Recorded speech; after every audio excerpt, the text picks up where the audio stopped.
It's the Mixed Martial Arts Hour with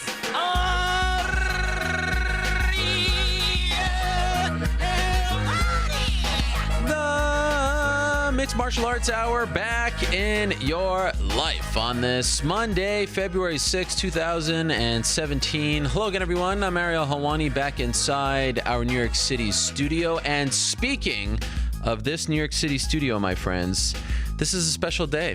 This will be our last show in this very studio. We moved in here around almost exactly 4 years ago. I think it was late March of 2013.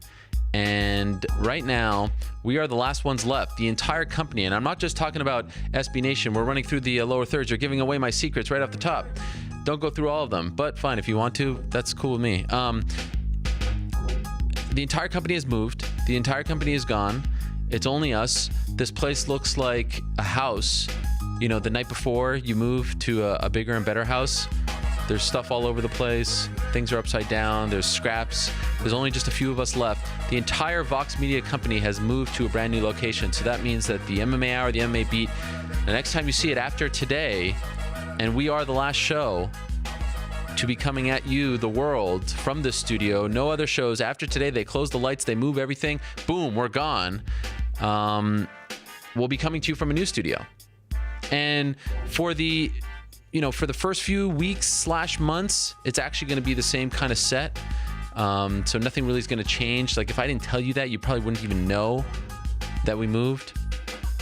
But then eventually I'm told we're going to get a new set, a new logo, all that stuff and more. So it's very exciting.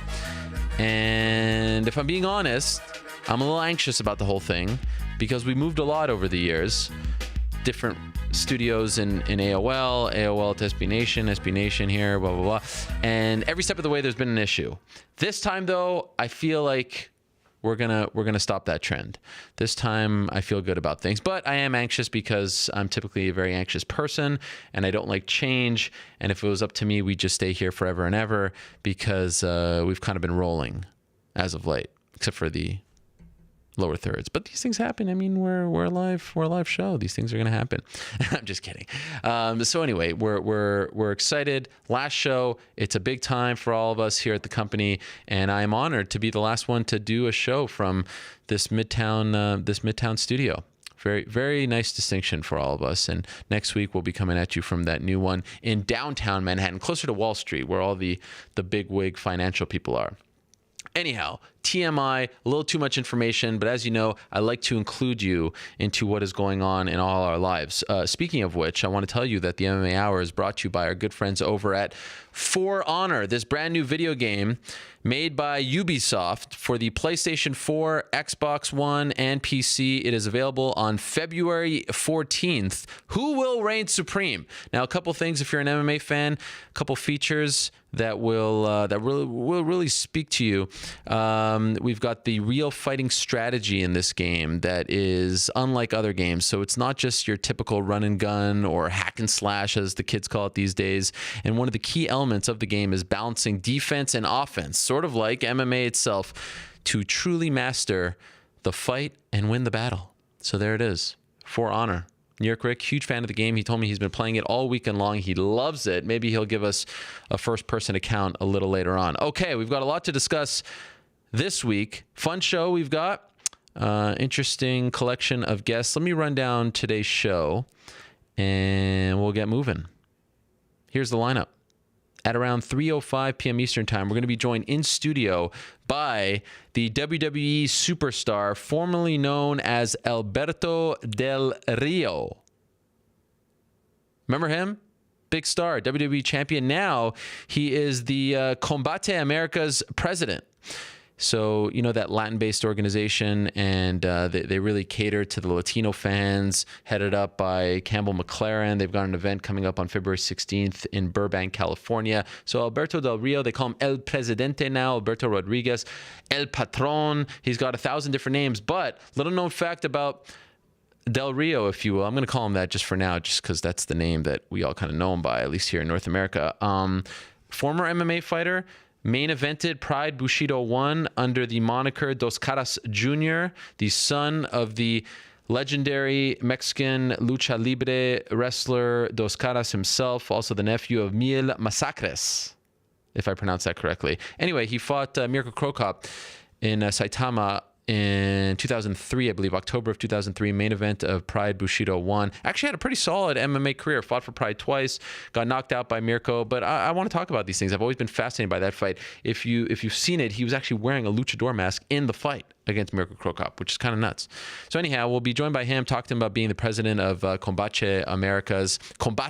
I always get confused between Combate, the Brazilian website, and Combate, the MMA promotion.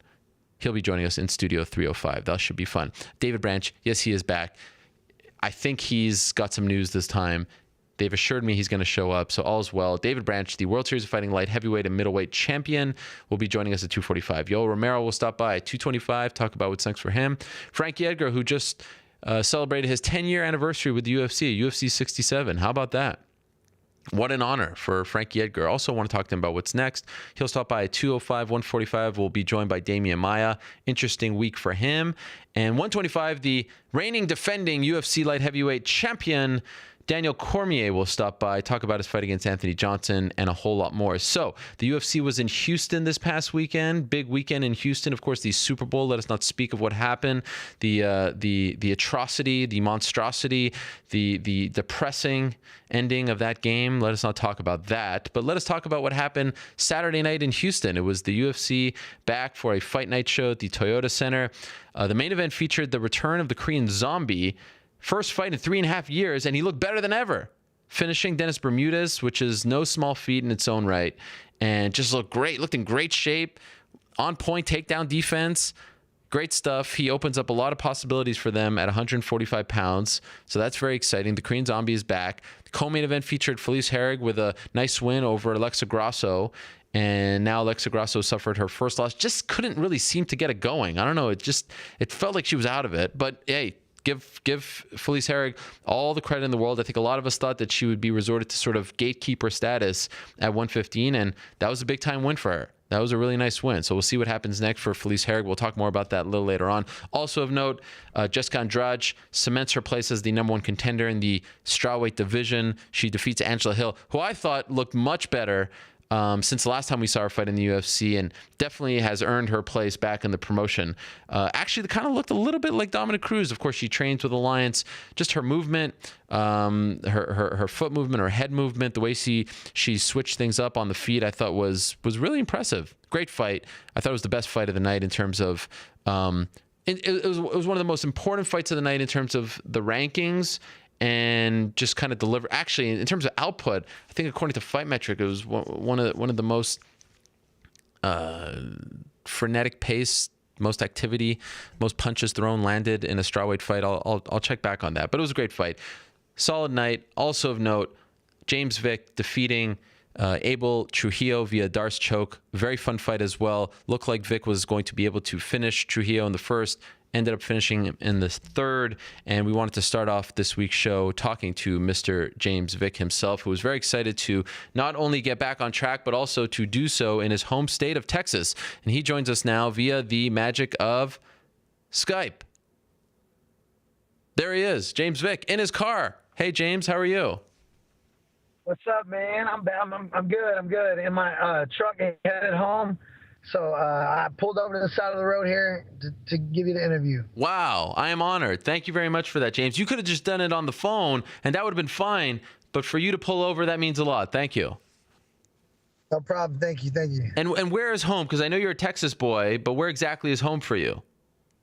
My home is Dallas-Fort Worth. Okay. And we drove back, and we stayed the night in Austin last night and celebrated a little bit, and now we're headed back to Fort Worth. We good there? I think we were being attacked by aliens. Yes, all good. I think someone's texting me or something. It's all good. People texting you, you're live on the show. Don't they know better than this? To win, like I said, to not only get back on track after what happened at 199, but to also do so in your home state, you couldn't have scripted it better, right? No, for sure. Actually, hey, hold on. Before I say anything else, I have to give my boy Sadiq Yusuf a shout out. I promised him he loves your show, Ariel. He watches your show religiously, and he watches all the podcasts. And you're one of. So my boy Sadiq Yusuf, he's 3-0 as a pro, and I tell you right now, he could fight right now and beat 80% of the UFC at 145 pounds. Well, I appreciate you giving him a shout out. Tell him to stop texting you. That's my little brother. I told him I'd give him a shout out. Okay, fair enough. Hello to him, and we look forward to seeing him in the UFC. So how about getting back on track, but also doing so in your home state? Perfect scenario for you? Oh, it was perfect. Everything went according to plan, literally to the exact finish. We trained that. We drilled my choke series. I have a whole series of about 4 or 5 chokes that I literally have drilled thousands and thousands of reps, and I've incorporated it in mixed in with my wrestling and my defense and how to set them up off the defending single legs, double legs, and everything has been perfect. And the finish came exactly the way I wanted it to, and it couldn't happen in a better spot. I heard you say. Yeah, I heard you say after the fight that you actually dreamed of finishing him with the Darce choke in particular. Like, it was that specific. Why the Darce? Well, my head coach, Master Lord Irvin, and my wrestling coach, Greg, we have been working. We knew that the way he shot in, his head was going to be on my right side. He shoots his double from, lots of times he switches stances as he goes in for the shots. And we knew that he was going to end up having to go to a single, just like he did on the very ending of the finish. And we were practicing that 3/4 defense, the overhook 3/4 defense, and shooting the Darce right in from the Wizard there, and I had hundreds of reps, thousands of reps of doing that, and that's exactly how it went down. And in the first round, you were close to finishing him. Was that somewhat, I don't know, for lack of a better word, demoralizing? Like, you were like, oh man, that was the one I envisioned, and were you worried that you wouldn't get it back? No, actually, I think that was the second round, because first round, he got the takedown, and really, he was probably a good 10 seconds from getting guillotined in the first round, because I had it under his chin when the bell rang. Yeah. But second round, I'm not going to lie, I couldn't believe he got out of it. I was shocked he got out of that. He did the right defense, and he did everything right, but I had it so deep. But honestly, I think I had it too deep, because it was weird because my arms are so long. I think I should have pulled back on it a little bit. I think I shot it so deep that I came up on the side of his more on the back of his neck instead of his artery. I just didn't have it off all the way. Has that happened to you before? Like, I mean, is that because of your arms being so long? Do you have to kind of gauge how deep you have it in? It actually happens a lot when I'm rolling live and practice and stuff. Sometimes it ends up being a neck crank, and people tap more from neck cranks in practice than they probably wouldn't tap from the fight. And I think that was the case. But I've also drilled the squeezes, so I could hold that choke for 5 minutes if I had to. Yeah, you are a very long lightweight. Did it feel almost like he was having trouble gauging his distance? Like he just couldn't quite figure out how to cut the distance, how to get inside of you?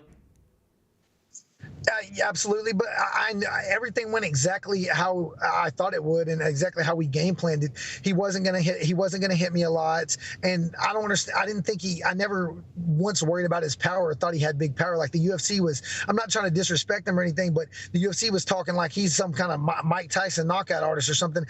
When Brian Stan interviewed me before, I was like, man, the only guy only has 5 knockouts in 21 fights. He ain't that heavy of a puncher, and they're acting to some Mike Tyson knockout. So I knew if I got touched by him, it wasn't going to bother me any, and I knew that I was going to give him a problem enough that he was going to have to start shooting. And I knew that even as good a wrestler as he is, like I haven't fought one person yet that could take me down and hold me and do anything with me on the ground. Why do you think he has that that label on him that he's this hard hitting Mike Tyson like fighter? Why do you think people think of him in that light?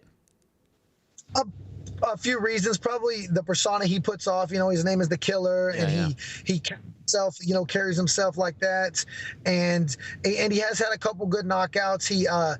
But basically people get in wild exchanges with him. If you get in a wild exchange and get caught with a 4-ounce glove, you're going to get knocked out. But honestly, when he touched me, I didn't feel like he hit harder than any other fighter I fought. You strike me as as a confident fighter, but coming off your first loss and the way it went down back in June, which feels like, that UFC 199 feels like it was 10 years ago now. But what was your confidence like going into this fight? And plus you have the pressure of kind of fighting in your home state and all that. Did it feel different because you were trying to get back on track this time? No, it felt exactly the same. My confidence never wavered. I lost that fight, and it sucks, and I knew I blew it. But at the same time, in my opinion, I just got caught. You know, Daniel Dariush timed me with a perfectly timed shot, a perfectly timed strike off a head kick. I threw a head kick, he countered me, and then he landed some vicious ground and pound, and I wasn't able to recover. And that, in my opinion, that could happen to anybody. If you look at Benil's, I guess it was his first or second fight in the UFC, Ramsey Nijem knocked him out in the first round, and I choked Ramsey Nijem out in 1 minute. Stuff happens, and I knew that. I know that I'm still one of the best fighters in the world. I know that I just beat Abel. I beat Abel, in my opinion, I beat him just as easy as the two number one contenders right now did. And I'm not saying that I'm ready for a title shot yet or anything like that, but I know I'm one of the top fighters in the world, and I'm going to be there. I know that with all my heart. So my confidence never wavered. I just knew that I got caught, and I needed to make some adjustments. But I was just as confident in this fight as I have been any fights. Why did you take so much time off? I mean, it's been 8 months since that fight. Why'd you take such a long break? Injuries again. That's what's crazy about, what's funny is my grappling has literally gotten so good because of literally my drilling system. My coach, Master Lord Irvin's drilling system, my coach back home that I trained with, Master Sina Haddad, their drilling systems, I just do all these reps because literally this whole camp, I had so many injuries this camp. I could tell probably about a couple weeks ago, my coach was basically he didn't say it out loud, but he was basically trying to talk me out of the fights because I had so many, I probably grappled 4 times live the whole camp. And just, that's what happened with the layoff. I probably only grappled maybe 3 months all of last year as far as live training goes, because I had a really bad elbow injury. Actually had it 2 fights. I had it before I won a UFC 197 in Vegas. And then after that fight, I got stem cell injections in it. Nothing helped it. Besides, I started resting and doing physical therapy after the Beneil fight. And then it took about 3 months, and then it got better. And then I was able to start training again. So, I mean, how old are you?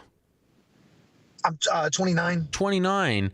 And you haven't been doing this for an incredibly long period of time. Why do you think you are so injury prone? I mean, you've had injuries that have sidelined you for a very long time, not, even longer than 8 months. Why do you think you are susceptible to being injured?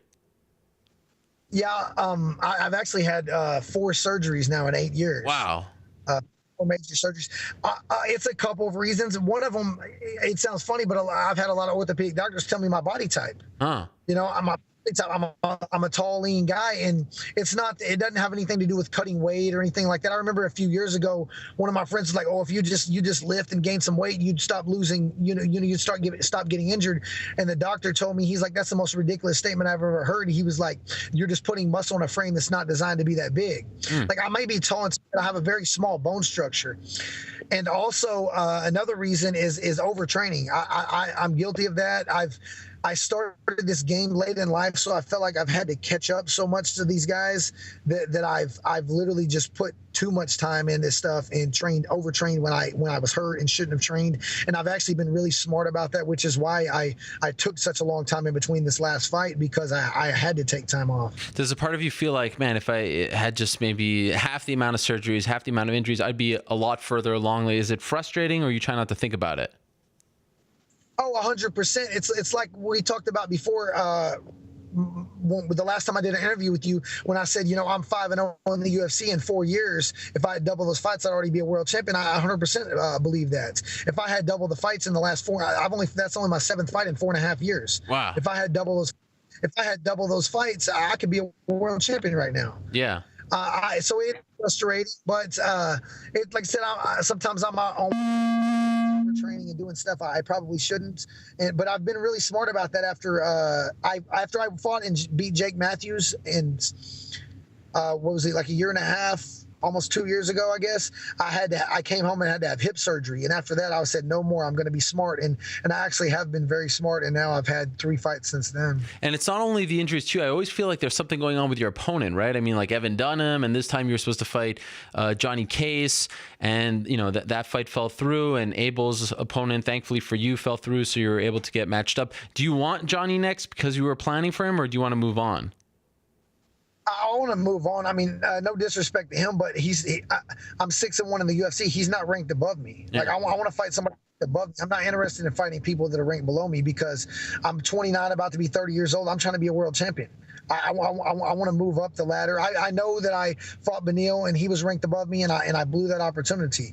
But when I get another opportunity, I will get myself back where I need to be, and I definitely feel like I'm a top fighter in the world, and I know that's where I belong. Yeah, I saw. I mean, you mentioned this a couple times on Saturday. Top 15, top 10 opponent. Who makes sense? Have you been able to think about it over the last 36 or so hours?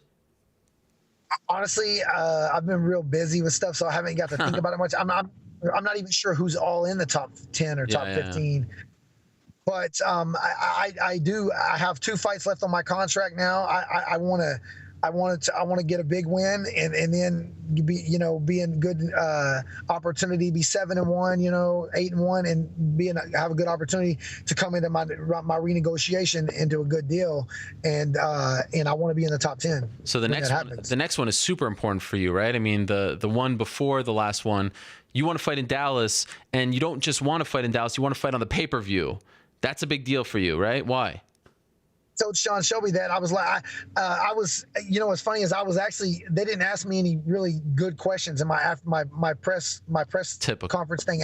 Yeah, I know, because I was actually going to go off a little bit and be like, I'm tired. I want to be promoted more. Oh. I actually talked to the I guess one of the PR guys from the UFC. I forgot his name. Okay. But I talked to him. It's like, man, I'm 6-1 in the UFC and no one knows who the hell I am. Yeah.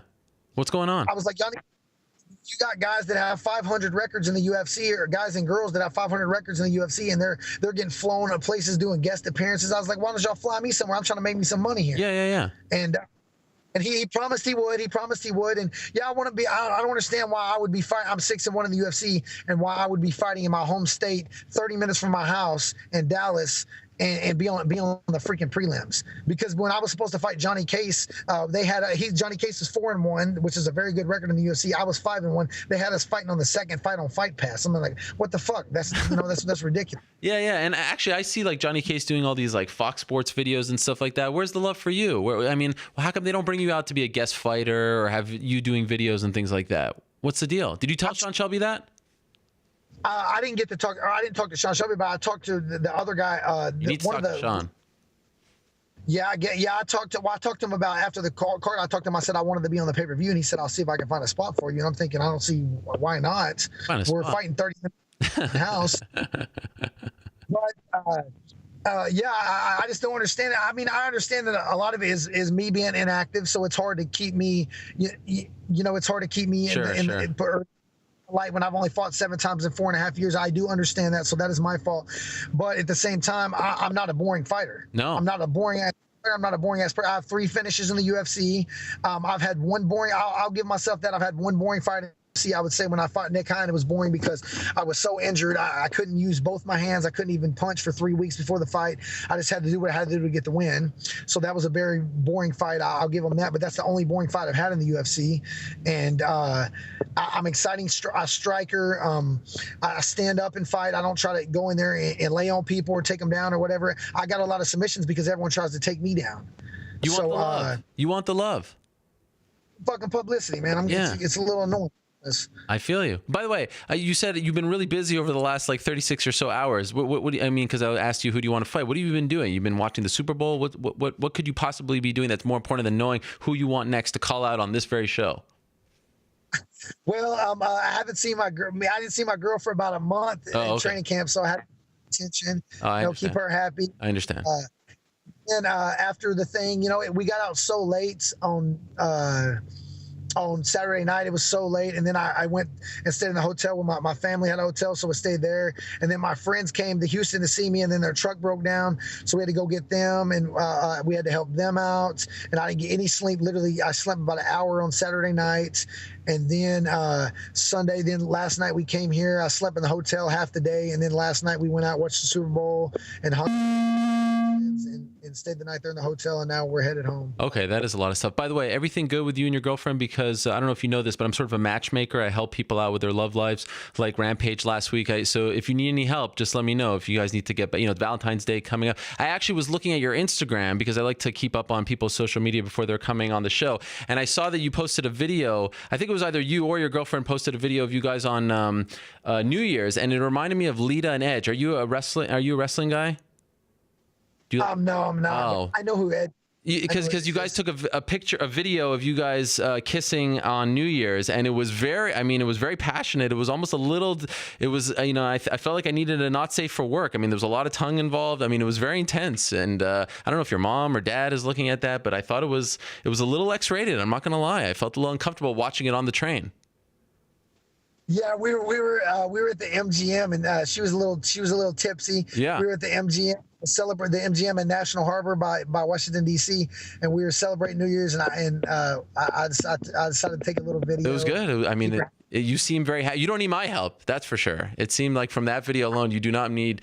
You're not quite in the Rampage situation, so that is very good to see. I hope you get on the fight, man. I hope they start promoting you more. I hope you get on that card. I actually just reported that. One of the big fights on that card is Stipe Miocic versus Junior Dos Santos, which has no connection to Dallas whatsoever. Neither of those fighters. So hopefully they get a local guy on the card, and you can get what you want and be on that pay-per-view. So congrats, and I hope they listen to you and start promoting you as well. Thank you, man. I appreciate everything. All right, we'll talk to you soon. There he is, James Vick, with a big win over Abel Trujillo on Saturday night. Darce choke. Great stuff from him. And you got to speak up. You want to be promoted? You need to tell them, I want to be promoted.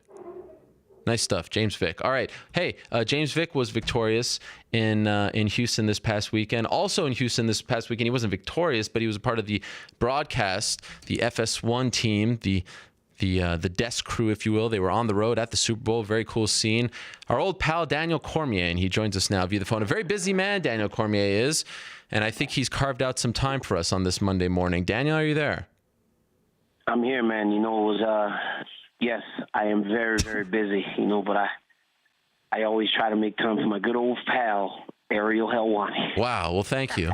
How was it, by the way? Because I have to congratulate. I know you're a big Patriots guy. I know you've been following them for many years. I mean, in the dark ages. How was it? Man, it was insane. Super Bowl was insane, man. We got off the plane, and we were coming down the elevator. They just had massive amounts of fans just in the airport waiting, wanting photos and pictures and autographs. It was crazy. Have you? I think I found the one pocket in America where people actually like me. Wait, they wanted photos and video of you? Really? Dude, it was crazy. Wow. It was insane. I've never experienced anything like that. Even in Vegas, it's like they just had people at the airport, and then it's like I don't think they anticipated it, so there was no security or anything. So my kids got separated. Their mom took them away because it was just a massive, just people going crazy. Is it possible they thought that you were someone else? No, they actually knew my name. I was kind of thinking that. I was like, are you guys sure you know who I am? And they were like, yeah, you're the UFC guy. Wow. Like, okay, that worked. Hey, let's not forget, UFC 192, arguably your greatest fight ever. They remember you in Houston. I had 2 fights. I fought twice in Houston, and I'm from the area. Right. My hometown's only like a few hours away, so maybe that's what it was. You give them the benefit of the doubt. Did you stick around for the Super Bowl? Nope. I couldn't watch the Falcons play for championship.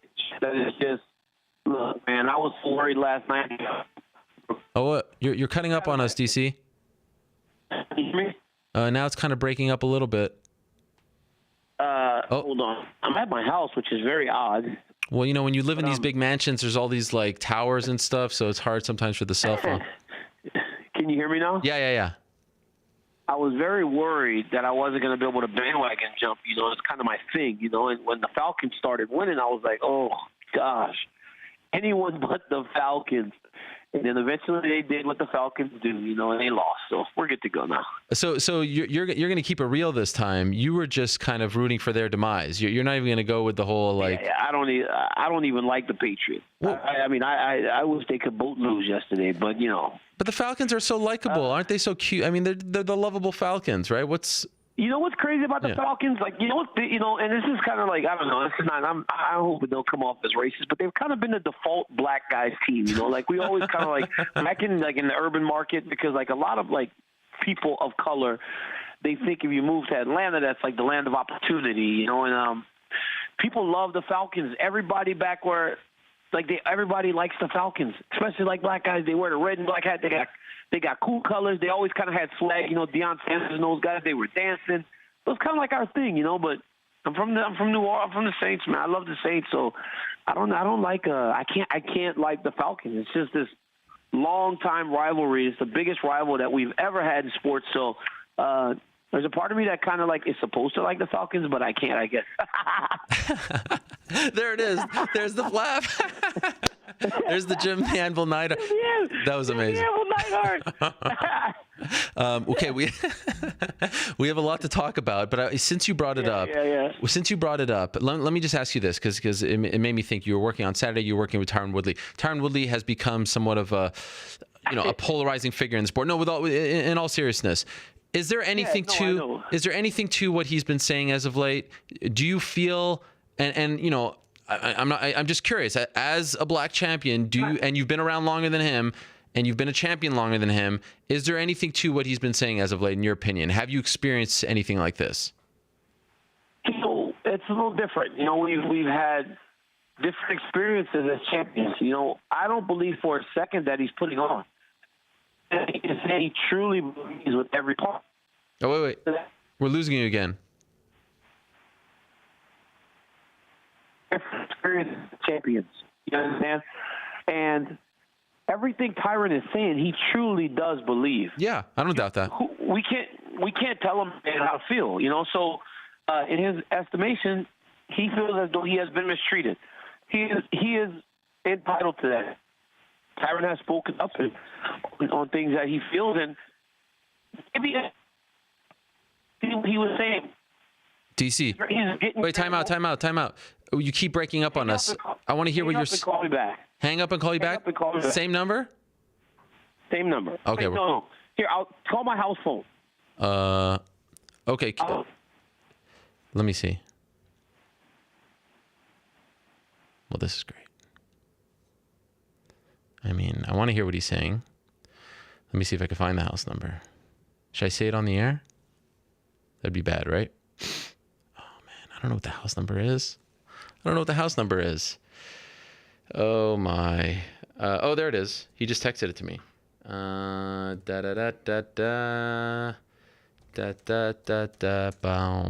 There it is. New York got it wrong. Boom. Okay, let's call him back, because I really want to hear what he's saying, because, of course, it has been a somewhat hot-button issue as of late. Tyron Woodley and his comments regarding race in MMA, and who better than Daniel Cormier, who worked with Tyron Woodley this past weekend in Houston as part of the Fox Sports 1 desk crew. And also, by the way, which we will talk to DC about in a second, he's going to be part of the pay-per-view crew on Saturday in Brooklyn with John Anik and Joe Rogan, which is very exciting. DC, are you there? Yeah, I'm back. Okay, here we go. Yeah. Can you please start at the beginning, because we lost what you said there. You know, okay, real quick point. People always make fun of people with landlines. Huh? I got one now. I can call on it. No more breaking up. But I said we've had different experiences as champions. So everything Tyron is saying, he truly believes, and if you believe something and you're passionate about it, you should voice it. You know, reality is maybe people just didn't notice, you know, because there are a lot of guys in the UFC, and maybe they didn't notice that Tyron wasn't getting everything that he was, you know, maybe deserves, or the opportunities that were out in front of him, and he spoke up, and now he seems to be getting it. I mean, you know, he's getting his desk jobs a lot more, and I know he's got some more sponsorship opportunity. Yesterday he was at the Super Bowl with the boss. Yeah. I mean, things are turning around for him, you know. So maybe it's just a matter of you speaking up at times. Do I feel like that it plays a part in it? I'm not necessarily sure. There are times when you don't understand certain situations. I didn't know, you know, I didn't understand quite in New York why everybody booed him so much when he's fighting Wonder Boy. and I didn't know when he became so unlikable, because it just seemed like everybody had this venom. Speaking about Tyron, Tyron's a great guy. He's a really hard worker.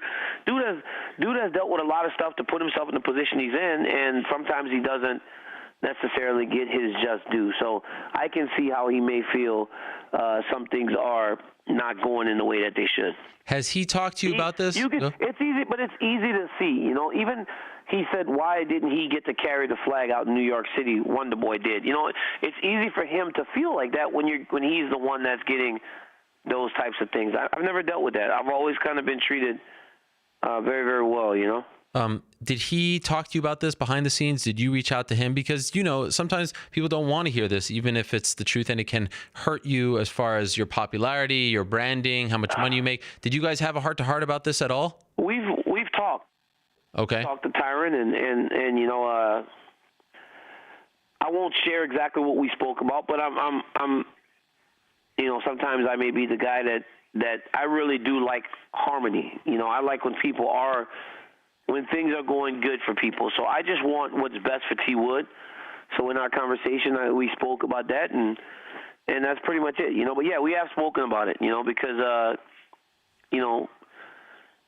only a select few people can truly understand what he's thinking in terms of how he's feeling, and DJ and I can actually talk to him and maybe give our opinion on what he's feeling and how we are viewed and how we feel we are treated in the same exact situation. That is good. Yeah, that is good. So last weekend you were in Denver for Fox. This past weekend you were in Houston for the FS1 card. This coming weekend you're in Brooklyn because you're a part of that 3-man team for the pay-per-view, correct? You, Anik, and Joe Rogan, right? Yeah, I am. With all due respect, if I'm Anthony Johnson, I'm sitting back and saying, this is great. This is amazing. When is DC training? In fact, I was talking to Ali Abdelaziz, Rumble's new manager, and I brought up the whole issue about him training Khabib at your gym, aka you're the captain of the team, and how it's a potential conflict. And he said, it's not a conflict. DC doesn't train at the gym anymore. He trains in hotel gyms. He's not even there. So we don't have to worry about it. What do you say to those people who are doubting you? What say you, DC? I say, Ali, you aren't allowed in the gym anymore. If he comes, I'll just beat his ass. Secondly, I was in Houston. Rumble Johnson was in Houston. So it's not like he's doing more than me. I bet I trained more than him in Houston than he did. So, yeah, I've been training on the road. Every time I bring coaches with me. When I go places, I'll have coaches in New York. And I also have friends in town. I go to Henzo Gracie's gym, train with those guys. In Houston, I have friends down there. I go train there. I never miss. I got off work at 1 o'clock the other day. And you know what me and my boxing coach went and did? We went and trained. It doesn't stop for me. So Abdelaziz can talk all he wants, but I know what I'm doing. Rumble was in Houston too, but did you see him? I doubt he was working out. Did you see him? No, I saw one interview he did, which was, I think, the only one. They sent out tons of requests, and nobody actually wanted to talk to him. They're like, who is this guy? Why would we want to speak to him? Is Daniel Cormier available? You didn't cross paths, behind the scenes? Not once. Okay. I went to work. Ariel, I would train at the gym in the morning, go to work, and then go back and work out and then spend time with my family. Even at Fox, I just kind of want to be to myself till I can do my thing, initially all the hotels downtown right next to the Super Bowl was sold out. So I was staying, the Fox crew, we were at a hotel like 20, 30 minutes away. And then some spots opened up on Saturday so people could move closer and kind of be in the heart of it. And I opted out. I stayed exactly where I was. So I stayed in the hotel far away where they didn't have a whole bunch of people to bother you. I can go work out as I see fit. I can walk around and spend time with my family. I just didn't need to be in the heart of everything that was going on. At some point, are you going to cut off the Fox stuff, or are you going to do it all the way, through the fight? I'm done. This is my last one in Brooklyn. So 8 weeks to the fight, I'll be done, so I can have me an 8-week training camp. So works out perfect. These last 4 weeks that I've been on the road anyway, I usually call it a pre-camp, where I do 4 weeks of just kind of getting myself back in the running and getting back in the hitting pads and sparring light and just getting ready. As opposed to just starting early. Last time Anthony and I were supposed to fight 12 weeks out, I just started going crazy, and I ended up hurting myself. So I think this is probably the best way. I get to kind of train as I can, and then I'll have 8 weeks of a hard training camp at AK. Is there pressure on your shoulders just going into this camp, because we don't want anything to happen, right? And you've talked about this as well, and changing things up, and you know, AK losing those 3, you know, big fighters in the span of a couple of weeks. Like, do you feel a little more pressure? Like, I just need to make it to the fight this time so that there's no more criticism towards us? I mean, I've fought 19 times. You know, I've pulled out of 2 fights, you know, so 17 times I've actually made the walk. You know, the one in April was the first time I'd ever been out of a fight. This last time I just did too much. You know, I was really pushing myself way too hard because I want to be over-prepared.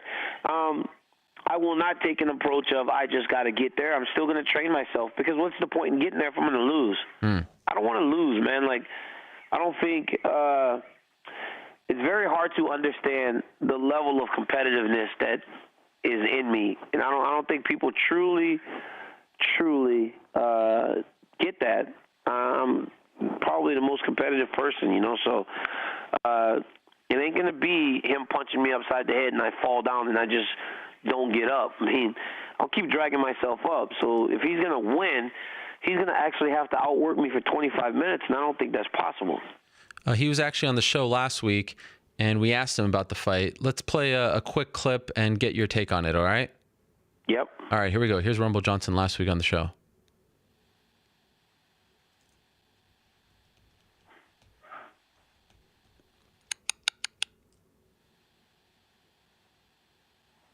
No, we don't hear it.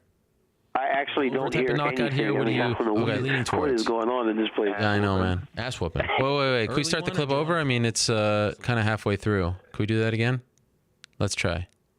And here's the clip. April 8th. Somebody's getting fucked up. What do you think? Are we thinking like a Glover type of knockout here? What are you leaning towards? Ass whooping. Ass whooping. Early one, or do you want to prolong this a little bit? You just never know with me. You know, sometimes I let fights go a little bit longer than expected. Sometimes I get them over with quick. Sometimes I get him over with quick, and it sounded to me, DC, and now we're back, it sounded to me like he's just saying it's pretty much up to what I want to do. Like, if I want to let it go long, I'll let it go wrong. If I want to, but it sounds like he's fully confident that, you know, he can pick and choose how long this fight goes. What do you think? You know, man, truthfully, it just sounds like the same things that were said the first time. You know, before we fought, he said, I can knock him out whenever I decide to knock him out. That's what he said. He said, Daniel knows what's coming to him. I'm going to knock him out. And I'm like, I just look at that and I go, okay, well, what happens if you don't knock me out? What happens if you don't knock me out? What happens if you hit me with your best shot and I continue to press forward and I continue to engage you and I continue to stay in your face the entire time? What happens then? And we saw what happened. He rolled over, gave me his neck, and let me choke him out so he can get out of the octagon. You guys can believe, people can believe everything they want, you know. They can, you know, I love Mike Tyson. I was a fan as everybody else was. But the moment somebody stood up to him, he didn't do so well. And that's the same thing with Anthony Johnson. The guy's a bully. You know, he wants to intimidate you. He wants to dominate you. He wants to knock you out. But what happens when you don't knock somebody out? What happens? I saw this guy beat Andrei Arlovski within an inch of his life in the first round of a fight. By the end of the fight, I thought Andrei Arlovski was going to win. Dude had a broken jaw, but once he couldn't get him out of there, Andrei Arlovski just had to do a little bit more, and he could have won the fight. Come on, man. Dude ain't knocking me out. You get excited about fighting him? Like, do you like this? I do. Yeah? I do. You know why? Because I do. I love the doubt, man. I love the fact that I get doubt. You know, John Anik's my buddy, you know, and John is a big lines guy. So every time Anthony and I are supposed to fight, the lines come out, and it's like, we're dead even.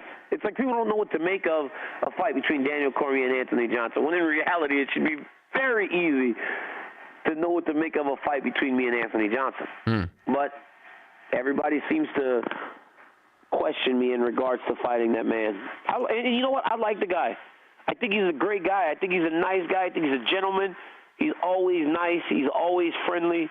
But in terms of us competitively, in the world I live in, he doesn't beat me. Well, what about when you guys do these interviews together and it's like he's so nice to you? I asked him about this last week a little bit, and like when he put the belt on, do you feel like he tries to kill you with his kindness? Do you like that he's so nice towards you? It doesn't really bother me. Man, I'm telling you, like, Anthony's fighting style and who he is, it's a bully type of fighting style, man. It really is. And I feel at times his personality may be that too. So I think a bully will always try to be friends with the person that isn't afraid of him. That's my take on it. Wow. So you think he's being fake? Was that? You think he's being fake? No, I think he's being genuine, but I think he realizes that, well, Daniel's not afraid of me, so why should I be big, talk big and all this other stuff, I mean, I don't like that, man. I don't, it doesn't really affect me one way or the other. It's not going to change. When Anthony and I fight, it's going to be the same thing, I'm going to go forward into him, and I'm going to just start to make him work and work and work and work and work, and then I'm going to win. A lot of changes with the Blackzilians. He's changed managements and things like that. Do you feel like any of this is in your favor? There's just a lot going on in his life right now. It's a bit of a tumultuous time. Behind the scenes, do you bank on any of that, coming to light in the fight where he's just not having his house in order, so to speak? I think he has the same team as he did before. I don't think anything's changed. I think maybe Glenn is just gone. Nah, man, I don't worry about that. I worry about the fight. I know that when the fight starts, he's gonna come in and he's gonna try to get his hands on me. He's a guy that if I can get one good one off on you, you're going down before I go down. So I don't really pay much attention to it. I mean, whatever. I'm pretty sure he'll still train. He'll be able to fight for 10. He'll still be able to fight for about 10 minutes, and then we'll be good to go. There's a difference in the training styles. There's a difference in the training styles and the fighting styles of my team and his team, right? So you saw Michael Johnson really get his hands on Khabib early, but after a while, man, that grind starts to wear on you. And if you're not built for it, you're just not built for it. You still think he's a quitter? Yes, I do. That'll never change. He'll give up. We've seen it too many times, Owen. And I mean, you're making me be very, kind of mean to this guy when that's not who I am to him. But it's the truth.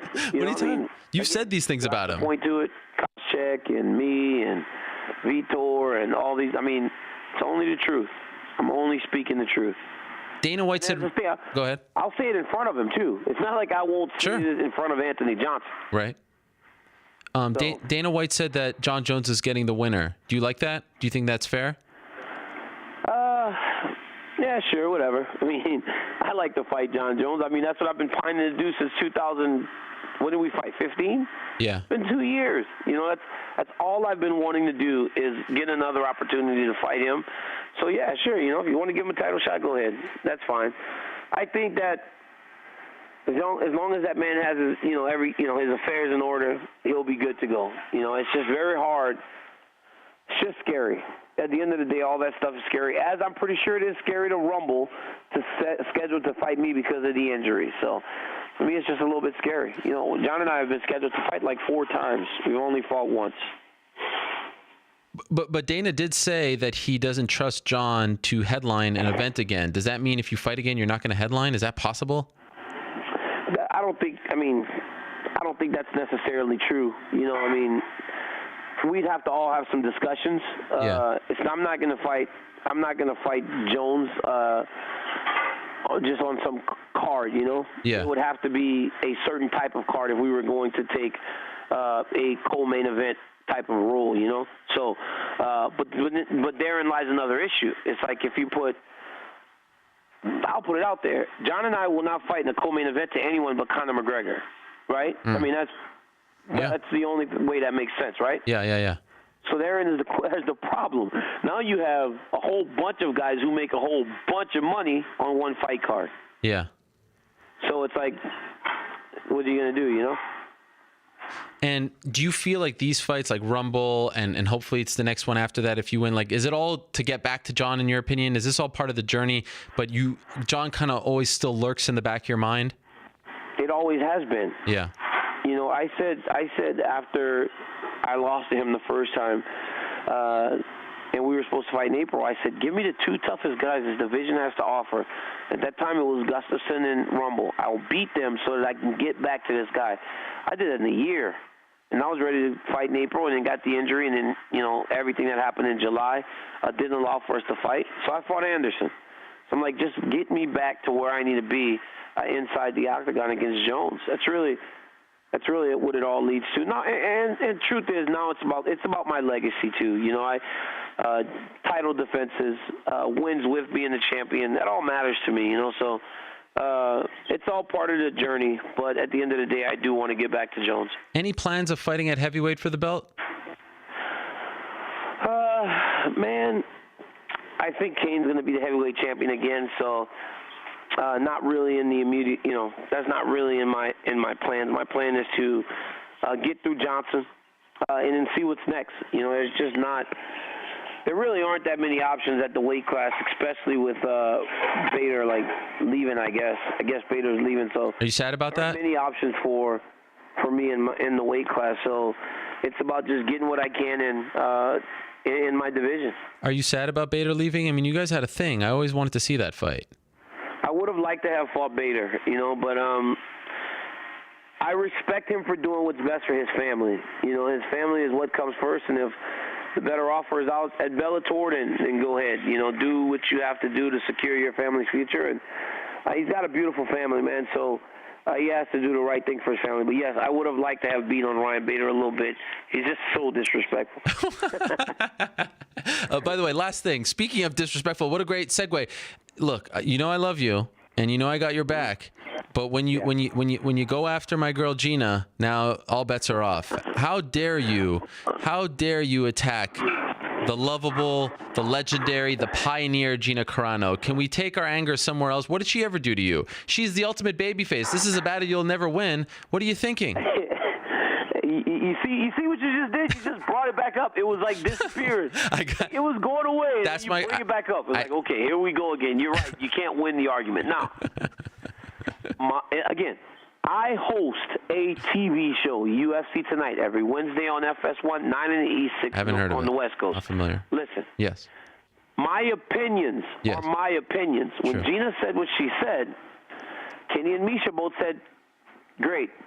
Very obvious. But for me, I felt like, and this is just my opinion, I felt like when it got super tough after the Cyborg fight, she left. I believe that Ronda Rousey still has some value in fighting, so let's not push her out the door. Man, I'm always worried. And I when you work for Fox, I hated that every time you came to the desk, you guys wanted to talk about George St. Pierre retiring. I'm like, why are we talking about George St. Pierre retiring? Why are we forcing this great fighter out of the door? Mm-hmm. All the time, everybody would talk about it. Is this it for George? I'm like, guys, let's stop. Why are we doing this? Why are we trying to run him out? Yeah. And I feel like when you talk about it, it's like you give a person who has everything the out, like, wait, these people don't need me. It's like, Ronda, come back and fight. I don't believe Ronda will be submitting people in 10 seconds and 20 seconds anymore, but I believe there are people in this weight class that she can beat. So don't listen to Gina Carano, you know, and maybe I went a little left, you know, and start talking about the movie career and everything else. How dare you? Come on, man, that's what I do, you know? How dare you? Although there is something to it. If your mind's not into it, it doesn't matter who the opponent is. You're just not into it. But you see, I don't believe that her mind's... Oh, okay. Fair enough. And I think that's maybe why Gina and I have such different opinions. Fair enough. I don't believe Ronda has one foot out the door like everybody believes. Okay. She wants to fight. She's a competitor. It's what she's done her whole life. Okay, fair enough. Just leave Gina's name out of your mouth, all right? Hey, what are you going to do? You will do nothing. You'll do nothing. I'll see you in Brooklyn when you're least expecting it. I'll go after them legs. Cashing in the money in the bank. It's good to talk to you, DC. I'm looking forward to the fight. Plus, you're going to the great city of Buffalo, home of the 2017 or 18 Super Bowl champion Buffalo Bills. So it's going to be great. You know, as I said in the tweet. Yeah. This is for the T-Dot. Yes, the 6. This is for the 6. Yes. I'm making it up for him. I couldn't get there, but I'm going to go as close as I can get. What is this, upstate New York? You guys call it northern New York or upstate? No, upstate. Upstate New York. I'm coming back, Toronto. They gave us a lot of love the first time, man. Those tickets sold well, and hopefully they can come and watch Anthony and I this time. It's happening. It's really going to happen this time, and you're going to hear me and still. All right. You heard it from the champ. Thank you, DC. See you in Brooklyn. All right, my man. All right, there he is, the light heavyweight champion, reigning and defending light heavyweight champion Daniel Cormier. Okay, let us move along. Patiently waiting. We apologize for being a little tardy. Is, in my opinion, the number one contender in the UFC's welterweight division, the man who should be fighting Tyron Woodley or Stephen Wonderboy Thompson next after they fight on March 4th, UFC 209. The great Demian Maia is on the phone. Demian, how are you? How are you doing, Ariel? Very nice to be in your show again. Yes, it is a pleasure as always. And again, I'm sorry for keeping you waiting. Daniel Cormier likes to talk a lot, and we had to squash the whole issue. Don't worry. He deserves. Demian, how would you describe the last few weeks for you? Because you've talked about this. You posted this very nice letter on your Facebook page, and they continue to come at you with different fights, different scenarios, different options. And, you said it on this show right after UFC 205. You were waiting for the belt. It appeared you should have been next if it didn't go to a draw. And the fight is rapidly approaching, and they continue to come to you with non-title fights. How has the last few weeks been? Has it been frustrating? How would you describe it? It's hard to understand. The game is changing, and the UFC is kind of, things are confusing right now, at least in my point of view. I've been working with the UFC for the last 10 years, and I never see the things like that. It's just like you said, I am the number one contender, and nobody questioned that. And what I think is there's like 3 more weekends till the fight, so it's pretty close. I want to wait no matter what. I can fight, but and it's hard to wait. It's like I know that for me it's much better to be active. To be fighting, because for a guy, an athlete, is always good to be active. But I know that always in every fight there is a risk. So I built my path to here, and I think I gotta be patient. I spoke with all my team, and I will wait these 3.5 weeks that lasts for the fight. I can't answer any more people in the street that when I go to the street, everybody asks when you're gonna fight for the title, and I don't know what to ask anymore. I don't know what to say anymore. When they come to you with these offers, do you or your manager, your great manager Eduardo Alonso, do you say why?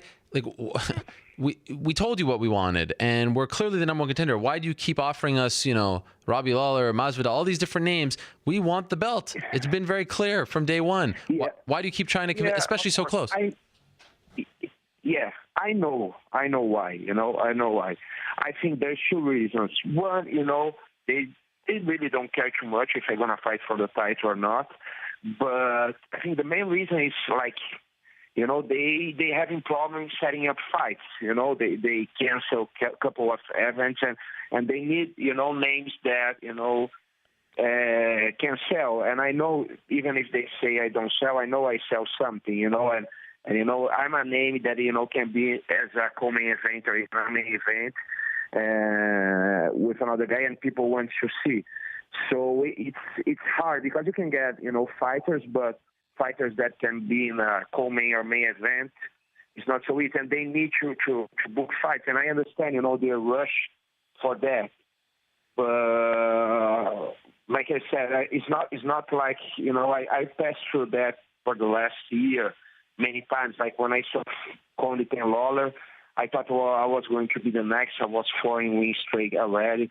And they book Woodley, and then when I won against Matt Brown, I thought the same, and then they book Wonderboy, and then after I won against Conde, I said, okay, now is the time. So, but I think it is these two reasons, they kind of, trying to book fights because they need book fights for the shows. But here we are 3 weeks away, essentially, as you said, less than a month away. The fight is March 4th. Do you feel now like, you've gone through the storm? Are you confident? Are you 100% sure that you will fight for the belt next? Can you say that with certainty or no? You cannot be certain about nothing in life, of course, but I don't see nobody that can be there, besides me. I don't see nobody in the welterweight division. I don't see nobody that can build something, can keep winning in these 3 weeks and be the next contender. So there's not too much, for besides me. I understand if GSP would come back, they would try to put him, but I think, besides that, I don't think there's nobody. Are you worried about that? Like, what happens if they get GSP out? What happens if Nick Diaz, Woodley has talked about these guys? What will you do? It's the crazy thing is like, I understand GSP. GSP is the greatest welterweight ever, and of course I would worry if he decides to come back now. But I think, he's not come back right now, and I don't think he will jump for the title fight right now. If he comes back, I think he wants big fights. And Nick Diaz, of course, in my point of view, I think they could do, because that's how, it was. I don't think it's if you think as a sport, it's not the right decision, because he didn't win fights for the last years. I don't know well how many years, but for a long time. So, of course, it's not the right thing. And one thing that I say is like, people, sometimes I think they get confused about this kind of sport and sell stuff. People come to me and say, they want to do that because it sells more. Yeah. But like I said in the statement, there's no welterweight, besides GSP, there's no welterweight that's sold fights before, in the title fights. Woodley and Lawler was very low what they sell in the pay-per-view. And I'm not saying that, to say bad things about them, but it's just like it is right now. And I don't think I will sell much worse than they do. And that's the thing, people keep saying that. And what I'm sad about, as a journalist, a lot of MMA journalists, they don't have I don't know how to say that in English, but the critical thinking, you know what I mean? Critical thinking. Critical thinking? Yeah, you know what I mean? Not just, repeat what people say, but, think about what you're saying. Sure. People just repeat the same, it's because it sells more or sells less. And I believe that's not true. When you say that you don't think that the UFC necessarily cares if you fight for the belt, do you think that they're trying to get you to lose by putting you against like a Lawler or Masvidal? Like, do you think they're trying to knock you off? No. I don't think that. I think they need book fights for events that are important for them, and I mean in their in their rules.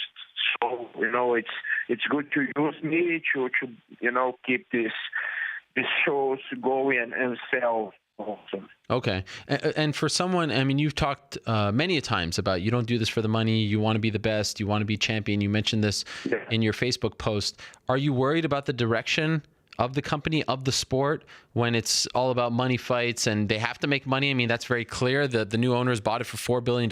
They're trying to make a profit here. Are you worried that we're moving away from sport?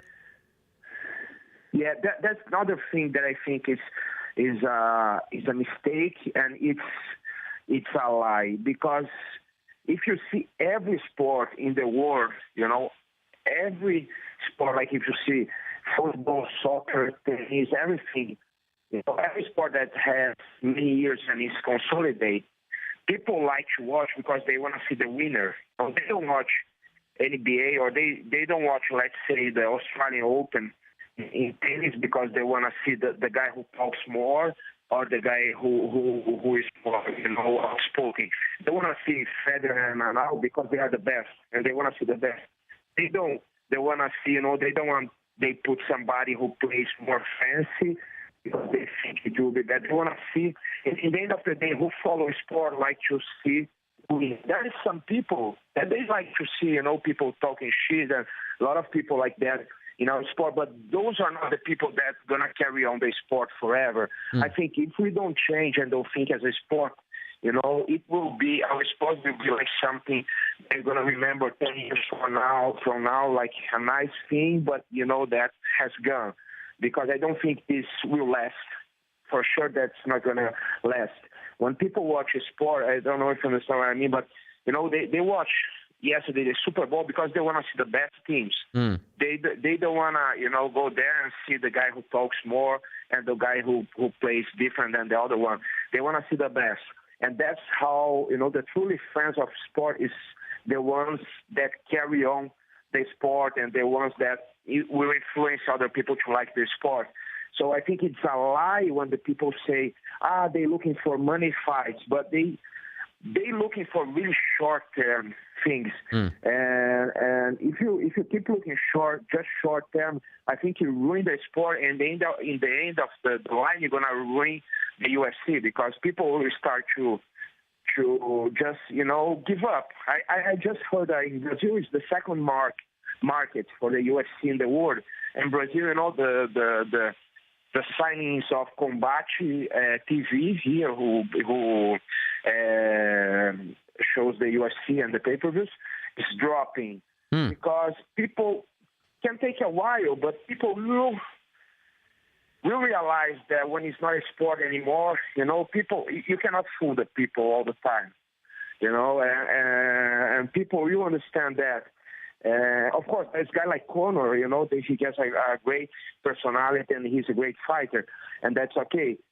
But some people like GSP, he was a guy who was selling, a lot, and he was a guy more quiet and more, much more. Yeah. It's very different than Conor, and there is space for everybody.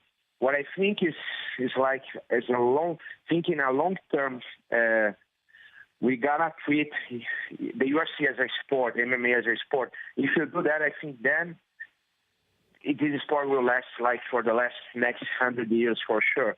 But if not, it will be just another WWE, and we have a red WWE, and they are the best in what they do.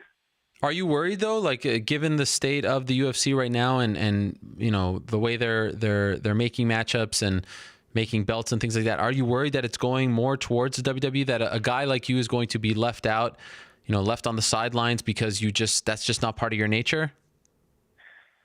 I think they should worry about that because it will kill the UFC, and in the end of the day they will lose money if I think they keep doing that. And for me, I just fighter. Of course, I had a dream, to be champion, but who knows? Even if I get the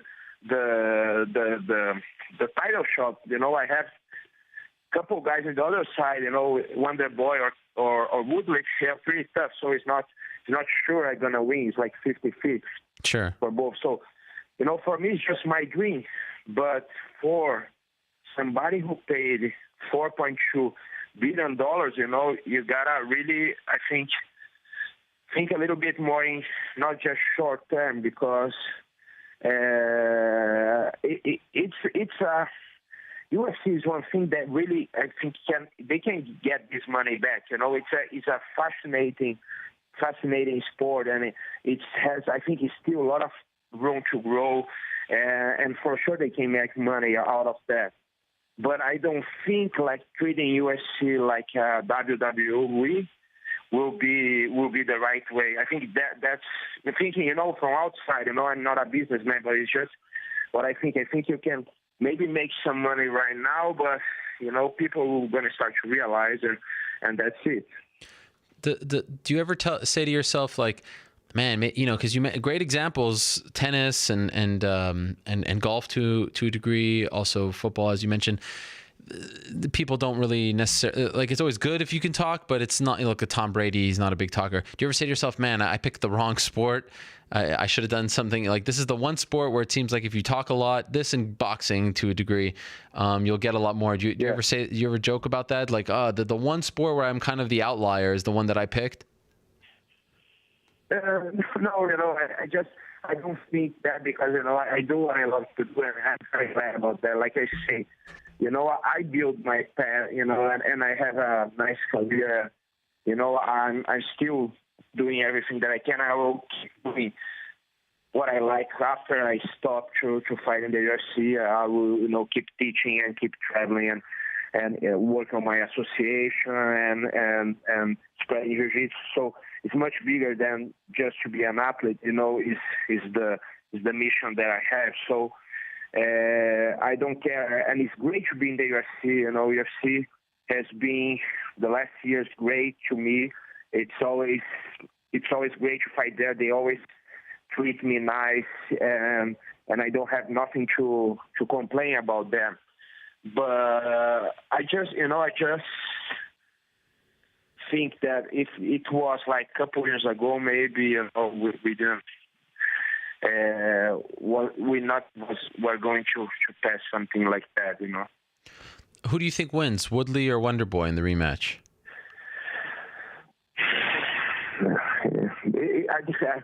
There's so many things that are going through my head that I didn't think about that. I think it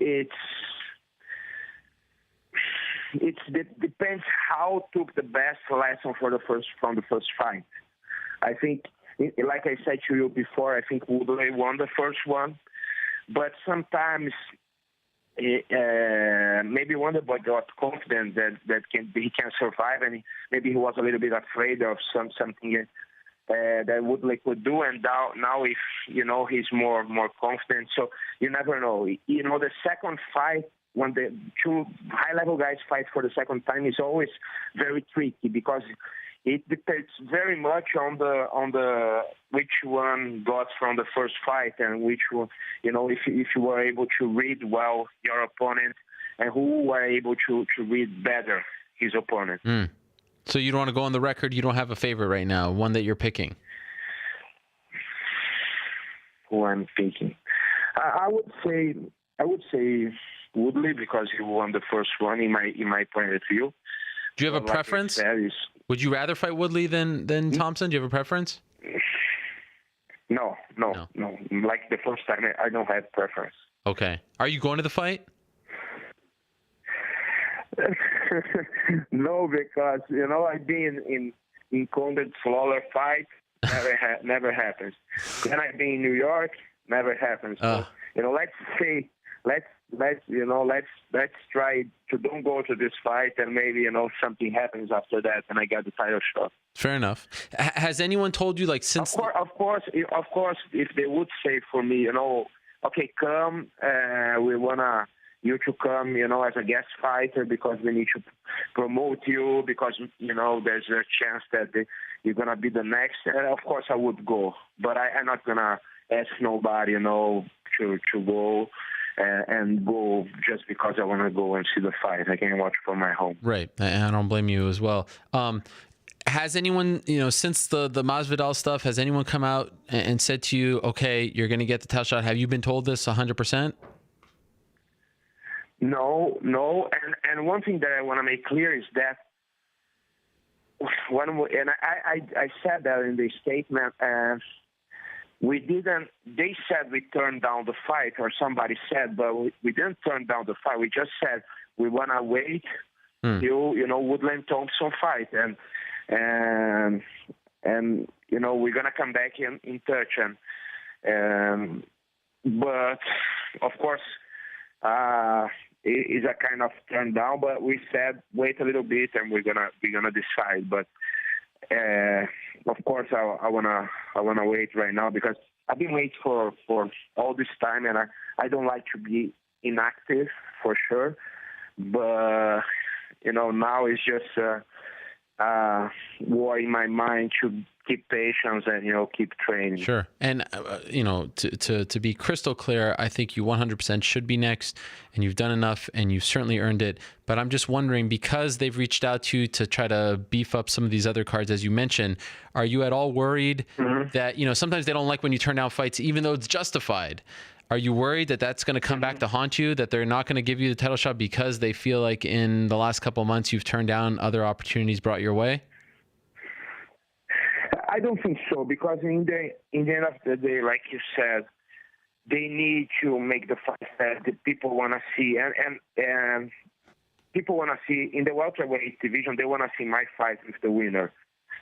Everybody says that. Nobody says different.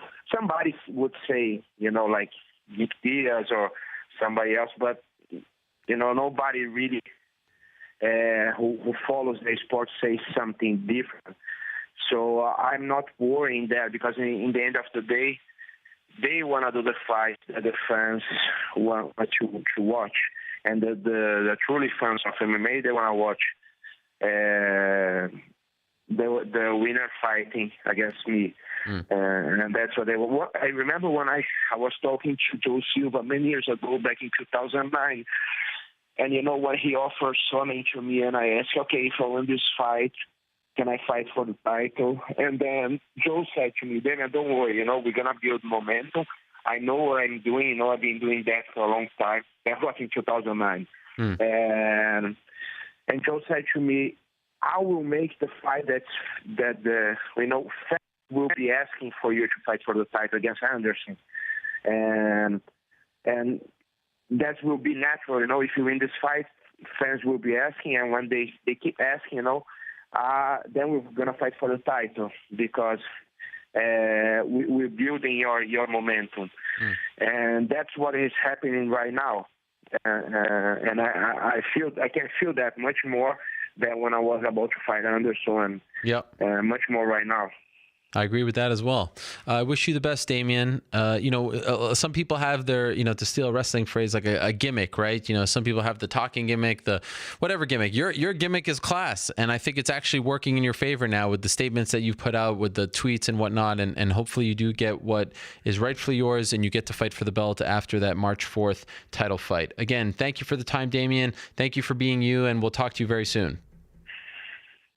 Thank you very much, Cheryl, and it's always great to be in your show, and I hope to go to New York soon again and be live with you there. Anytime. You're always welcome here. Thank you, Demian. Thank you. Bye-bye. All right, there he is, Demian Maia, stopping by. You got a feel for him. You've done enough. You've beat them all. You're there, and they keep throwing other guys your way, and you're like, yo, the fight's coming up in 3 weeks. Can I just wait for it at this point? But that's the sport. It's not exactly cut and dry like in other sports, as he was talking about. Okay, let's move along. Excited to talk to our next guest. In fact, I've been trying to get him on the show for quite some time. He's been ducking and diving me like he is in a fight with the head movement, trying to avoid all my advances, my invitations, but we've finally secured him. I'm talking about the answer, Frankie Edgar. He is on the phone right now. Frankie, are you there? I'm here, man. Oh, I found you. I see. What do you mean? I've been trying. Boom, boom, boom, boom, with the head movement. I want to get you on the phone. I want to talk to you, and you've been keeping me at arm's length, which is okay, but you have to admit it's true, right? No, man, I've just been a little laid up a bit, but yeah, we're here now. So okay, all good. Stop complaining, Ariel. Okay, first things first. Why aren't you fighting in Brooklyn? You said you wanted to fight in Brooklyn. Why aren't you fighting in Brooklyn? Yeah, well, me and my manager Ali, I guess there were in negotiations with. To get a fight in Brooklyn, but I have one fight left in my contract, trying to renegotiate that fight, and we couldn't come to terms. Nothing crazy, but we couldn't come to terms. So I decided to just get this surgery done with, and put this behind me in the meantime. So if you would have come to terms, you would have fought in Brooklyn? I would have, yeah, I would have. It's I hurt my groin probably 2 years ago. It's been bothering me, and it comes and goes. And it was actually at a somewhat, manageable state when this negotiation was up. So I would have fought and then taken care of it after. But since we couldn't get it done, I just figured I might as well get this taken care of. How long was that negotiation period to try to get something done, new contract, so that you could fight on this card?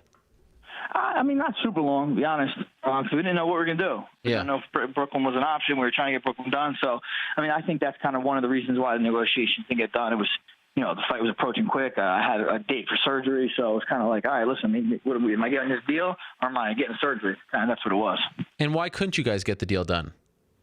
I don't know if they just didn't agree what we agreed to. I still think it's kind of, like I said, it was kind of rushed. I think if we had a little more time, we would have got it done. And I'm pretty confident, we have a good relationship with those guys. They've always done right by us. So, I'm not really worried that it won't happen. So you are confident that the deal that you were asking for before the fight, you couldn't get it done in time, you get the surgery, you're confident that you'll still get that deal, that you'll be happy? Yeah, at least close enough to make me happy. Have there been any talks since the surgery and everything? I mean, since it was clear Brooklyn wasn't on the table, did you resume the talks or did you guys put them on ice? Yeah, we kind of just put them on ice. I guess we'll, approach that soon. I'm starting to heal up pretty good. I'm getting there. And I don't know, it's like May is looking probable to get back in there. So I'm assuming we'll have to get that done before the fight in May. Are we talking the Dallas pay-per-view on May 13th? Is that what you're shooting for? I don't know. I've seen that card. I kind of called Ali. I said, it could be a good card to kind of, get back on. But again, we got to see what other options are and what they're thinking. But that makes sense to me. I like Texas. Texas has been good to me, so I wouldn't mind fighting that. Any opponents being discussed? No, none. I mean, I'm assuming Holloway, Lamas, one of those guys. I mean, I'm sure Holloway.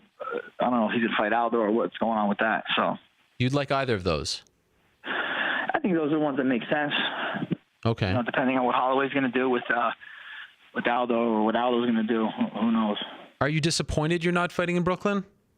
I was. I was looking forward to kind of running it back kind of quick. I haven't done that in a while, and it's nice fighting home. Fighting in the Garden was great. Yeah. Super convenient, and Brooklyn's right here too. Right. So like right now, just to be clear, because you hear that you tried to make a deal, you didn't. Is there anything that you're worried about that you won't be able to get, like that you'll just fight out your deal, or will you not do that? Will you not fight until you get a new deal, to put it in those terms better? Yeah, I don't know. I'd like to get a deal. I mean, that's what I'd like to do. Who knows what's going to really happen, but I would like to get a deal. I mean, I don't really want to go anywhere else. You know, this has been my home since the beginning, and I just don't see any reason why we wouldn't. It's not like we're that far off. I'm not really that far from each other right now. Okay. You know what I'm saying? Speaking of this being your home, you just celebrated your 10-year anniversary with UFC. That's amazing. Wow, congrats. Yeah, thank you, man. It went by in a blink, and you look back, and it's been a hell of a ride. Honestly, when you debuted February 3rd, 2007, UFC 67, prelims of that card headlined by Anderson Silva versus Travis Lutter, did you think you'd last 10 years? Like in the back of your mind, I know you don't, we don't know what we're going to do tomorrow, next year, etc. But did you think that you'd be around for this long? Yeah, I did. I don't know. That's always your goal. My goal is not to just, participate. It's just to kind of, become a mainstay here. And, I remember when I was getting ready for that fight, I had a friend of mine call who, used to train with when I was younger. And he's like, I know your goal here is to beat Tyson Griffin. Your goal needs to be, to become a UFC champion. And so right then and there, even before I stepped foot in there, I had my eyes set on, being the best. And that's definitely kept me motivated throughout these 10 years. So many fights since then, but what do you remember about that night? Do you remember how you were feeling in the locker room? You're making your debut. Anderson Silva's fighting on the card. It was a great card. Do you remember? Can you share any stories, any details from that night? Yeah, I remember afterwards. I was so tired. I was so out of shape for that fight. Wow. I took it on short notice, and I ended up getting sick halfway through the short camp that I had. But, there's no way I wasn't going to show up. So I fought, and, it was a crazy fight, crazy pace. And I remember just walking back and just throwing up from exhaustion, like all over some cart that was in the hallway. Wow. And I actually remember being lying on the floor in my locker room. Someone's like, "Hey, Lorenzo wants to talk to you." I'm like, I had no idea. I was pretty new into the sport. I had no idea who Lorenzo Fertitta was. And I'm like, dude, you got to tell him to wait. They're like, no, dude, you need to get up and talk to this guy right now. So he came in. I pulled my shit together. He came in and congratulated me on the fight. So that was my first experience there. It's pretty funny. So he comes up to you and says hi, and you probably still don't, did someone tell you after, this guy's a billionaire who owns the company? Yeah, he did. Lorenzo, I always feel like Lorenzo had an affinity for you. He always liked you. He was a Frankie Edgar guy. I think it might have been the short Italian thing, on my side. Do you miss having him around? Do you feel like if he was around, you could have gotten the deal done for Brooklyn?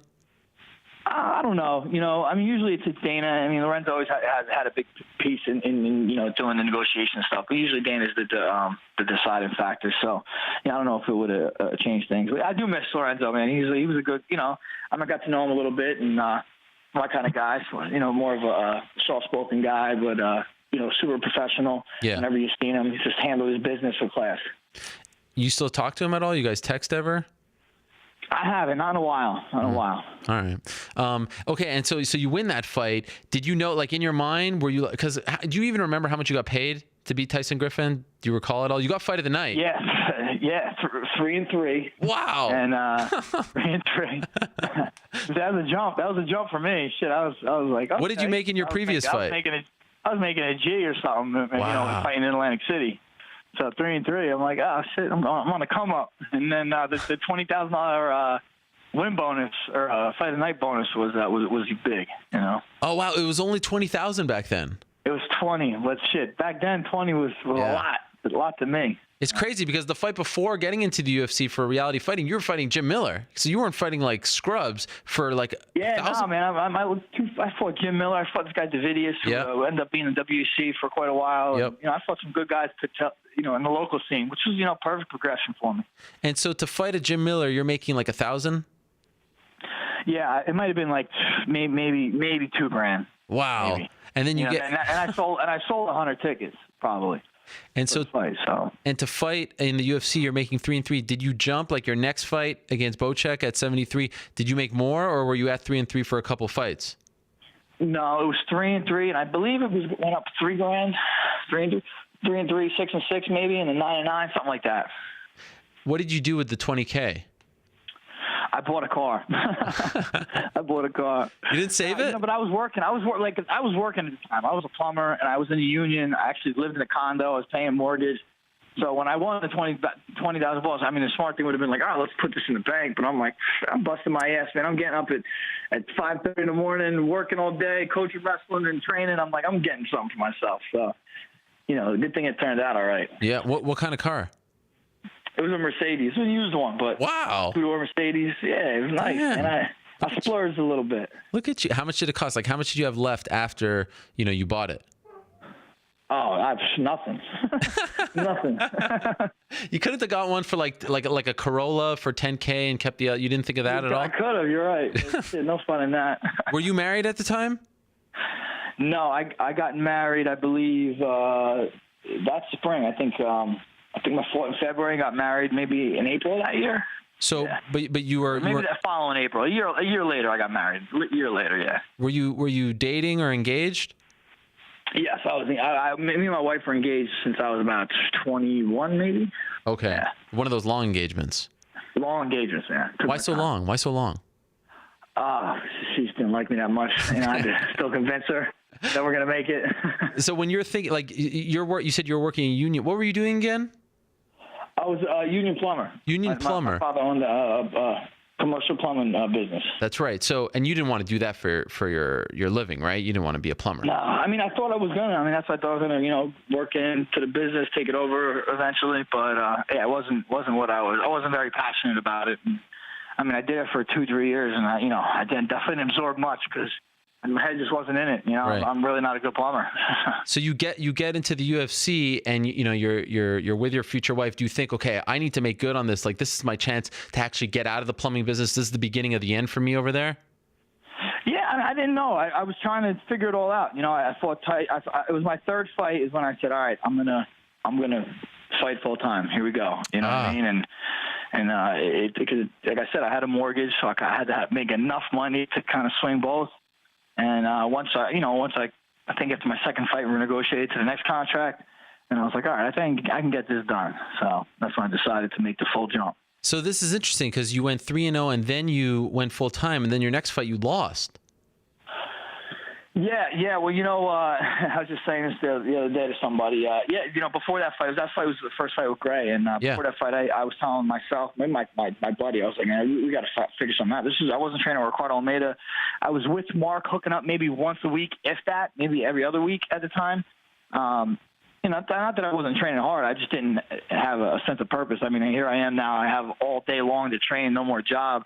And I'm calling people the night before saying, hey, where are you training? Where are you at? I'm like, a professional athlete can't be doing that. This has to be a little more organized. So that's when I decided to make that jump. And, having that loss to McGregor kind of solidified that for me. Like, all right.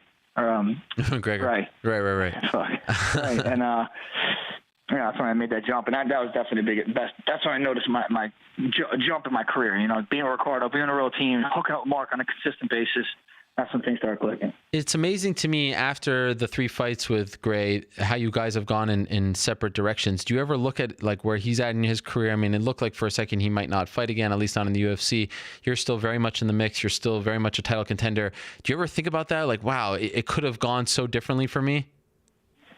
Yeah, I mean, I don't think it could have gone differently for me. I just think how it's just unfortunate how it goes differently for others, I guess it could go wrong for you, but maybe because I don't think it's gonna. That's why it doesn't. One of those things. You gotta be positive and got just kind of still have a goals in this sport. I think if you lose sense of goals, then you can slip quick.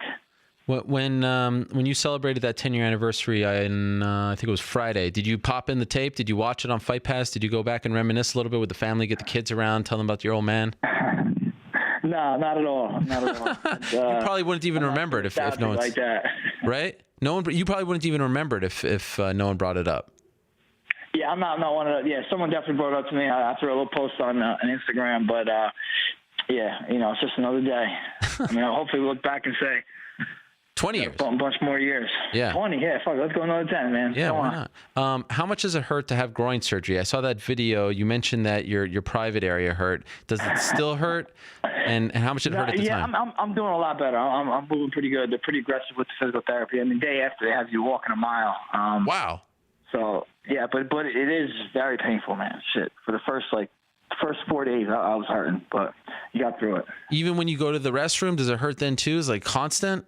I mean, it hurts. They cut abs. They cut the bottom of my abs, 2 incisions. So oh my! Any little, I couldn't even talk loud for like 5 days. I had to keep it real mellow. That's tough for me at times. Yeah. So, wow. That is intense. Not fun, but I'm doing a lot better already. Ready hitting pads, moving around, the little agility stuff. Just curious, since you are a mainstay and a contender, what do you make of the whole featherweight division right now with the title going to Aldo and after the fight with you and Holloway interim belt and Conor saying he's not fighting this year? Do you feel like it's a mess? Are you bothered by this at all? It's kind of been a mess for a minute now, you know? You just really don't know what I don't know what to expect and what's going to happen next. So I'm kind of just a participant and just seeing what happens, and I just want to get in there, fight somebody, and win, and see where the landscape is after that, and then take it from there. I guess you kind of can't look too far ahead in this game. Do you feel like the UFC kind of did this to themselves by giving Conor too much power? It created this mess. Yeah, I don't know if they anticipated it like that, and I mean, the fight's got to happen. People are still going to fight. I don't know. I just think I don't know if it's because they gave Conor too much power. I just think they're just getting silly with these interim titles, Too much. I mean, they're already taking Conor's 55 one away. I just don't get it. Yeah. Your coach, Mark Henry, has often said that he'd love to see you fight at 135. You ever think about just going there because it's a little cleaner? Like, there's no interim belt. There's a guy defending his title. Like, you ever think of that? It might be an easier, you just know the path to the belt. It's a little cleaner. Yeah, I always said it was for a title shot. If they'll say offer me a title shot, I mean, I don't know how I wouldn't be able to turn it down. Sure. But I'm not going to go down there and fight a contender fight. Okay. Do that. Now I'm as close as I am. I believe still at 45, especially since we don't know what's going to happen. I kind of don't want to leave yet, and then shit gets figured out, and I'm sitting here fighting for a 35-pound contender fight when I could have been in the mix for a 45-pound title. Fair enough. And when you fought at MSG, I heard afterwards, I think you said this in one of your quotes, you were seriously hurt in that fight, right? I mean, I was banged up, man. I don't even like to talk. I mean, whatever. I was banged. I was good enough to fight, though. By the time that camp was rough, but by the time fight night came, I was good enough to go. What was it, a knee injury? Yeah, I tore my MCL. Wow. Probably 6 weeks out from my fight. Like, nothing crazy, not a super bad one, but a significant enough one. I had to wear a brace. I mean, I'm still wearing the brace just because. But yeah, and it popped in a fight, I think, in the second round. But again, I wasn't like, once the fight goes, you don't feel that stuff. If it wasn't MSG, would you have stayed on the card?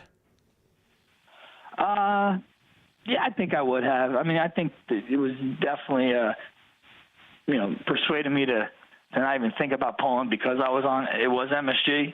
Okay. But I don't like to pull out of fights. I've had to do it before. I mean, it's last ditch efforts, I guess, or I'll pull, but I'm gonna always try to stay on if I can. How's the knee now? It's good. It's good. It's pretty recovered. I mean, having the surgery kind of helped that heal on its own. Just needed some rest. Okay, so you're not gonna have to go under the knife for that as well. No, not at all. Where does that one rank for you that night, November 12th, 2016? Obviously, I mean, it's not the title wins, right? But is that right? I mean, to fight in New York, you did so much lobbying. Where the whole experience, where did it rank for you? Yeah, that's right up there. I mean, it's my kids got to come to the weigh-ins, and I hung out with them a little bit during fight week, and they've never done that. For them to have that experience, is definitely a special one. This is, has kind of its own place. You know what I mean? And the fact that it was in my backyard and, walking that little block going to Henzo's, going to the hotel, going to the venue is like somewhere I walk frequently, throughout my life. So it just felt special. Was it just as good as you envisioned? Better, the same, worse? How would you describe it? I think just kind of what I envisioned. Crowd cheering my name. I mean, that was cool. The Garden. I mean, that's what people all dream about. I got the crowd. I mean, there's a Biggie rhyme about, or a quote from him moving a crowd 50, 30, 20. Having a $20,000 seat arena cheering your name is definitely something cool. Which I don't even know if it's 20,000 or something like that. And not just any arena. The world's most famous arena. The world's most famous, yeah. Come on. Amazing. Doesn't get better than that. One last quick thing. Again, Mark Henry, every time I talk to him now, he raves about a gentleman named Zabit Magomed Sharipov. You know this man? Z. I call him Z. Yeah, that name. I call him Z. Yeah. He said he is blown away by this guy. He says, guaranteed future UFC champion. We've never seen anything like him. Do you agree? Is he that good? The freak. Yeah. He's a freak. He's a freak. I mean, he's very big for his weight. I can't believe he's a 45. I see him in there sparring with Edson, and he looks bigger than Edson at 45. Wow. And I'm like, how long does he need to make weight? 10 days. I'm like, holy shit. The guy could do it all. Stand up, ground, wrestle, everything. Wow. So you think he's coming to the UFC? He's ready for the UFC? For sure. Ready, top 10 guys in the UFC, easily. Is Marlon on his way as well? I believe so. I think they're figuring everything out. But yeah, I believe so. Okay. Well, first things first, let's get you signed, all right? I mean, do we need to push Ali out? Do we need to get the deal done? What do I have to do to get you signed? You need some respect. We're going to get it done. I'm not worried. We're going to get it done. In the meantime, I'm staying busy. Of course, I'm getting back to training. I'm probably doing stuff I shouldn't be doing, but that's just what it is. And maybe that's what got me in this position in the first place. But I'm doing that. I'm actually commentating for Brave. Brave is that MMA promotion that Sheikh Khaled from Bahrain has started, and I'll be doing commentary for them in March 18th in Brazil. Yes, Curitiba, Brazil. Frankie Edgar. Yes, on the mic. Look at you. Are you going to the Brooklyn card? Maybe. It's a good chance. You gonna be there? I'll be there. Okay. Maybe I'll see you there. Okay. Maybe I'll see you there. Frankie, a pleasure as always. Congratulations on 10 years. Like we said, hope for 10 more. Happy to hear the surgery went well, and good luck with all the contract stuff. I know you love that part of the game so much, so enjoy it. Yeah, my favorite.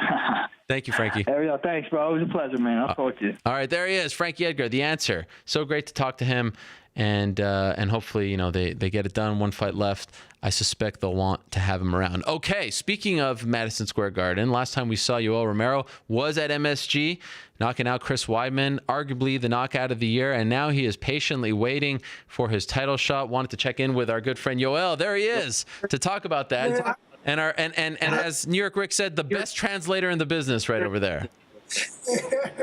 Hello, Ariel. How are you? How are you? Good. Everything's good over there in Florida? Yeah, everything fine, man. Okay, so we have a lot to discuss. You know, the last time we spoke to you, last time we had you on the program, it was after the win, a couple days after the win over Chris. You said title shot. We all think title shot, but it seems to be taking a little long. Are you worried? Are you worried about, you know, that you're not going to get the title shot? What do you feel right now? La última vez que hablamos contigo fue un par de días después que le ganaste a Chris, el mejor knockout del año. ¿Tienes alguna preocupación? ¿Se está demorando un poco la pelea? ¿Hay algo que te preocupa a ti de que no vas a coger el chance al título? No me preocupa nada.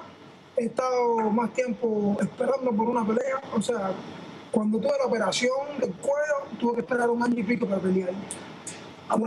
Cuando pasó lo de la supuesta sanción, cuando supuesto problema con USADA, estuve 6 meses esperando por una pelea. I'm not worried about anything. I've had to wait before. After my surgery in my neck, I had to wait 1.5 years before I was able to fight again.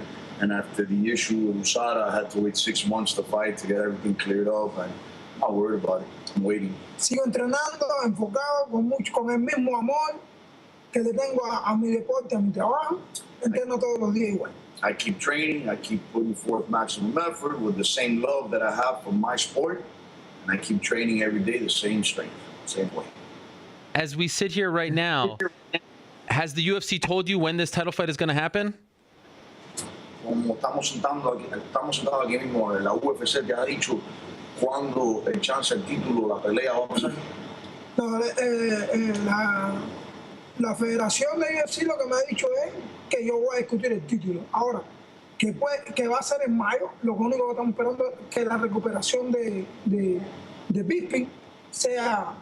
Estamos esperando solamente la recuperación de él. Ya cuando él esté bien recuperado, van a fijar el día de la pelea. The federation, the UFC, has told him that he will fight, for the title, and that it will be in May. We're just waiting for Mr. Bisping's recovery, so get a final date and get a chance to get it. So the UFC has a pay-per-view in May in Dallas, May 13. Do you think that you'll be fighting on that card? La UFC tiene un pay-per-view evento en Dallas en mayo 13.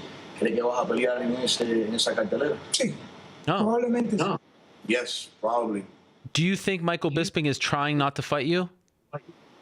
¿Tú crees que Michael Bisping está tratando de no pelear contra ti? Todo el mundo lo sabe. Hasta él mismo lo sabe. Su esposa lo sabe. Sus hijos lo saben. Everyone knows. The whole world knows. He knows. His wife knows. His children knows that he is trying to avoid a fight with me. Huh. Are you, I know you said that, you know, you're just waiting, you're okay with waiting, but are you at all worried that, you know, a George St. Pierre, someone comes and then he goes and takes that fight and you're going to have to wait even longer? Is there any part of you that's worried about this at all? Dijiste que no estás preocupado, pero hay alguna parte de ti que está con un poquito de preocupación que venga Jorge St. Pierre o alguien por ahí que le den esa pelea en vez de dártela a ti. Yo quiero y tengo un gran respeto con St. Pierre. Somos amigos, nos conocemos. Tengo una gran afinidad hacia él. I have a great affinity, great respect towards George St. Pierre, and I've been friends with him for a long time. Pero en estos momentos, ¿quién es el mejor peleador que hay en las 185 libras? But right now, who is the best fighter at 185 pounds? Yoel Romero. Yoel Romero. Si alguien tiene un cinturón, tiene que defenderlo, o alguien tiene que quitárselo. If someone has a belt, man, they need to defend it. Someone needs to take it from him. ¿Quién es el que tiene el cinturón? Who has the belt? Michael Bisping. Mr. Bisping. ¿Quién es el que se lo tiene que quitar? ¿Quién es el mejor de 185 libras? Who's gonna take it from him? Who's the best at 185? Yoel Romero. No hay nadie más, no hay preocupación. Los demás son los que se preocupan. Yo no tengo preocupación ninguna. There's no one else. There's no worries. Okay. Everyone else may worry. I have no worry whatsoever. Duermo como un león confiado, tranquilo. I sleep like a lion full of confidence, extremely tranquil. Porque Dios es mi fortaleza. Because God is my strength. When you guys go back and forth on Twitter and he brings up the USADA stuff, does that bother you? Cuando ustedes van para atrás, para adelante en Twitter y él siempre saca los USADA, ¿te molesta? Para nada. Ese es Mike. Nothing. That's how Mike is. Tú puedes vivir, tú puedes tener vergüenza de ti mismo cuando tú has hecho algo malo. You could be ashamed of yourself when you have done something incorrect, something bad. Créeme, yo duermo tranquilo. Believe me, I sleep very easy. Eso es el único argumento que puede hacer, eso es lo único que él tiene, su carta, su única as bajo la manga es eso, sacar eso. That's the only card that he has. That's the only argument he can pull. His only ace up his sleeve is that. That's all he can talk about. So he's going to keep on talking. ¿Tú no has visto un video que anda en las redes cuando yo doy el knockout a Chris Weidman? Le ponen la reacción de él en ese momento. ¿Tú no has visto eso? Have you not seen the video? It's somewhere in social media, out there where, when I KO Chris, and then they put a caption of his face. Have you seen it? Yes, I've seen it. No es miedo. It's not fear. No hay palabra todavía cómo se puede describir eso. Es terror. There's no word that can explain that vision, that face. It's terror. There's no word. ¿Tú has visto la expresión de algún video cuando las personas están en la playa y de momento se levanta un tsunami? Have you seen the face of someone when they're like in the beach and all of a sudden a giant tsunami comes their way? Yes, I have seen this. The fear. La misma expresión que él tuvo cuando él vio el knockout cuando yo se lo di. Same facial expression that he had when I KO'd Chris. Él no quería ser en ese momento, él no quería ser el campeón de UFC de 185 libras. At that moment, he did not want to be the 185 champion in the UFC. En ese momento él dijo, ¿qué yo hago haciendo, peleando este deporte? At that moment, he thought to himself, what the heck am I doing fighting in this sport? ¿Qué estoy haciendo aquí? What the heck am I doing here? Mira lo que viene ahora. Oh my God, look what's coming my way now. ¿Por qué hablé tanta basura de este hombre? Why did I talk so much crap about this man? Si tienes pecado, si tienes un pecado, if you have a sin, Dios va a remeter contra ti. God is going to remit against you. Eso fue lo que Dios le dijo al pueblo de Israel. That's what God told the people of Israel. Es lo mismo que está sucediendo ahora. Hablaste basura de mí, esto es lo que va para encima de ti. That's exactly what's going on right now. You talked a bunch of junk about me. This is what's coming your way. Oh my. There's no one in this game that cuts promos like Yoel Romero. English, no English. I mean, it's just amazing. And I'm not saying that it's fabricated at all. It's just incredible listening to you speak and the conviction and the determination in your voice. Let me ask you this. Just to be clear, do you think he's afraid of you? Claro. ¿Tú crees que él te tiene miedo? ¿Tú crees que él te tiene miedo? No creo que el hombre, que el ser humano, el hombre como tal, tenga miedo dentro, sino que temor. I think that as a man, you're not supposed to feel fear in the inside, but you do have a sense of being afraid, timidness, so to say. Okay. Pero sí te puedo decir algo. But I can't tell you this. Si él pudiera hacer if he can be cualquier cosa anything else, para no pelear conmigo, if he can do or be anything else to not fight against me, él lo va a hacer. He's going to do it. When you hear him say that the next time he loses, he's done, what does that say to you? Do you feel like he already has, 1 foot out? Is that for you? Is that a nice little signal that, okay, he's already at the end of the road? Cuando tú escuchas a él decir que si él pierde una vez más, él ya va a retirarse, ¿es algún signo para ti que él ya tiene un pie afuera y un pie adentro, que ya está pensando salirse por la puerta para salirse de esto? Créeme, yo no pienso ni le doy importancia a las cosas que él pueda decir. Yo solamente, sin tomarlo como un loco esquizofrénico, lo tomo, todos los días pienso en él, todos los días. Pero también al mismo tiempo lo tomo como un relax, lo veo todos los días como un relax, pero todos los días pienso en él. I don't really give too much importance to anything that he says, but I do think about him every day. But I do not stress about it. I take it with a bunch of relax, and but I do think about him, but I take it real smooth and real easy. Pero esos son sus problemas. But those are his problems. Él duda, no es que dude, él sabe dentro de su ser, en su interior, él sabe que ya, he's done. He knows, he doubts himself. He knows in his interior and his insides, deep down, that he knows that that's it, that it's over. Man, it's done. Este hombre habló mucha basura de mí. And this guy talked way too much crap, junk about me. Sin saber, por una supuesta, un suplemento salió sucio. He spoke so much about me without really even knowing. It was a supplement that came out dirty, tainted it.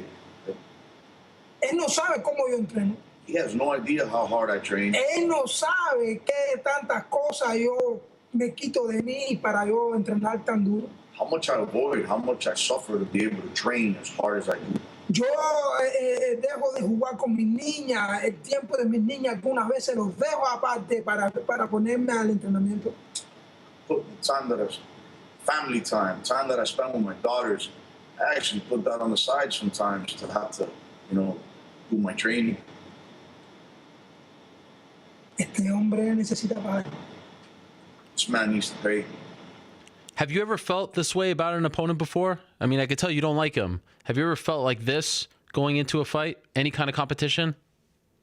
¿Alguna vez te has sentido de tal forma con cualquier otro oponente tuyo en cualquier tipo de pelea, en cualquier tipo de competencia? No, porque nadie siempre han tenido, las personas me han respetado. Nope. Everyone has always respected me. Pero después que sucedió lo que sucedió con Usada, but after what happened with Usada, hubieron varias personas que puse en una lista. There were some people that I put on a list. En una lista negra. Oh. Black list. Oh. Who else is on this list? Ellos saben. They know. Oh. Ellos hablaron.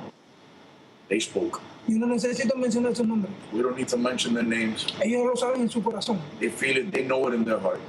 Ellos me volver. Y yo desearía que todos esos que dijeron cosas de mí.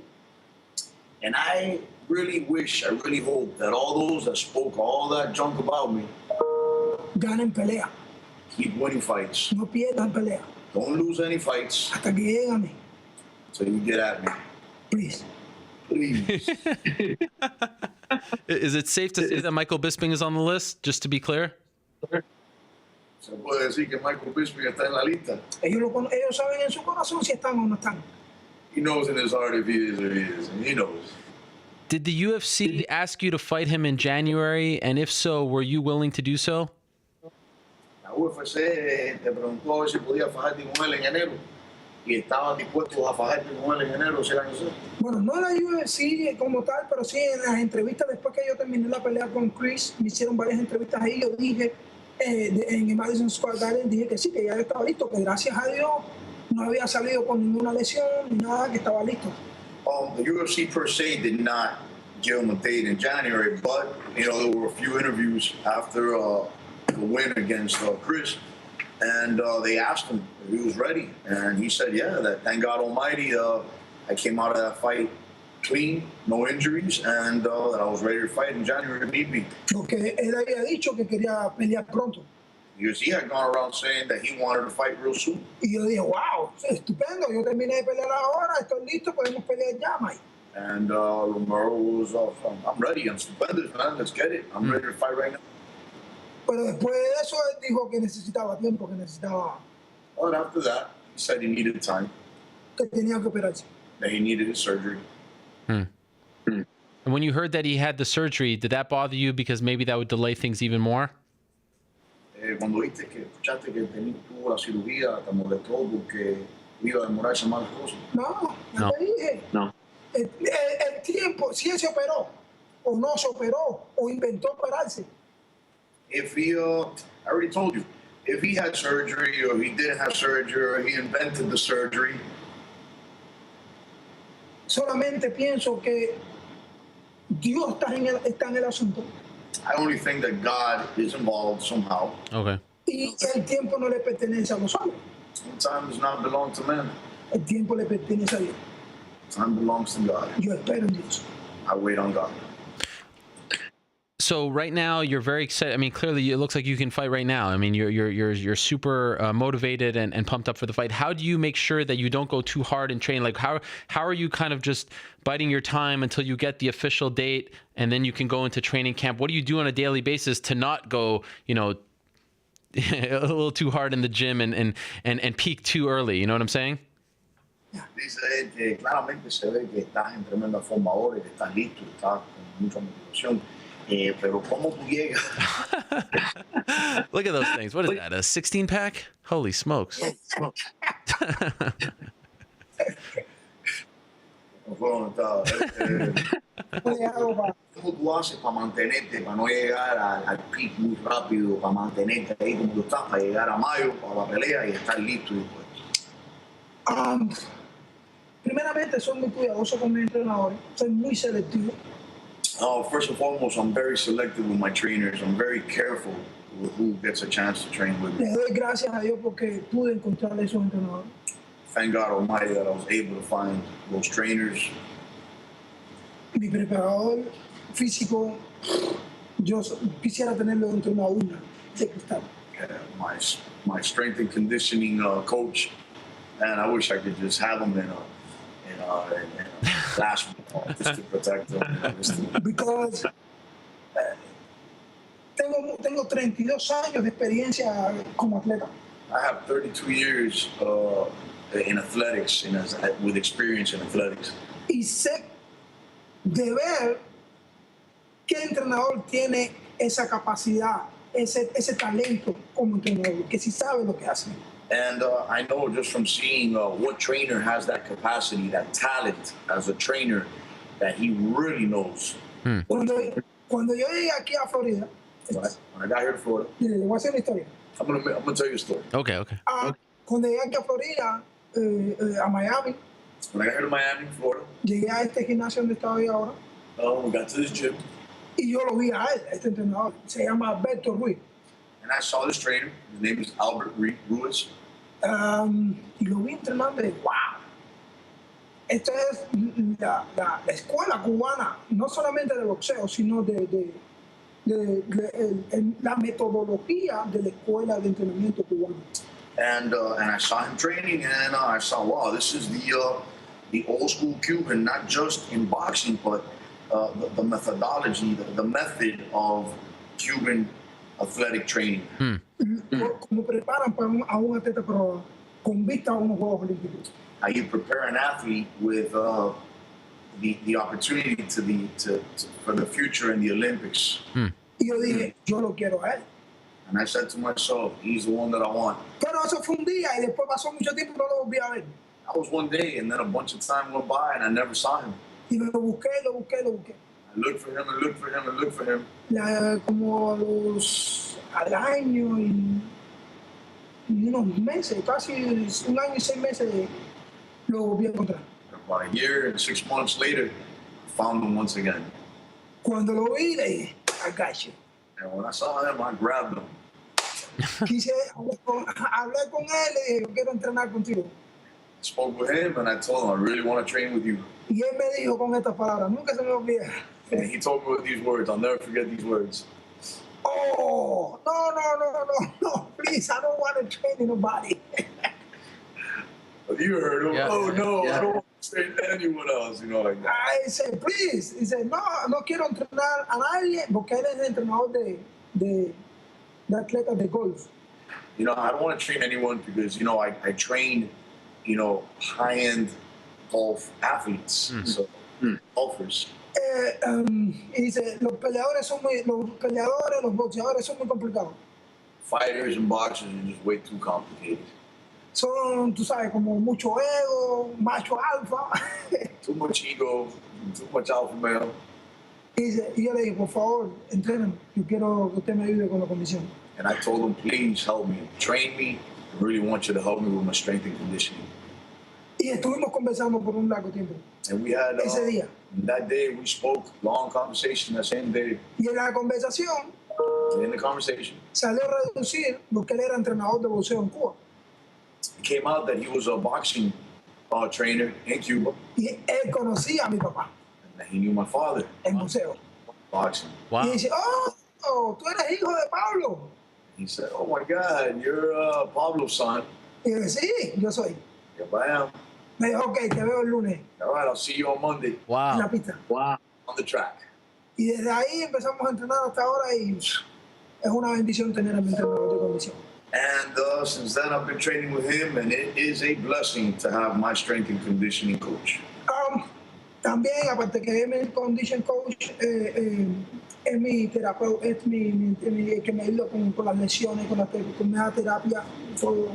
Besides him being my conditioning coach, he's also my therapist. You know, he's the one that fixes, you know, any bruising, you know, any issues that I have, any physiological issues. Tenía problemas con mi espalda baja You know, I had issues with my lower back, y él me ayudó muchísimo con eso, con ejercicios and he resolved it, you know, exercise-based therapy. que el UFC lo sabe. Siempre me tenía que estar poniendo inyecciones que tenía que pedirle al seguro médico de UFC que me pusieran casi siempre para todas las peleas inyecciones porque el dolor me mataba. And you know, I used to always have to get the UFC's insurance to help me out with giving me shots in my back because of the pains that I would have in my lower back. And UFC estuvo a punto de sacarme de UFC.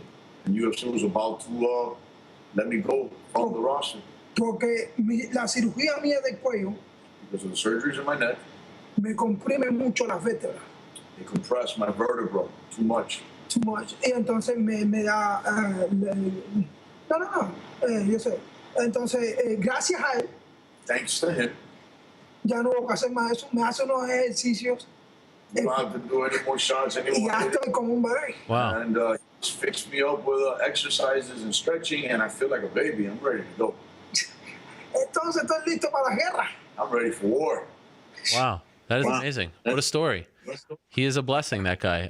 Last quick thing, because I do have to go, Yoel, but I want to ask you this. Is it true that you recently got your passport, that you're able to travel the country, but you're not doing so? Is that true? En verdad, recientemente cogiste tu pasaporte y puedes viajar por todo el mundo, pero no estás viajando todavía. Is that true? Yes, it's true. Why? Why aren't you going home to Cuba? Why aren't you going to see your family? Hay algo grande que hay que hacer. There's something big that I have to do. What's that? Okay.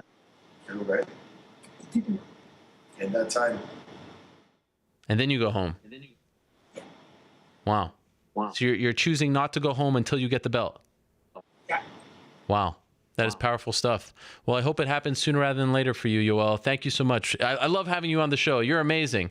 And by the way, Mr. Translator, your name again, please. Ray Fundora. Ray, the man. I mean, this guy is unbelievable. Pound for pound king of translating. It's just, you're dynamic. I hope you guys never leave each other. This right here is a power couple in MMA. Great stuff, guys. Thank you so much. Good luck to you, Yoel, and we'll talk to you very soon. I appreciate it very much. Shalom, shalom, Javier. Thank you, Ray. Appreciate it. Great stuff. Wow. How about that? Very, very powerful ending. Whoa. Got his passport, but choosing to not go home until he gets the belt. Wow. Unbelievable. Okay. Let's move along. Let's go to our next guest now. Talked about him a little bit last week on the program. He is the World Series of Fighting middleweight and light heavyweight champion. But if you follow him on Twitter, you've obviously seen that something's going on.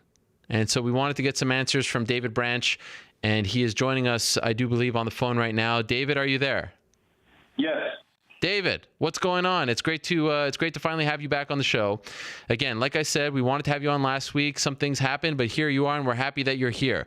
So you've been talking about some things, writing about some things on Twitter. It doesn't seem like you're very happy. So please tell us, what are you unhappy with? Okay, first, I just want to make sure that I'm not going to get headlined. No crackheads and chickens, okay? One of the great stories on this show, yes.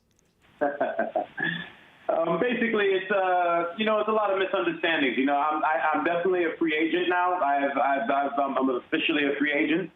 I'm going to be looking to explore my opportunities on the outside of WSLF. And I think that it was just about time for me and the company to just split ways. There was some misunderstandings that happened. And as a result of that, I think that is, it was just fair for me to just, as a result of the misunderstandings, it was just best for me to just get released and stuff like that. Plus, I just want to do other things. I think that one of the big things is that, people have, the media and people, and to myself. Yeah, I'm 35 years old right now, and then at the end of this whole fighting career and stuff like that, I'm a 2-division champion, but people will always say, well, he didn't do it in the UFC. Well, here's the deal. I'm a free agent now. People have been saying for years that I'm the best fighter in 185 pounds on the outside of the UFC. I disagree. I believe that I'm the best fighter in the world, and I think that now is my opportunity to be able to prove that. So like I said, you were the World Series of Fighting middleweight and light heavyweight champion. Why are you a free agent? Why are you no longer a part of the company? I'm no longer a part of the company just because it's just time for me to grow. It's time for me to grow and just do bigger things. It's time for me to have more challenges for myself. There's no more challenges left for me in WSOF. I've just accomplished everything that there is for me to do there. It just comes time for an athlete to just move on, and I think that this is my time right now. Did you ask them to be released, or did they release you, on their own will? I mean, under the, that was their decision. You had nothing to do with it.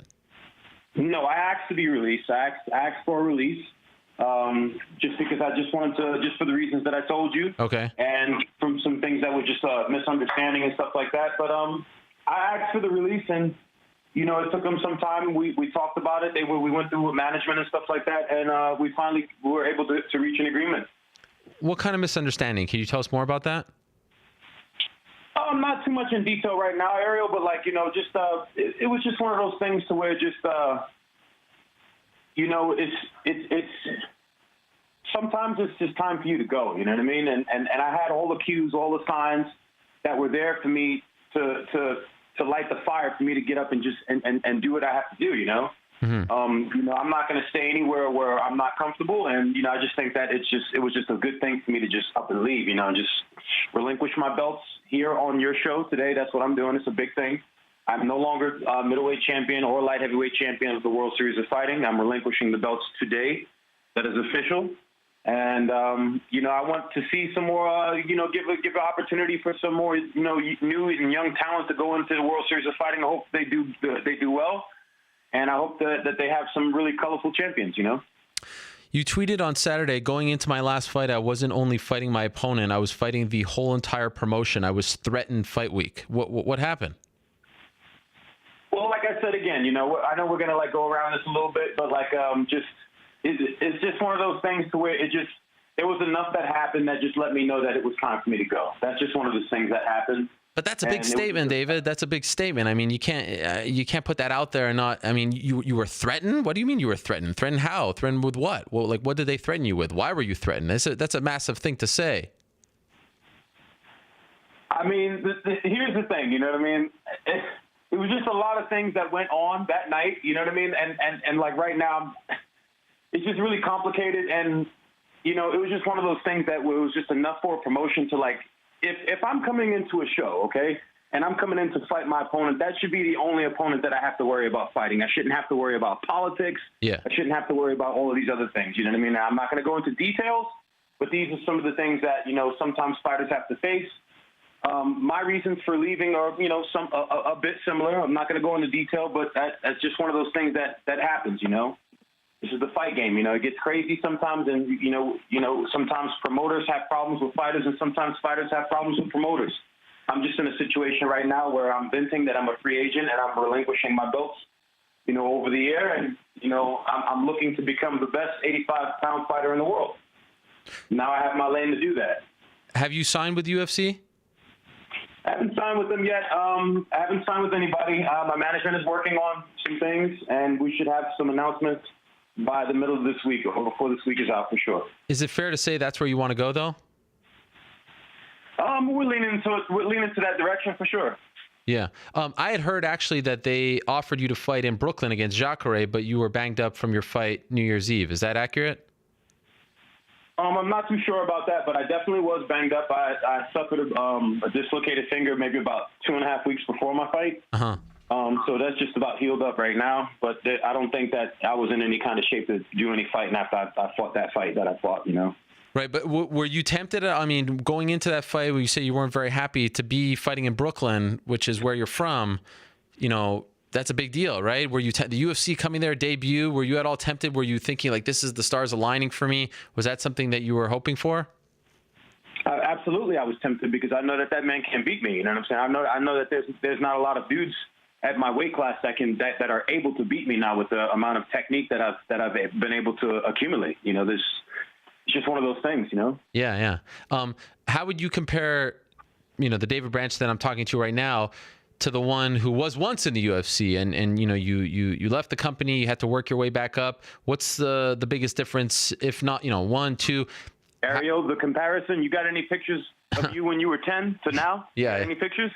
That's the comparison right there, man. A kid and a grown man, you know? Yeah. It's just a different dynamic, a different ball game. It's somebody who knows so much more about the business aspect of fighting. It's someone who knows so much more about the mental aspect of fighting, just the political aspect of fighting, you know, how to navigate through media, how to navigate through different contract kind of issues and things like that. You're dealing with somebody who's a very, very seasoned guy now and someone who's had 6 championship fights. I mean, there's a lot of guys in the UFC who don't even have that much experience. I don't even think that the champion has that much experience in championship fighting. You know, so it's just one of those things right there, you know? Completely different human.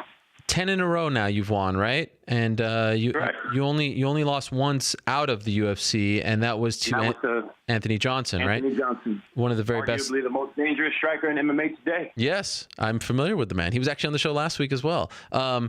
Where do you put yourself in the, like, do you want a top 5 guy right off the bat? Do you want to ease your way back in? How do you if you get into the UFC, how do you view it? Wherever I go, it doesn't matter who they put me in front of to fight. You know what I mean? It's no secret that out of all the champions, I mean, I'm not knocking any of the champions, and I have a huge amount of respect for all the World Series of Fighting champions. But out of all of them, I've fought the stiffest of competition. Mm-hmm. It's one of those things to where, you know, I mean, I defended one of the belts that I had against Yushin Okami at the time. I think he was like number 8 in the UFC. Knocked him out. Everybody thought that he was going to win. Didn't happen. He got clipped. You know what I'm saying? So it's just one of those things. I mean, like, I'll fight anybody, you know. I'm not one of those fighters that's going to come into any organization that cherry picks, that sits there and says, oh, I want to fight this guy, but I'm not ready to fight this guy. I am a fighter. I'm not no fucking pussy, you know. I'm going to fight anybody, okay, because that's what I do. And if I'm not gonna have that mentality, then I'm going to take my gloves, Ariel, and I'm going to hang them up on a nail, okay? Because that's just what I do, you know what I mean? I shouldn't be inside that cage. And I shouldn't be going into a particular organization or any organization if I'm not willing to face the stiffest of competition that's there. Are you sad about the way things ended with World Series of Fighting? Because let's be honest, I mean, you went into the promotion. I think you were on the very first card, if not the very first fight in the promotion's history, right? Yes. And you were coming off that loss to Anthony Johnson, and I think that they played a big part in resurrecting your career and bringing you back up to put you in this position. Are you a little sad that it ended on this note? Absolutely. I mean, like, it's not even ended on this note. Me and World Series of Fighting had like really good times. Like you said, they did resurrect my career. It was at a time where, when I first joined that company, where my career was in the ruts. I became a 2-division world champion in that promotion, which is something that's a historical event that's happened. I was the second person beside Dan Henderson that has actually done it, the only person that's defended it. You know, so of course, you know, the World Series of Fighting has done great things for my career, you know what I mean, as far as giving me the opportunity to fight. You know, sometimes things happen like that, though, Ariel. You know, in business, you know, we don't always say bon voyage and, like, you know, sail off in the sunset, you know, from each other. That's not how it works all the time, you know? How would you describe the ending? I mean, the parting of the ways. Was it contentious? No, it's just a handshake. It's just like, nice doing business with you, you know? Goodbye. I have to be honest, though. I mean, based off the tweets, it sounded a little more contentious. I mean, being threatened and all this stuff. I mean, it doesn't sound like your typical goodbye. Right. Well, you know, sometimes things can, you know, sometimes we can be in an emotional state and tweet things at times, you know. Okay. And like I said before, there were certain things that got taken out of context. But But, I'm no longer with World Series of Fighting, and I think that's what should be. Sure. That's the staple of this thing. I'm a free agent right now. Do you regret the ending? Like, do you regret tweeting that stuff out? Do you regret being emotional? I don't live with regrets, Ariel. I don't regret anything. I'm a man, and I'm a kind of man of purpose. I don't regret anything that I said. I'm just simply explaining what it is that I put out there, Okay, all right. And so in the last couple of days, I mean, you've just relinquished 2 titles. Marlon Moraes is gone. It sounds like Justin Gaethje may be gone as well. What do you? Is the promotion in trouble from your vantage point? I mean, do they have issues? I don't know. I don't know exactly. I'm not like, I wouldn't be able to, I'm not in front of a computer to be able to look at their numbers and things like that and let you know like what's going on with that as far as their business aspect and stuff like that. But I mean, it doesn't look good when you have a couple of champions that want to leave. Yeah. Obviously it's going to raise a couple of questions and stuff like that, whatever the reasons are, whether they're legit, whether they're part of a political reason or whatever, that usually doesn't look good, if you have marquee fighters leaving, And just those are the guys, those are the people that, that you use to help tune in to your shows, so. Yeah. And not to mention, I mean, and they're going to think I'm piling it on here, but I'm not, these are facts. John Fitch also has some health issues. Unfortunately, he might be done as well, and he doesn't want to be done, but that's just, like I said, the fact of the matter. Is there a reason, David, why you are reluctant to say what happened in New York? Is it like, did they ask you not to? Can you not? Like, is that part of a deal that you signed with them? No deal. Okay. So why don't you just say what happened so other fighters can learn from it? I mean, it sounds like it wasn't a very pleasant experience fighting in your home state for the first time. I mean, I pretty much said everything that there is to say about that particular scenario. Okay. I mean, we keep going around back and forth to that.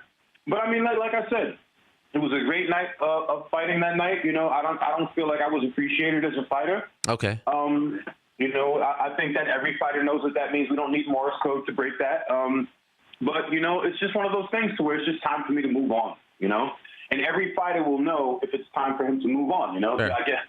I mean, that's just the way it goes, Were you disappointed that you weren't on the NBC broadcast? Hell yeah. I mean, I was, because I'm a New York guy. Yeah. And I would think, business-wise, if I was someone, running a promotion or something like that if I have a hometown guy that's 35 years old, that's had this amount of fights, God, he's been living in New York for a very, very long time, probably every single borough. God knows how many people this guy's going to bring in. Let me put this guy on every freaking platform so I can sell, Uh-huh. Fans of New York. So obviously, yeah, I mean, anybody would have got upset with that, Did they tell you why? I mean, I agree with everything you just said. Did they tell you why they didn't go in that direction? No reason. No reason. All right. For whatever reason, it didn't make any business sense. Who's in charge over there? I have no idea. I think that the CEO is Carlos Silva and Ray Seppo. Okay. All right. When do you want to get back in there? I'd like to get back in a couple of months, like as soon as possible, So I'm always training. I don't like going to training camps, getting in shape or anything like that. I'm a full-time professional fighter. I'm like a monk. 100% dedicated to this until I retire. Yep. So, whenever I get a call, I just train for an opponent, I'm just training for a guy specifically. I'm not like trying to work my body in shape and do all that crap, Thinking, just off the top of my head here, UFC going to Buffalo. Does that make sense to you? Do you like that? Well, I am a New York guy, and like I said, my management's working on some things, so I would love that, man. I would love that. Buffalo would be nice. Maybe against like a Robert Whittaker. And I know no information here. I'm just looking at the rankings. I feel like that would make a lot of sense. Whatever is clever, man. Oh, man.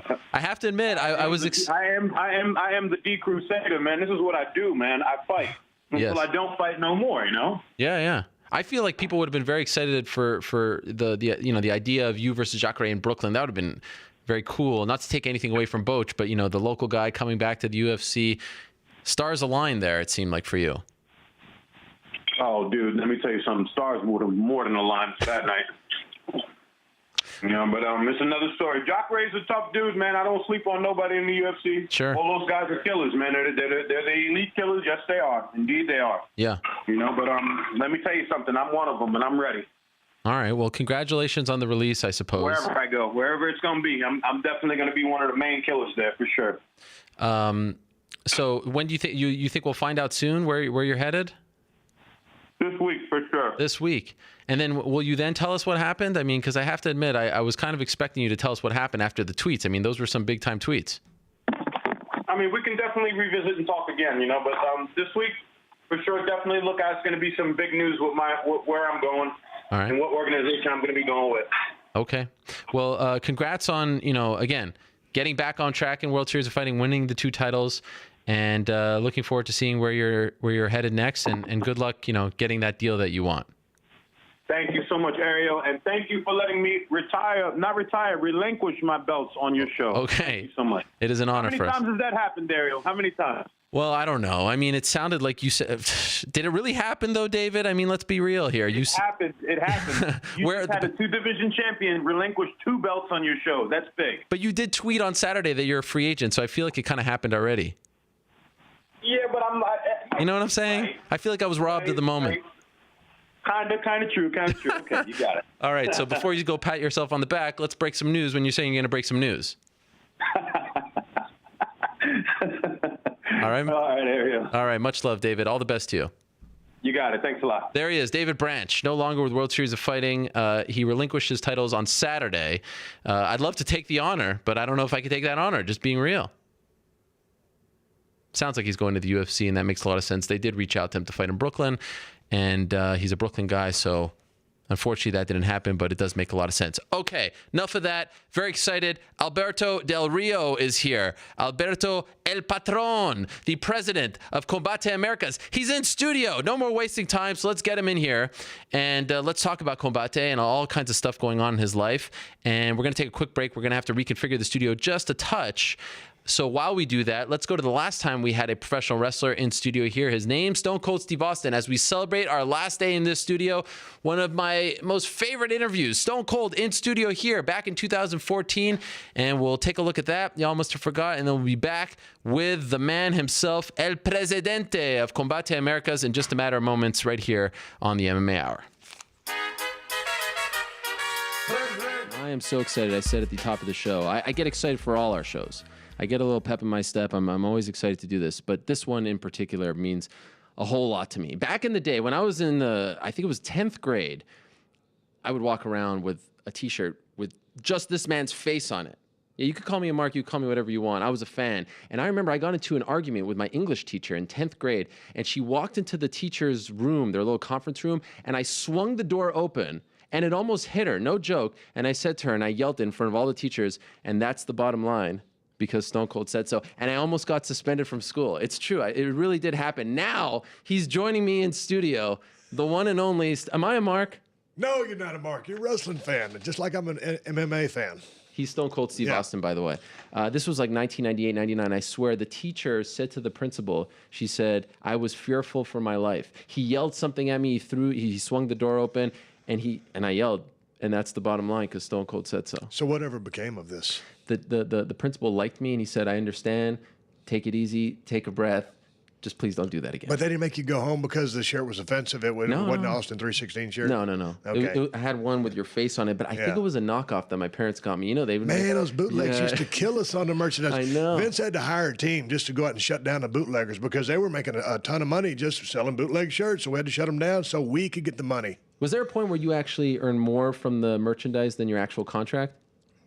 Man, the merchandise was a big part of it, but, just being at the shows, because, man, we were sold out every single night of the week, whether it was 18, 20,000 seat arena. It doesn't matter what day of the week it was. But yes, merchandising was a very, very large part of that. And I should say my parents, I think they were in Aruba of all places, and they came back with this T-shirt.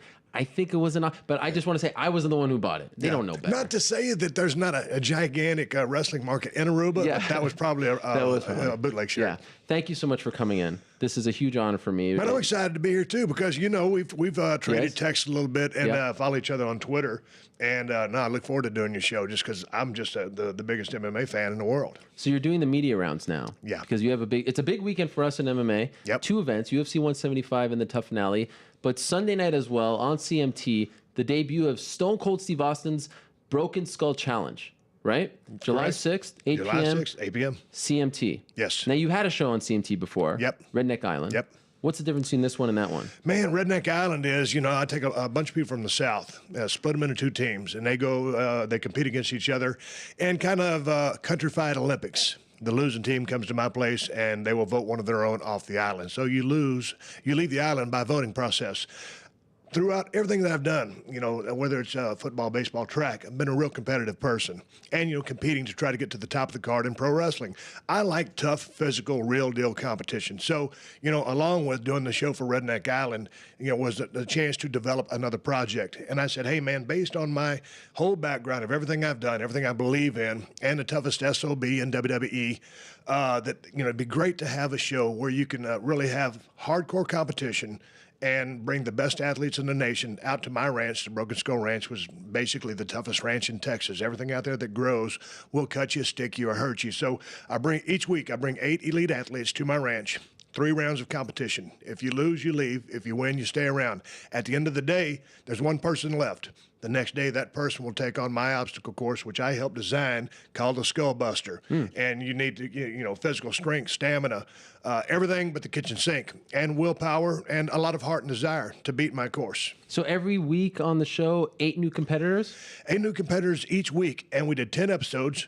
5 with the guys, 5 with the women. Wow. And man, I tell you, I didn't really know what to think when, when the women came out there for our first group, because we did all 5 men first and then started doing the women. I was like, holy, the women blew me away. Really? Because they're ultra competitive, and they kind of, everything but the kitchen sink with those ladies, and they kicked ass just as well. And the kind of people that came out, it was interesting because we had a lot of people from the CrossFit world, Tough Mudder, Spartan Racers, MMA, really, and pro wrestling. Wow. So we had a bunch of badasses, whether it's male or female, and it was a real good time because I go out there, all I'm doing is setting a table for these people to come out there and do what they've trained their entire life to do. Now, they don't know exactly what they're doing, but it's going to be very physical. And there is some hand-to-hand combat as well. Anyone that I would know, like an MMA name or a pro wrestling name? Anyone famous? No, not anyone famous, but from the Spartan races and from the CrossFit world, absolutely. I don't want to drop our names right now, but absolutely, you would have heard of these people. Now, I'm just curious. Women, men, are they using the same course that they have to go, or is it modified for the women? Same exact course, really? Except Wow. one of the walls is different. Okay.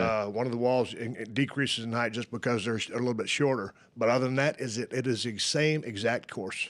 I actually have a friend who competed on the show. He helped set up this interview. His name is Alex. Yep. Just opened up a new gym. It's actually 2 blocks from here. I'll talk about it later. How did he do? I mean, give me a hint. Did he suck it up or? All I'll say right now, because I'll say Alex is a badass. He's a badass. Yeah. Wow. Yeah. I talked to him earlier today. We did a little gig on Fox and Friends, and I'm going to see him here in a minute for some entertainment tonight. But no, make no mistake about it. Alex is a verified badass. Now, this is at your house. This is really where you live? No, it was going to be at the Broken Skull Ranch in South Texas. But when you come to look at the logistics of actually filming in the middle of nowhere and getting contestants in and out, production people, and most of the people live in L.A. From a crew standpoint, we had to take the ranch and move the location about 60 miles outside of Los Angeles, so it kind of replicates the exact Broken Skull Ranch. But it's the spirit of the ranch. Everything out there is tough, including myself. Where's home for you? Because I listened MMA Hour. There I am.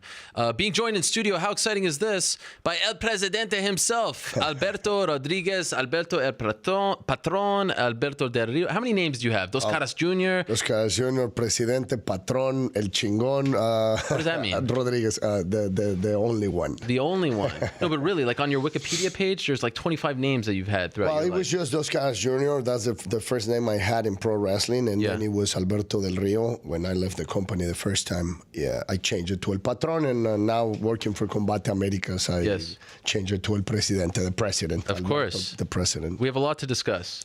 So now it was in October, I think, they announced that you're the president of Combate Americas, this up-and-coming company. We've had Campbell McLaren on the show before to talk about it. But being president, I mean, what does that really mean? What are your day-to-day jobs as far as the MMA promotion is concerned? Well, I do a lot of things. I'm still doing some pro wrestling shows wrestling shows, but my main focus is Combate Americas. It's totally different than what I did before. So as many people know, I was a competitor, I was a fighter, I was an amateur wrestler, an MMA fighter as well. So that's the main reason why Campbell McLaren invited me to be part of Combate Americas, to be close to the fighters, because with me being a competitor, I know how they feel, what they feel, all the things you have to go through when you are in this amazing sport. So you're going kind of from being a competitor to more of like the boss, right? The Vince McMahon, the Dana White, so to speak, the president of the company. More not like Vince, but more like Dana. Okay. It will be like promoter. The same stuff. Sure. Finding talent, finding places to take the sport, and make these fighters from being amazing athletes to be superstars and sell tickets, sell pay-per-views, and make a name for themselves. Do you enjoy that role? Like, because you're still a young guy, right? You still want to be active. Well, I'm still active. I'm still doing pro wrestling shows around the world. I'm actually going to England in 3, 4, 5 days, right? Well, something like that. And something like that. But no, when it comes to MMA, when it comes to fighting, I'm completely done. Yeah. I mean, those days are gone. I think my last fight was like 10 years ago. I don't even remember. 2010. 2010. 7 years there you ago. Go, 7 years ago. Not that long ago. Well, but it feels like it was longer than that. But I'm completely done competing in the cage, in la jaula, or in the ring. What was that second word? La jaula, the cage. Oh, the cage. Yes. That's the Spanish word. Yeah, for the cage. Spanish words for cage. Yes. Knowing Campbell like I do, I feel like he maybe offered you a fight, like said, would you be interested? I mean, you fighting for Combate would be a big deal, right? Well, that's actually the way we started our friendship. He wanted me to fight for Combate. He offered me an amazing contract. The contract was fantastic. I wanted to do it, but I didn't know if I was still. If I still had that fire, that passion, that hunger for fighting. So I went back to the gym for like 2 or 3 weeks, and I just remember myself doing sparring in James Leahy's boxing gym in San Antonio. And just after the third, fourth round, I took my gloves off, and I was like, no más, like Roberto de Piedra Duran, and I said, no más, this is not for me. I'm not hungry anymore. Okay. And I immediately called Campbell and I said, amigo, thank you, but I can't do it. And then he was like, okay, if I find something different, better for you, I will call you in the future. And he did, to offer me this amazing position as the president of the company. And that's something that I really love, and I'm really passionate about what I'm doing right now. Didn't Glory also reach out to you as well about fighting for them? Yeah, Glory, Bellator, different organizations, yes. Did you seriously, consider any of those offers? Not Bellator or Glory, but Campbell's offer was really interesting. The money was it was the right money, and especially he was going to do it in a way that I would feel comfortable going back into the cage, and also because Combate, we have a lot of Latino fighters. Our main flavor in the company is Latino, but I mean we get fighters, and we're open to get fighters from all over the world as long as they fight like Mexicans, right? Like Latins. That very aggressive style. Right, aggressive style, always bringing the fight, trading punches, giving the audience what they want to see, something spectacular, and we want them to go home happy. I know you travel a lot. You're always very busy. You're all over the world. But when you have, let's say, a night, if you can choose, sit down, watch pro wrestling, the best of pro wrestling, WWE, or watch an MMA event, what do you prefer? What do you enjoy watching more? I don't watch pro wrestling at all. At all? It's completely banned from my house. A lot of people don't believe this, but when my friends go to my house, they're always like, oh, it's Monday, it's Tuesday, let's watch wrestling. And you will see my sisters doing this. Don't bring it up. No, because we don't. I mean, when I was working for WWE, I was doing 220, 230 shows per year. So I was living on the road the whole time. So the last thing I wanted to see going home was pro wrestling. Yeah. As everybody knows, I'm a big fan of MMA. So I always go and watch any organization, UFC, whatever it was, Bellator, of course, Combate. Now working now for Combates is like my main focus. So would you say that you kind of have like a sour taste in your mouth towards the business, towards WWE? That's why you want nothing to do with it? No, not at all. It's just because I've been doing this for so long. Yeah. I grew up in the business. I pretty much grew up in the locker room. My grandfather was a wrestler, my dad, my uncles. I've been in the business my entire life. So if you don't separate that world, the pro wrestling world, from your personal life, you will be miserable in your personal life. That's why most of the wrestlers, they don't have a family, they don't have a home. Because for them the pro wrestling business is everything, and I'm pretty good on separating that world, that fantasy world, or one of my idols said one time, Bret the Hitman Hart. Oh, me too, my favorite. The cartoon world of pro wrestling. I'm really good at separating that from my family. When I go home to be a father, to take care of my kids, to take care of my fiance. That's what I do when I'm not in the ring. The man, Bret the Hitman Hart. I was there in Montreal in 1997, the screw job. Oh, wow. I was in the arena. Awesome. The Montreal screw job. Vince McMahon, Shawn Michaels, amazing. But I don't watch it anymore either. I used to be a fan, but it doesn't interest me now because MMA has that unpredictable factor, right? It just feels too fake. It feels too scripted. You feel like you can see what's happening a mile away in pro wrestling. Yes, I think you can get some elements from pro wrestling, that you can bring into MMA to make these fighters better. Yes. They like us in Combates. We have amazing fighters, amazing athletes, but we want them to be superstars, and that's the pro wrestling element that you can plant in their heads to make them superstars, to sell tickets, to sell pay-per-views. Because at the end of the day, we all love MMA, we all love the sport, but we're in the money business, and if you don't bring money to the table, unfortunately, you're not good for the business. Right. As you know, some fighters don't want to admit this, but selling yourself is part of the game as well, and fighting too, right? Oh, definitely. You need to talk on the mic. You need to get people emotionally invested. You were great at this in WWE. You've been great at this your whole career. Do you talk to some of the guys? Like you may see a guy, he's a little rough around the edges. Yes. You don't want it to be fake. You don't want it to be inauthentic, but you try to coach them a little bit? Yes, of course. That's also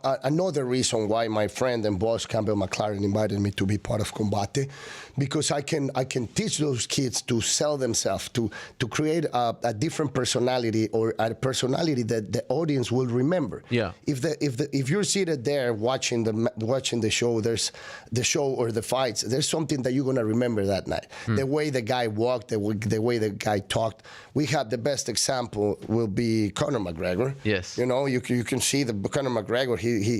He's when he's out there, he's the bad guy. He loves being that asshole in the cage, because that's what the people want to see. Yeah. And you go and watch, and you go and buy the pay-per-views. You go and watch and pay for a ticket to watch him win or to watch him lose. You either love him or love to hate him. That is true. Speaking of Conor, when he said some things about the WWE wrestlers, it was around like August or so. He called them a bunch of, they all get so upset. And I said this on Twitter, and then I had all these people go after me, that the wrestling community and the wrestlers themselves, they must be the most sensitive bunch of people that you say anything about pro wrestling, anything at all, you question them, they get so upset. Is this an act? Is this part of the gimmick, or is this them really defending the sport? How dare you, Conor McGregor, say anything about us? What's the mentality like in the locker room? Well, we know everything is entertainment. We know Conor McGregor is just playing that character, that bad boy that is making him who he is right now. When I'm a really nice guy, but when I was on TV, I was a complete asshole. I was the bad guy all the time, and I was loving it. I remember them trying to make me a baby face, as we call him in the business, a good guy, and I hated it. I hated it because that's not me in the ring, but outside the business, I'm a total different person. And we know Conor McGregor is doing the same. When he was fighting Diaz, he was completely serious, completely focused, no joking around, because Nate Diaz is a dangerous opponent and he kicked his ass one time, right? But when he knows that he can bring that personality, that crazy personality, the badass personality to the fight, he does it, because that's what sells tickets. And when it comes to pro wrestling, there was some people being upset with what Conor McGregor said, but the real badasses in the pro wrestling business, we don't care. We know it's just entertaining, and he's just saying that to create more drama, to create chaos, and having people tweeting about it and talking about it. Okay. So going back to the combative fighters, are there any in particular, because let's be honest, they're a younger promotion. They don't get as much attention media-wise as UFC and Bellator. Are there a couple of guys right now that you say, okay, these guys I'm really excited about. They are going to be household names. They are superstars in the making. Any that come to mind that people should know about? Oh yeah, we already have our superstars. We have like Gustavo Lopez is one of my favorite ones. Like I like his personality. He's an amazing athlete, an amazing fighter. So he is someone that I can work with him and help him develop that personality that will sell tickets and will sell pay-per-views. John Castañeda, Kira Batara, Froggy. We already have a lot of stars that are doing an amazing job, and those are the guys that are going to help us to take Combate to the next level. We're doing an amazing job already.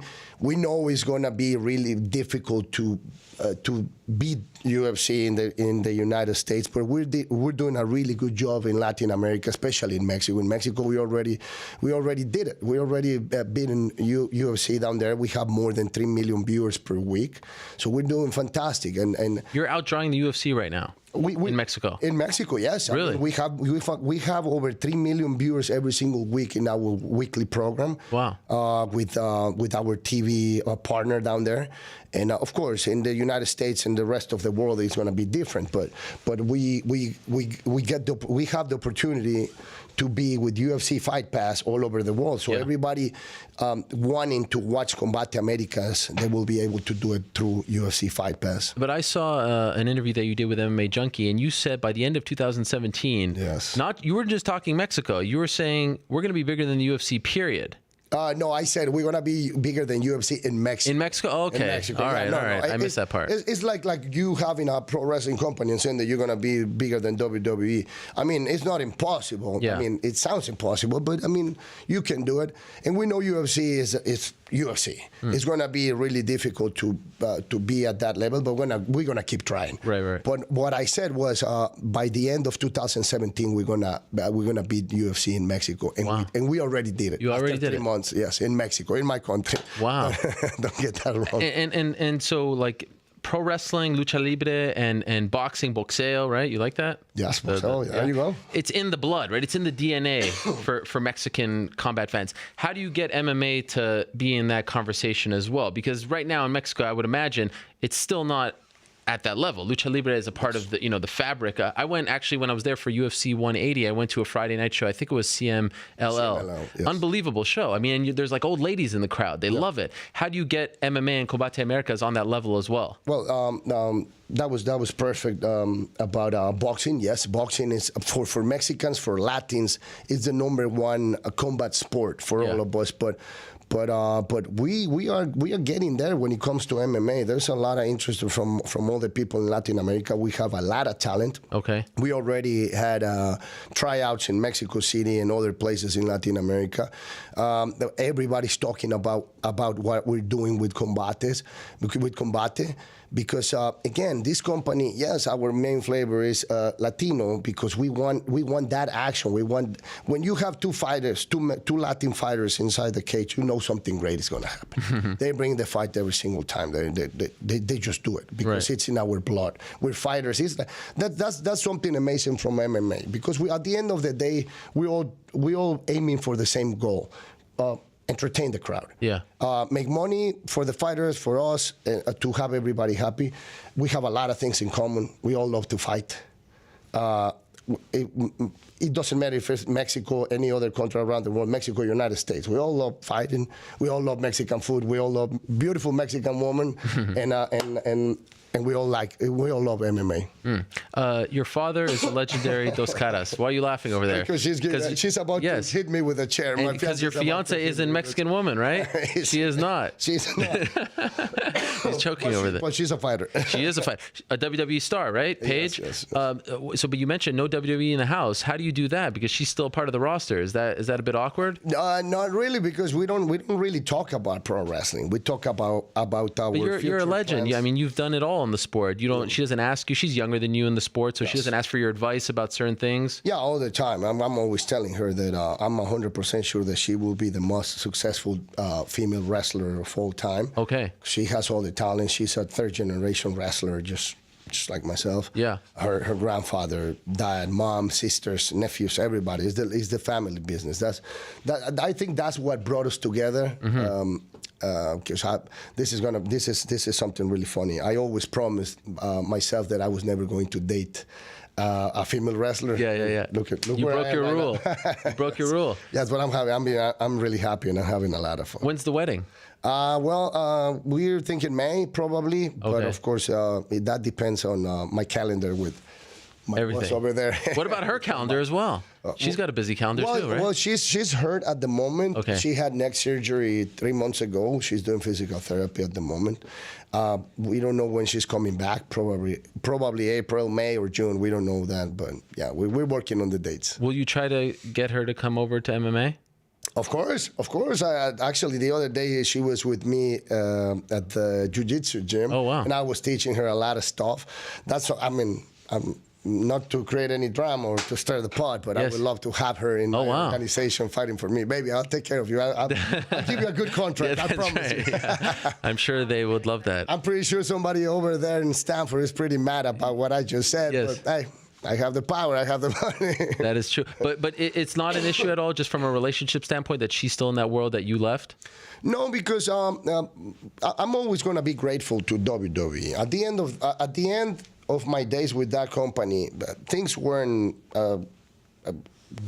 good. Yeah. I wasn't happy, and that's the reason I left. Because I left the place because at this stage of my life, I'm going to do only things that are going to make me happy. Sure. And I was not happy in that place, so I decided to leave. She's still working for that place, but I don't care. Like you said, she's young. She still have a lot of things to give to the business, and I'm not going to say no. I mean, she's capable to take her own decisions. Right. Okay, fair enough. Your father is the legendary Dos Caras. Your uncle is the legendary Mil Mascaras. Mil Máscaras. Máscaras, yes. Sorry, I always mess that one up. That's okay. Anyone knows, even if you're not a Lucha Libre fan, you know who these people are. How do they feel about you getting involved in MMA? Is there a rivalry there between Lucha Libre and MMA, or do they like it? No, never. No. That's something that never happened in my family, because I have always been a competitor. I started amateur wrestling when I was 8 years old, so I've been competing in my entire life, and of course, it's a different world, but when it comes to contracts, promoters, the way you develop your career, it's pretty much the same. That's true. Just the only difference is MMA is 100% contact, and pro wrestling, we're taking care of each other. Of course, we get hurt. Yeah. I mean, the injuries, the risks are completely real, but there's not 100% contact. Yeah, it's funny because when I said that you were going to be on the show, I had some people who were like, oh, why is Alberto Del Rio going to be on an MMA show? But they don't know. You were going to be at the 2000 Sydney Olympics, right, in wrestling. Yeah. And then you saw, no money, I'm out of here. Like the Mexican wrestling team had nothing to invest in you guys, so you went and turned pro. Is that true? Yeah, it was back in the day when the government was only investing money in track and field and probably diving and like 2 other sports, but they were not interested in investing money in wrestling. And in order to qualify for those Olympic Games, you needed to go to 10 different Grand Prix, and they were only going to take us to one of them. So it was going to be impossible for us to qualify. And of course, I got really sad and depressed, and that's when my dad was like, "Okay, you have given everything to amateur wrestling. I think it's time for you to jump to pro wrestling and start making money." Does it bother you? Like, do you wish that you had that Olympic experience? Yes, because I live in the United States. My kids, they were born here in America, and I see all the opportunities that they're gonna have if they are great athletes in the future. Yeah. My oldest son, Joseph, he's an amazing athlete. He's doing everything. He's always jumping from boxing to baseball, gymnastics. How old? He's always 6. He's gonna be 7 years old in 2 months. He's an amazing athlete, and I know he's going to be somebody in the future in sports. I don't know which sports, but which sport. You're okay with him being a fighter? Yes, if that's what he wants, yes, why not? But being in this country, I know he's going to have all the opportunities. If, let's say, he becomes an amateur wrestler, I know the government, his university will support him to the end, and he's going to be successful. I didn't have that opportunity, not because of me, because the talent was there. I was the best fighter, the best wrestler in the team, but there was just no money. They didn't want to support me, and of course, every time I think about it, it makes me sad. Yeah. So do you think? Okay, so then you go. You say, I'm done with this dream. Do you go straight to MMA then, or do you go to pro wrestling? No, I did I went to pro wrestling. I was doing some shows in Mexico and Japan, and that's when after. Who introduces you to MMA? It was my former manager in Japan. He called me and he was, hey man, there's this promoter wanting to have you in a fight, in a completely real fight, Valitudo, how they used to call it in Japan. And I said, okay, so who they want me to fight? Kengo Watanabe, the Japanese champion. And he was like, we're gonna give you $20,000. And back then I was doing, like, in dollars, probably like $80 per match. Wow. It was like I was doing probably, I don't know, $1,000. The beginning of my career, I was doing like $1,000 per month. Wow. So when this promoter came and said, hey, I'm gonna give you $20,000 for one night, I was like, tell me where I sign. But of course, because I'm an athlete, I immediately went back to the gym, to the amateur wrestling gym. I found a boxing coach, and I got myself ready for that fight. And but you weren't planning on doing it. If they don't come to you with this offer, you don't go down that road? If they wouldn't come, no. This wasn't a goal. You were just going to be a pro wrestler. No, I was going to be just a pro wrestler, and then these guys contacted me, and I'm 100% sure that all the Japanese promoter wanted was to use me as white meat, just to go there and get killed. And your name, right? And my name, because they wanted, they were pushing the Japanese champion. They were building the Japanese champion. Yeah. Thank God for me, I ended up kicking his ass and breaking his arm, and from there, my life changed because of that victory. All the important organizations started calling me and paying me money to fight, to do pro wrestling shows. And when Mexico wanted me back, I was like, okay, the situation changed. I need more money. It's no more $80 per match. That's right. Now, why didn't you stick to MMA? Like, why did you go back and forth to pro wrestling? Did you enjoy still, at the end of the day, pro wrestling more? Well, pro wrestling has always been the love of my life. Okay. I became a pro wrestler because I was always watching my dad on TV or in the ring, my dad or my uncles. So my love has always been pro wrestling. I was doing MMA because, again, I'm a competitor, I'm an athlete, but I was mostly doing it because of the money. The money was fantastic, and back in the day, the money wasn't good for me in pro wrestling. Then, again, everything changed after that victory in Japan. Okay. And it's one thing to fight, kind of like these guys that they're building up. It's another to fight Mirko Krokop. It's another to fight in Pride. Yes. Main event, Pride Bushido 1, October 2003. You're fighting Mirko Krokop. Did you know who Mirko Krokop was? You heard of him? Of course. You've seen him? No, totally. Actually, when they offered me the fight, back then my trainer was Marco Huas. Yes. I don't know where Marco is, but if you're hearing this, hi, Marco. You don't have a relationship with him? Give me a call. Yes. Not anymore, because I retired from MMA, and I focused in my pro wrestling career. But hey, Marco, if you're there, give me a call. Yes, you can. Give him a call. Marco was like, hey, you can do it. You're fantastic. I had my last fight, my fight before going into that Mirko fight was against Brad Collar, and I completely destroyed him in less than 2 minutes. So after that victory, Marco was like, hey, your cardio is amazing. You're there. Why not? You have nothing to lose if you go there. That's when Mirko was the man. Yes. He was killing everybody in Pride, in Japan, and all over the world.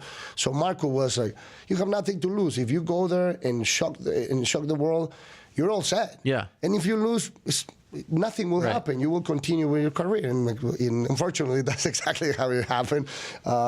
I wasn't ready for Mirko that night. He was too fast for me. I never saw. People is always asking me about that kick, and I'm like, I didn't see it coming. Yeah. When I saw it, it was up here. I could barely block it, and he ended up knocking me out. I wasn't ready that night for him. The amazing thing is that you're wearing the Lucha Libre mask, right? The Luchador mask. Did that hamper anything for you? I mean, is it hard to see? It's not a typical thing for an MMA fighter. Do you regret wearing that, or was that part of the gimmick? You had to wear it? Well, back in the day, like in Mexico, the lucha libre tradition is always to wear a mask. Yes. That's part of our culture and all about identity and the mysticism of who you are and your real identity. I love it. So back then I was like really into that, believing in that, and I wanted to protect that legacy and that identity. And of course, the Japan, you know how the Japanese fans and the Japanese promoters are. They were loving it. Yeah. So they were like, no, please, wear the mask, wear the mask. Okay. Yes, it was really difficult for me to see everything while I was wearing it, but I'm not going to use that as an excuse. Okay. That night with Mirko, I wasn't ready because I wore the mask for several other fights, and I ended up winning in all of that fights with no problem. So that night, what it was is Mirko was too fast for me that night. There's an amazing, like when you watch the fight, when's the last time you watched it? I think I watched it only right after the fight, and that's it again. Yeah. Wow. There's nothing to watch. But it's amazing because he looks so young, and he looks like a killer. You know, he's a very intimidating guy. Oh, that's when he was killing everybody. Yeah, destroying everybody. And when they go to you, is it fair to say that you're a little bit afraid? Like, you seemed a little bit tense. I was not. I was just like, I was trying to stick to the plan, you know. What was the plan? Go to my opposite side, try to stay away from his left leg, because that was his main one. Yeah. You know, he was killing everybody with that left leg, and that was the plan. Just stay away. You're an amazing wrestler. You're 10,000 times better wrestler than him. If you take him down, that was the whole plan. If you can take him down, he's done, because you're going to take him down, keep him down, and you're going to submit. Of course, unfortunately, that didn't happen. Yeah. And again, I wasn't ready for that fight. For that kick. That kick was so fast. Yeah. I never saw it coming. I just remember myself, and that's all I remember from that fight. Me thinking, okay, I'm gonna go for the double leg, and then boom. Half a second after the kick was up here, I couldn't stop it. And no one would blame you if you stopped fighting after that, but you didn't. You kept going. Yeah. It didn't deter you. I did one more fight because I was embarrassed because I lost that fight. So I wanted to prove everybody how good I am. But unfortunately, I ended up I tore my LD in that fight against Nakamura. Yeah. I was out for like I don't know, 6-7 months. It took me a while to come back into any sport, pro wrestling or MMA. Yeah. And once I was ready to fight again, Pride called me and they were offering me a different contract with less money than what I had before.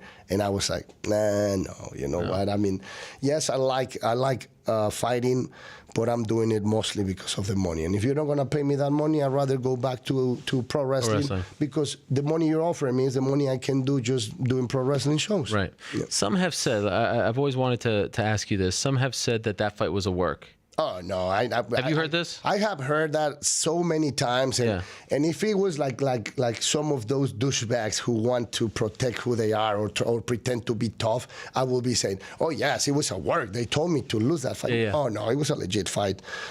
One more time, I wasn't ready for him. He was too fast. And Marco and I, when we were training, we were 100% sure that I was going to be able to take him down and submit him on the ground. But I couldn't. Once I grabbed Mirko, he was super strong. I was pummeling with him, and he did this weird movement, and he was out of my reach.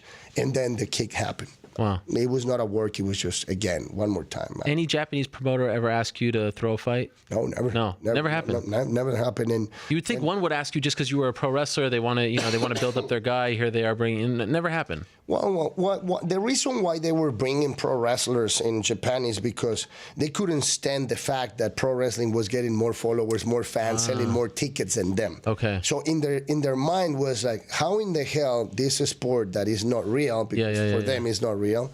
For me, it's real, even though it's scripted and we know who's going to win and who's going to lose, we get hurt. Sure. For them, it was like, how in the hell this is a sport that is not real is selling more tickets than us? So this is our strategy. We're going to kill all the stars. Yeah. And they were offering us so much money that we all were saying yes, going there, fighting. And some of us did pretty well. Some others did horrible, as you know. Yes. For you as a pro wrestler now, what's your favorite memory? Like, what's the moment you were the happiest? Oh, I have so many. The night of my debut in Japan with my dad, next to my dad, my first match as a professional wrestler. Unbelievable. Because I have always said this. my dad has been my role model since I remember. I always wanted to be when I was little and my friends were. I was playing with my friends. My friends were pretending to be Superman, to be Batman, Robin, and I was always pretending to be those caras. Wow. So I always wanted to be like my dad, and that's why I became a pro wrestler. So that moment, wrestling with my dad in Japan, and just performing in that country that is so amazing. They're so respectful for wrestlers or fighters, boxers, whatever it is. Yeah. It was amazing. And then, of course, I had other incredible moments in my career, wrestling against Bret Hart in Europe, winning all those tournaments, Royal Rumble, WWE titles, World Heavyweight titles. How is your dad now? My dad, he's doing fantastic. He's great, yeah? He's in Mexico City at the moment. We're actually going there next week for his birthday. Okay. How old is he? He's 67. So, and does he still wrestle at all? Well, he retired, but now he's in the set of mind. Oh, I'm sorry, don't worry about I'm it. destroying your place. Don't worry about it. He's in the set of mind of, I want to do it again. Yeah, I bet. That's why I asked. So he's doing some pro wrestling shows here and there with other legends. I guess for my dad, it's really difficult to not be in the spotlight. Stop, yeah. I'm completely different than him or my uncle. I'm going to retire from pro wrestling in 2 years. And that's it. I'm not going to be... No one ever retires from pro wrestling. I will. You will? Yes. I mean, my dad always gets mad and says things like, well, how can you say that pro wrestling have given you everything? And I'm like, yes, you're completely right, but I have given everything to pro wrestling. Yeah. All my tears, my blood, my sweat, my years,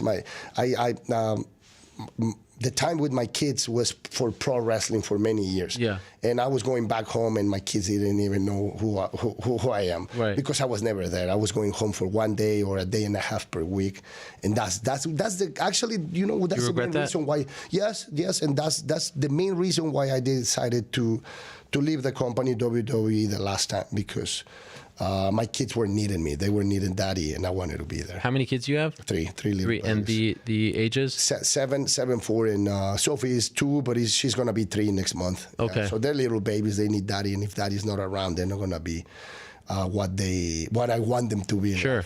But you say, like, when you were a kid, you dreamed of being your dad, right? Yes.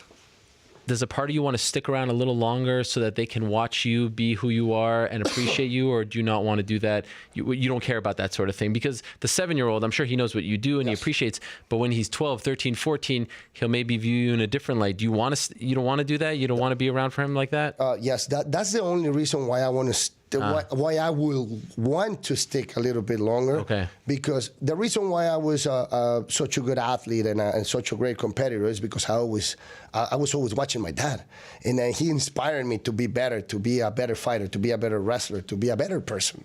So now my son Joseph is 7 years old, and the other day he came to me and he was like, "Hey, Daddy, come here." We were doing FaceTime, and he was like, "Daddy, come here.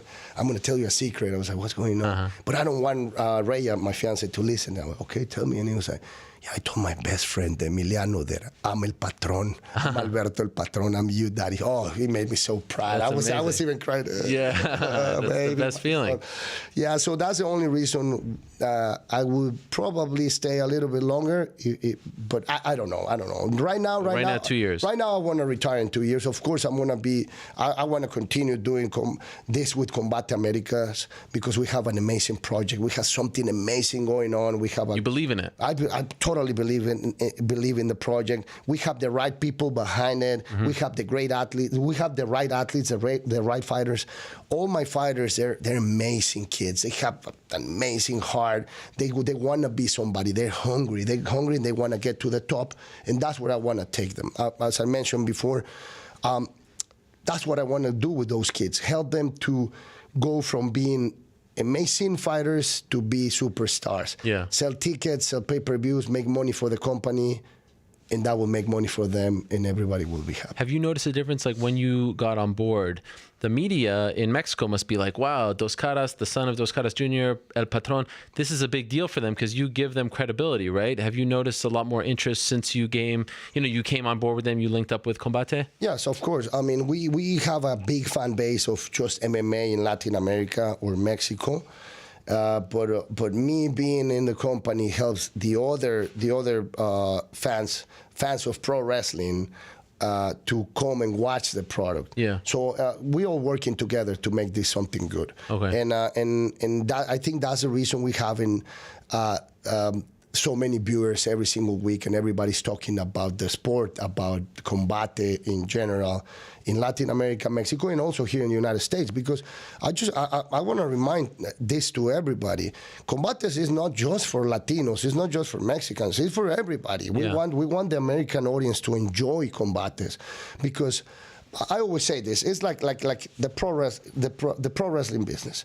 You might not like pro wrestling, but if you ever go to a pro wrestling show, you will fall in love with the product afterward. Yeah. It's the same with combates. You probably have no clue about what combate is and what we have to offer, but just watch it. Watch it one night, and you will fall in love, because our fights are amazing. Are you only interested in Latino fighters, or will you have non-Latino fighters as well? No, we have non-Latino fighters in the organization. We have fighters from all over the world.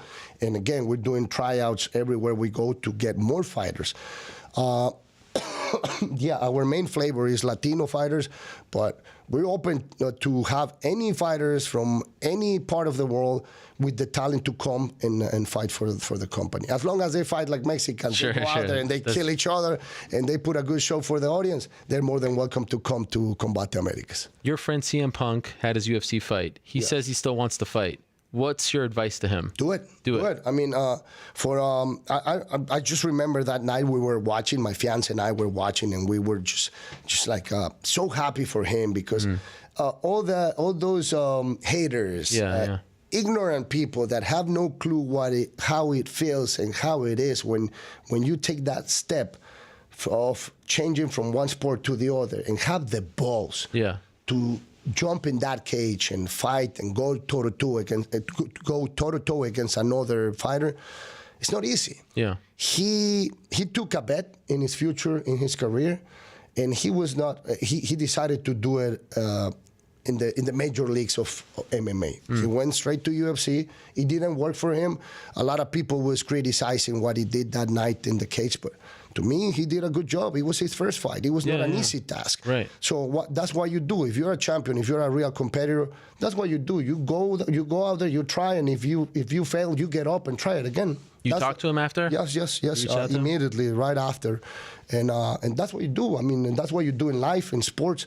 If you fail, you get up and keep trying. Right. If you stay in the ground, you're not going anywhere. So if he says, I want to keep going, you're down with that. You say, go for it. Completely. And as a matter of fact, Phil, if you want to come and join Combate America, you're more than welcome to come. There we go. We got an offer here. Yes. I like that. And we got the money, amigo, so just give me a call. And he doesn't have to be Latino. No, again. Right. One more time, this product is for everybody. That's right. I think there was a misconception at first that it was just Latino, so now you're here to say... I think it's just because the name is in Spanish, Combate Americas, but we don't want just Latin America. We want America. Yeah. The whole continent. It's not just for Latinos. It's for anybody in this continent. So it's great. We want all the American audience, all the American MMA fans to try Combate Americas for one night. That's what I'm asking you today. Do it, and I promise you will fall in love with our product. And they have an opportunity on February 16th. Good segue here. Yes. You're a good president. Combate 11. The 11th event, it's happening at the Burbank Event Center in Burbank, California, again on Thursday, February 16th. And it's live on Azteca America. Azteca America Thursday, in the U.S., 10 p.m. Eastern, 7 p.m. Pacific. Live on ESPN Latin America in South and Central America at 10 p.m. Eastern, 7 Pacific. Tape delayed the following night on TV Azteca in Mexico. Yes. And UFC Fight Pass will stream an English language feed of the entire 10-bout card, prelims and main card live at 9 p.m. Eastern, 6 Pacific. There it is. There you go. My friend couldn't say it better. So that's February 16th. Not this Thursday, the following Thursday. Yes. And you like Thursday as a night? Because that's not your typical fight night. Yeah, that's our fight night. We're happy with it. The networks are happy with it. The fighters are happy with it. So we're going to stick to Thursday nights. I have a soft spot in my heart for Combate. Not only... Michael Fromwitz works for them. Love him. Yeah. Always been great. Campbell, love him. Great guy. But there was a guy...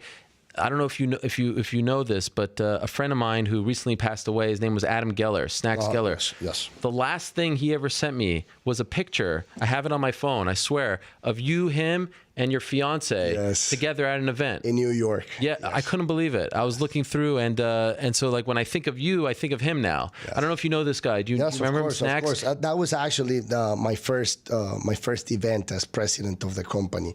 He was a great guy. He was helping us the whole An way. encyclopedia. Yes. And so it's amazing. He would send me things all the time. He was a good friend of mine. I still can't believe he's gone. But that was the last thing that he sent me, a picture, because he knew that I'm a pro wrestling guy and that I would appreciate that. By the way, whatever happened to the guy that you used to hang out with all the time at WWE, the announcer guy? With me? Yeah, what's his name? Ricardo? His real name is Ricardo Rodriguez. No, yes. Jesus Rodriguez. Ricardo Rodriguez was the working name, the ring name. Yeah, whatever happened to him? He lives in Orlando. I have a house in Orlando, and he's renting it at the moment. He's there. You're still friends? Yeah, we're friends, yes. Okay. Not like we were in the past, because when we were working for WWE, we were together like every single day. Yeah. Like 230, 40 days per year. But now, to be honest, I don't know what he's up to. Okay, he's not with WWE. He's not with WWE anymore. I heard that he's doing some pro wrestling shows here and there, nothing big. Okay. But to be honest, I don't know. I don't really know. But, I mean, I wish him well. Are you staying out of trouble? I hear that you're getting stabbed and things like that. What's going on with you? I mean, you're such a good-looking guy. You can't get in trouble. Look at that face. Well, that's the reason why I get in trouble. That's right. That's good. Like I was telling to my good friend and boss, Campbell McLaren, that unfortunately in the world we live today, it's not you causing troubles. It's people causing troubles to you in order to get something out of you, money. That's the name of the game. Sometimes I get in troubles because I have a short fuse. I have a temper. Yeah. And it's as simple as this. It has nothing to do with my Latin pride, but if I respect you, I demand the same. Yeah. If I don't disrespect you, you have no reason to disrespect me. And if you do it, you have to be willing to pay the price. Wow. Yeah. Where did you get stabbed? No, this and that also to here okay. But you know, it was media, internet, blowing everything out of proportion. Okay. It was just me getting into a street fight, a guy using an object to attack me, and it was just a small cut. Media made it look like I was in the hospital about to die. And you were causing all kind of trouble. Yeah. But it was nothing like that. I mean, the only ones affected was one promoter in Monterey and myself, of course. You were supposed to fly out, right? I was supposed to fly out, but of course, the only one having all the documents and all the information was him, because he was the only one affected by this. Okay. What the internet people don't understand is that my life is my life, and they hate this because most of celebrities or known people, they put their life out there for everybody to see. I'm not like that, and I will never be like that. My life is my life. And they always are saying stuff like, no, you have to tell us. You have to tell us. No, I don't have to tell you crap. Yeah. I mean, my life is my life, and if I want to share it with you, I'll do it. The only ones that need to know what's going on with my life is my boss, my fiance, my mom, and dad, and that's it. That's it. And you were protecting your fiance, right? Yeah. That's a good man. That's someone I want on my team. I'm a fantastic man, my friend. That's someone I want. Okay, and by the way, retirement match. Do you know who it will be against? Like, what's your dream scenario? Bret the Hitman Hart is gone. Yeah. Well, not physically gone. He's still with us. No, but he's not. Still with, but not from. Not in the pro wrestling business. Right. So that one is it's a no. That would have been. That would have been fantastic. That's your favorite guy. Wow. No, I have so much respect for him, and I remember Bret the Hitman Hart coming to me my first year in WWE and saying, "You're the man. You're a fantastic heel. Wow. You should never be a good guy. Yeah. You're such a great heel. I don't want to see you as a good guy." Yep, I agree. Thank you so much, Bret. So I love Bret. He's a fantastic guy, but to be honest, I don't know. At the moment, I don't know who my last match will be, but I'm getting ready for it. What's the dream scenario? Do you have a guy that you would love? Well, it's about to, one of them is about to happen next week in London. I'm gonna they finally gonna do that dream match between Kurt Angle against Alberto Del Rio. Wow, Kurt still wrestles? Yeah. He's on his way out. I think this is gonna be one of his last 3, 4, 5 matches. Wow. And they finally made it possible. A lot of companies wanted to do it in the past. Nobody, for whatever reason, time or money, nobody made it happen until now. And that's going to happen next Saturday in, what's the name of the town, baby? Milton something in England. In England, wow, England, that's a big deal. Yeah. Congratulations. Thank you. Yes. Okay, and congratulations also on Combate again, February 16th. They are going to be bigger by the UFC come 2017 around the world. We've said it here. We already did it in Mexico, and we're going to keep trying everywhere else. Amazing. And you're actively signing guys. Like you want to get new talent. We're looking for new talent. We're looking for new places to go. We have people from all over Latin America and places like Korea and other places. Tijuana in March, right? We're going to Tijuana. Now we're like, because one of our most important partners, business partners, is one of the most important TV networks in Mexico. That's why we're going to Mexico a lot. Yeah, so makes much. sense. Makes sense. But that doesn't mean that we're only going to be doing Mexico. We're going to go everywhere. We're talking about Colombia, Chile, Peru, even Korea, and many other places. Okay. Can I ask you this one last question before I let you go? This has been a lot of fun. No, thank you so much for having us. You know, it's hard to not ask about this or think about this sort of thing with the political climate right now. Yeah. What is the vibe like? I mean, when you have the president of Mexico saying, I'm not coming, and then you have the President Trump, and I saw you did a video with TMZ one time about it, but are people worried over there? I mean, there was this, did you see this commercial yesterday, the Super Bowl, Lumber 87, about this family, did you see this thing? Yes. And with the wall and everything, I mean, it's unbelievable that this is actually a thing, a serious thing that we're talking about. It's crazy. How are the people feeling over there? Well, now it has to happen because he promised that to the American voters, right? Yeah. But down there in Mexico, people, they're really concerned about the situation. They don't know what's going to happen, but we have our government and the Trump's government working together to find a solution and find a middle place where everybody's going to be comfortable and happy. And I hope they do it for the best interest of the Mexicans and the Americans to have everybody happy. But this is creating a lot of hatred. That's a very political answer there. With I mean, it's not necessary, right? This is not necessary. This kind of wall, right? It's not. I mean, this is only going to create more problems, no? Exactly. I mean, we Mexicans, we're hardworking people, and we just want to work and make a living for our and make a living and provide our families. Yeah. Of course, there's bad guys out there, but there's more good guys in Mexico than the bad guys, and it's the same everywhere you go. China, Japan, United States. There's good people and there's bad people, and that's gonna be until the end of our days. As a Canadian, I'm a proud Canadian. Canada, U.S., Mexico, all neighbors. Together. We have to be together. We have to be together. Yeah, we are together. We do a lot of business between countries, and I mean, this is just gonna create animosity between countries. Right. But I mean, I'm pretty sure the governments are gonna find a solution, and they will find peace, so everybody's happy and comfortable with the situations. All right, well said. See. Thank you. Sí. El Presidente. Listen to him. Not that C, but the other C. February 16th, Combate 11, their 11th live event. It's broadcast available in 187 plus million homes. Azteca America, ESPN Latin America, UFC Fight Pass, TV Azteca in Mexico. They're doing great things, and I wish you guys nothing but the best. Really, an honor to have you come visit us in the Thank studio. you for having me here. Thank you for supporting the sport and the product. Stay tuned and watch Combate Americas every single week because we're kicking ass out there. There you go. You heard it from the man himself. Okay, we're going to say goodbye to Alberto.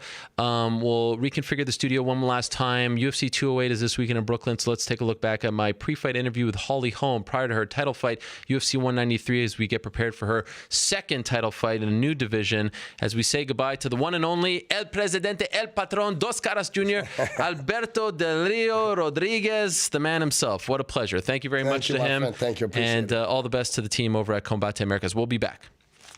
Ariel Helwani in Melbourne, Australia, alongside Holly Holm, who meets Ronda Rousey this Saturday night at UFC 193 for the UFC Women's Bantamweight title.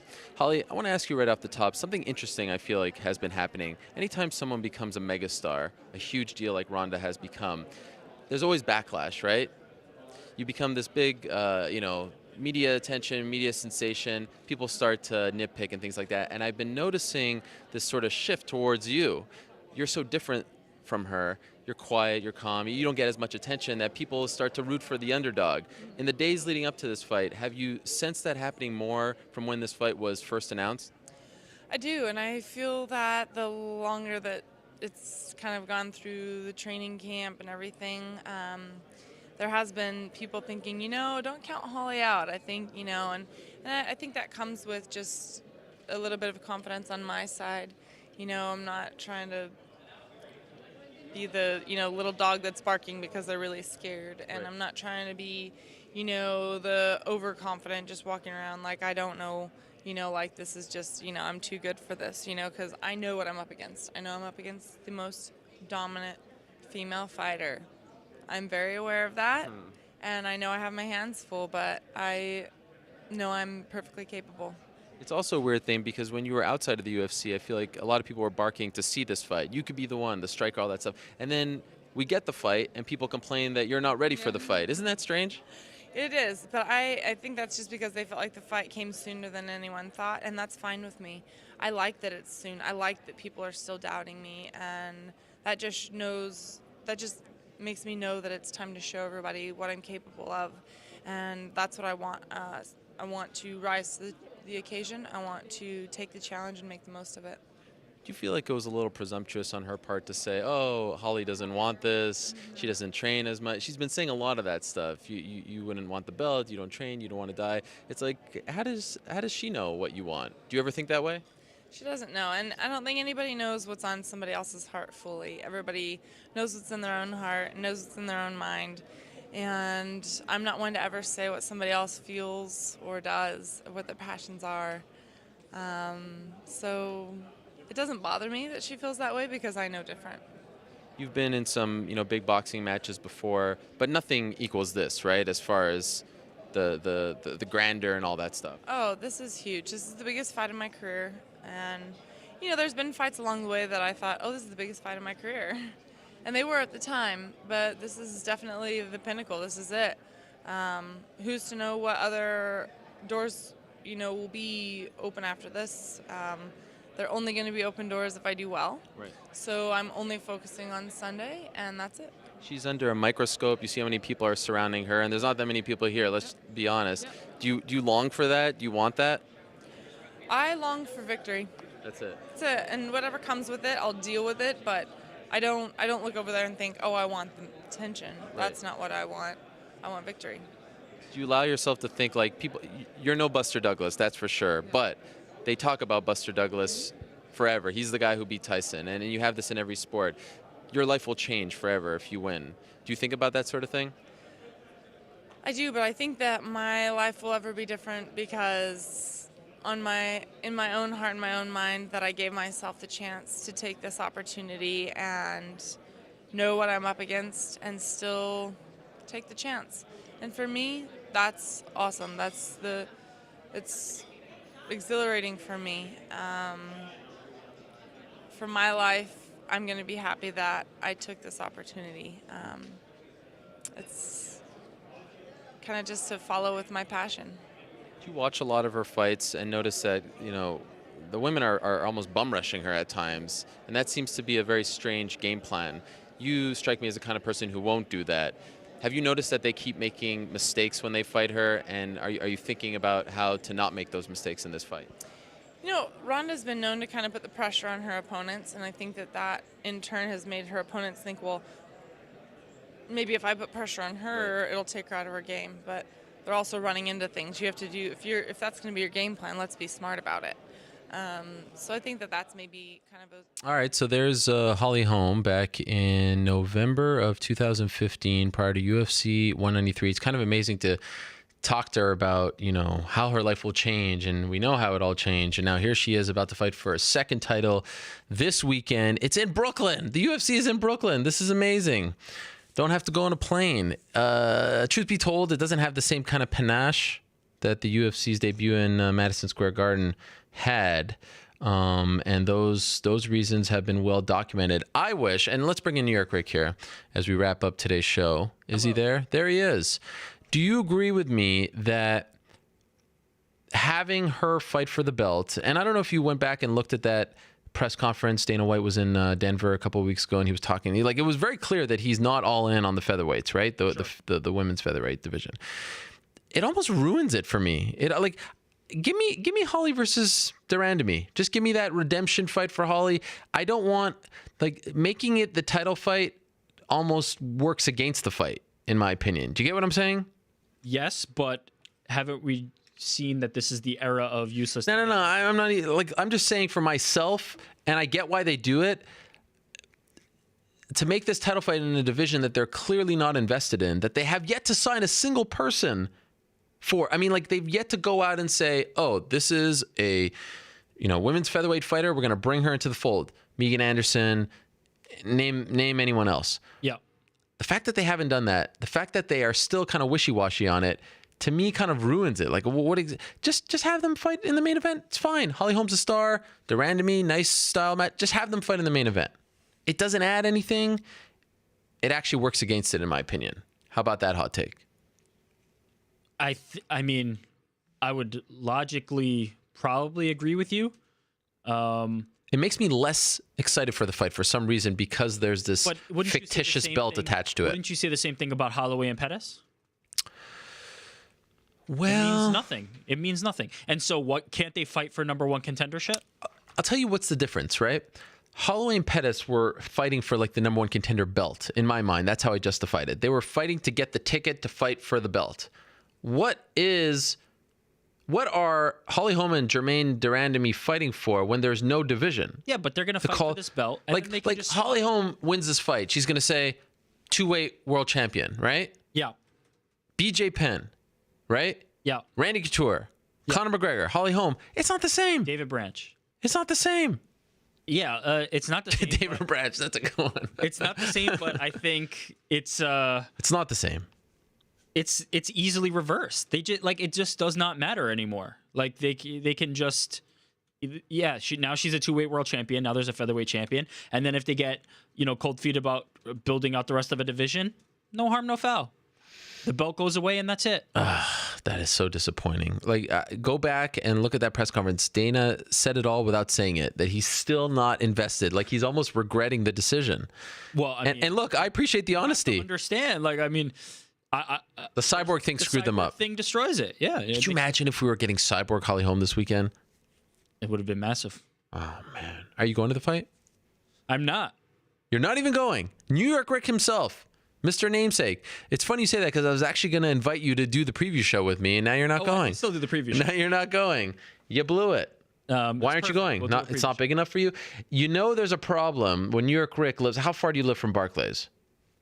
Further than I used to. Yeah, Maybe but like still. 40 minutes? That's not that bad. The UFC is in town. Could you have imagined if I told you Do you want the real answer? Oh, are you busy? It's my wife's birthday. Oh, okay. Well, then. You don't think she wants to go? No.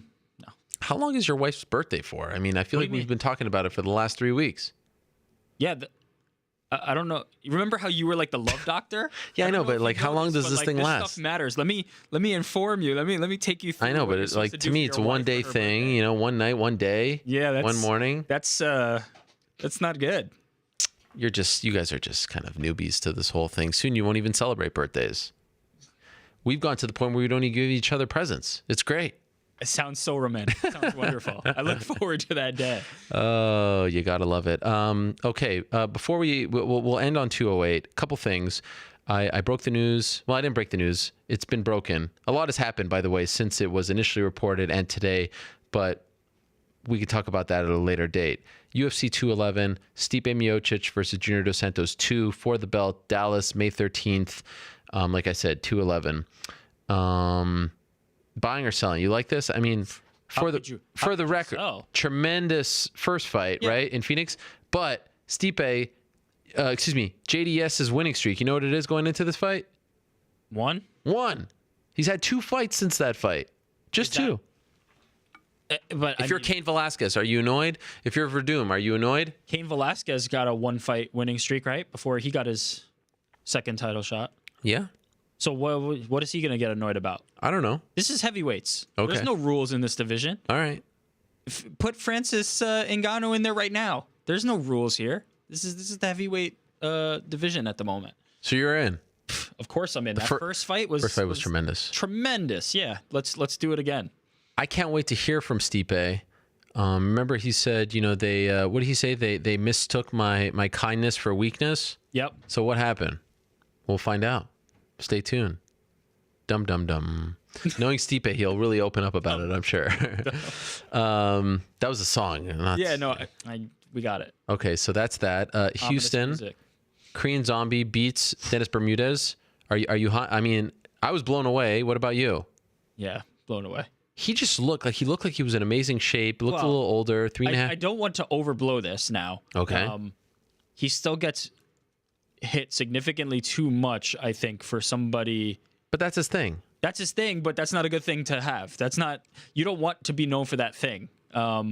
It's the people who are known for being, so tough, quote unquote, and that type of thing, having such a great chin. It's typically because you get hit more than you should be. I think there's obviously things that that you need to take and improve from that fight. But in terms of coming back after 3.5 years and beating a top contender like Bermudez, I was very, very impressed. I just think that people are getting carried away that this is the sign of something. To get to that next championship level, it's going to be very, very difficult. We have to reduce the damage taken in fights like this. You can't just. What do you think of him versus Cub Swanson to play off the whole Doo-Ho Choi in South Korea? Cub Swanson. I like that. Doo-Ho Choi, no Doo-Ho Choi. That's a great fight. But there's a nice little storyline there, right? In South Korea. Do it. One thing that I learned from talking to him while emailing with him for my interview, it wasn't like he was, he was still active in terms of being at the gym, living at home. Like we hear military service and you think like he's sleeping in some military base away from his family, eating crappy food. It sounds like he just pretty much had 3.5 years to get healthy and really train a lot. Yeah. So I mean, there was kind of this I didn't know this either. I mean, I don't know what mandatory military service in South Korea is like. It's like I'm not. So we keep harping on the 3.5 years, which is time is time, and it was cool to see him reach out to Dominic Cruz and tell him about what his words about ring rust meant to him. But it's not like he was out doing something else. He was still able to train. Important to note. Two things. Yes, that is important to note because that is not what we would picture, and that's not what I would picture. Yeah. When we're talking about it, but on the opposite side of that, his mind is occupied with other things. Regardless of what he's physically doing or where he's stationed or whatever, he still has this responsibility. He still has this duty that is occupying time other than I need to be fighting. And second, regardless of how long it was, whether he was able to train or not train, he was not in the cage. And that's 3.5 years not in the cage, regardless of how much you've been training, regardless of how much you've been, been able to keep yourself in shape. That's significant. So I think he deserves a ton of credit, but yeah, it's important to kind of contextualize all of this, especially against a guy like Dennis Bermudez, who's tough as nails. It's just that's an impressive. That's thing not to a do. layup for 3.5 years off. Alexa Grasso, what do we make of her? I think she faced a game competitor in Felice Herrig, and she was a little less active on offense than I'm used to seeing her. I've seen all her Invicta fights, watched her, in the UFC. I think she was a little less aggressive than she needed to be. And that's probably why she was surprised by the decision. She didn't feel like she was necessarily on the wrong end of it or losing, but she wasn't aggressive enough. And that's not prototypical for her. So, I'm thinking she'll be able to bounce back pretty quickly. I think she's still one of the brightest young prospects in that division and maybe in all of the UFC for sure. Yeah. No, I mean, I'm still very high on her. I'm not ready to say. Does she have a power problem? Well, it's straw weight. I'm not. I mean, Jessica Andrade doesn't have all of a sudden Tisha Torres have a no, I'm just asking. She's still a top fighter. I think the issue was her activity level was relatively low in this one. Something that it just seemed like she couldn't get past that first gear. Yeah, she I'm not expecting that to continue for her, but it's a learning experience. It's her first loss. There's a lot to build on, but you can clearly see that the skills, the technique are there. That she's got a good head start. You like Watterson versus Felice Herrig? I thought that was a nice little thing that she said at the end. The whole story that she which is true, by the way. I'm into it. I'm buying it. I think it's a good fight. Yep. Now, what about Jessica it's Andrade appropriate. sticking with that division? Do you? It's clear she's going to get yes. As opposed to what? Sticking with that division. No. I'm just saying, keeping the topic on that. Oh, 115. okay. Well, remember, she's fought in different. Yes. No, I mean like for conversational purposes. Yep. Do you like her chances against Joanna? Does she have the style? It's going to be interesting. I think if any, I'll put it this way: if anybody has the style, it's probably that style, and she probably will be one of her tougher matchups. But ultimately, I think Joanna's going to get it done. Were you impressed with Angela Hill in defeat? She looked like a different fighter, and and I even thought she was better than in her Invicta days. I don't know. Yep.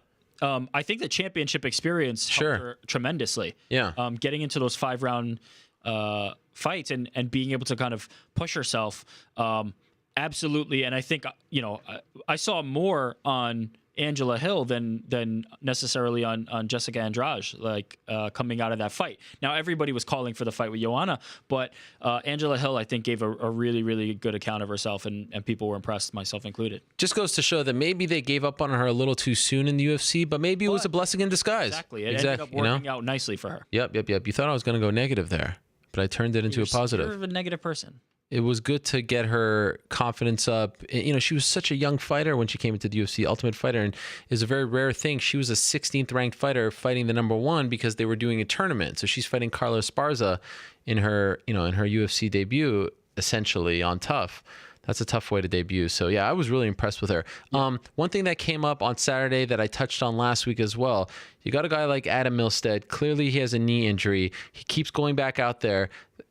He says he doesn't tell the corner doesn't step in, and now it looks like he suffered. I haven't gotten an official word on what kind of injury it was, but clearly a serious injury against Curtis Blades. Would you like to see corners step in more often, A? And B, do you think if the full purse was guaranteed that they would be more inclined to do so? If they're not fighting for show and win, and there's half the money out there and you can throw a Hail Mary and who knows what can happen, maybe they're reluctant to do so because they don't want their fighter to get mad at them. Let's start with number 2 first. Okay. Yes, I believe that if there's no incentive to continue the fight at that point, that they will not. So yes, I believe if we got rid of win and show bonus, we would see more people being pulled from fights due to injuries. Which I don't think is a bad thing. Like I hear people say I don't want my fights end early, but yeah, you kind of do. If someone's injured badly, you don't want them to keep fighting. Then let's return to the first question, which is, was I okay with that? Do I think that's appropriate? It really depends on the fighter, and it really depends on what he's communicated to his corner. Or if it was somebody else, a female, a male, doesn't really matter in this case. If they told their corner that they don't want the fight stopped, then I'm perfectly okay with it. It's a thing where, yes, the corner has a responsibility to protect the fighter, but if the fighter has told you that that's what they want to happen, then you can't go against their wishes. If it's a situation where they haven't expressly said that to you and you're making a judgment call, sure, I'd like to see somebody err on the side of safety and save them further damage. And in this case, it's clear he could have saved further damage with that knee. But if he's told his corner that he wants to continue or has had a conversation they're always going to say that previously. They're always going to say that. No, that's not true. They're always going to say, I want to continue. No one wants to quit. Really, I mean, 1% of the time they'll say, I'm done. I'm okay with that then. That's the... And now look, he's out for a year maybe. Was it worth it? That's a question he has to answer. Yeah. And he's the only one who can be responsible for that. If you're putting your safety in the hands of your corner and taking yourself out of the equation, then sure, they can make that call. But if you're telling them one thing and it's your wishes, I would be reluctant to go against it if I was the corner. I got a text on Friday from New York Rick, and he said, no questions asked, 100%, you must be done Monday's show by 4:30 Eastern, right? Correct. It's 4:36. What, are you celebrating? Are you going to dance? No, I'm just saying, what now? Like, are they going to pull the plug? What's happening? I'm waiting. There's like a clock in my face. I mean, can I get a couple more minutes? It's our last show in this studio. Okay, let's do a few more minutes. I'm just trying to get you airtime. That's all. I mean, I've talked enough. I've talked for 3.5 hours. Thank you. Ryan Bader, going to Bellator, buy or sell? You like it? It sounds like he's doing it. Buy. You're buying it? Yeah, there's the fight with Phil Davis to set up. There's plenty there, and What about Dana saying like let him go to Bellator, like just like kind of unceremoniously saying goodbye like that? Smart. What else would he say? Yeah, it's true. We can't wait to have him back. I hope he doesn't go to Bellator and then he signs with Bellator. Of course. Did Amanda Nunes have to apologize? No. Why did she apologize? Good for her. I think it's good for her. But no, does she have to apologize? Definitely not. She had nothing to apologize for. Dana White said that Ronda Rousey is probably done. Do you think we'll ever hear from her again in terms of like a press conference, media, something? Or do you think you're saying let's assume she is done. Do we think we'll ever hear from her? Okay, again? wait a second. Do you not believe she's done? What, Dana White saying she's done means she's done? I don't know. I don't know. I'm just asking. That's what he said. I treat this the same way I treat an MMA retirement. I don't think this one kind of feels a little more real. Does it not? You tell me. How is this different than last time? Well, just based off what she was doing in the last not talking, the way the fight went, the whispers after the Holly Holm fight. Yeah. This is not going to surprise. Okay. Would you be surprised if she never fights again? I wouldn't be surprised. Nope. But I think she will fight again? Surprised if she fights right away. Do you think she'll fight again? She's not fighting right away. You think so? Look, I mean, if I was in her shoes, right? We tried this. We tried the whole disappearing and doing the training camp montage and no more training camp montage. Just no more fighting.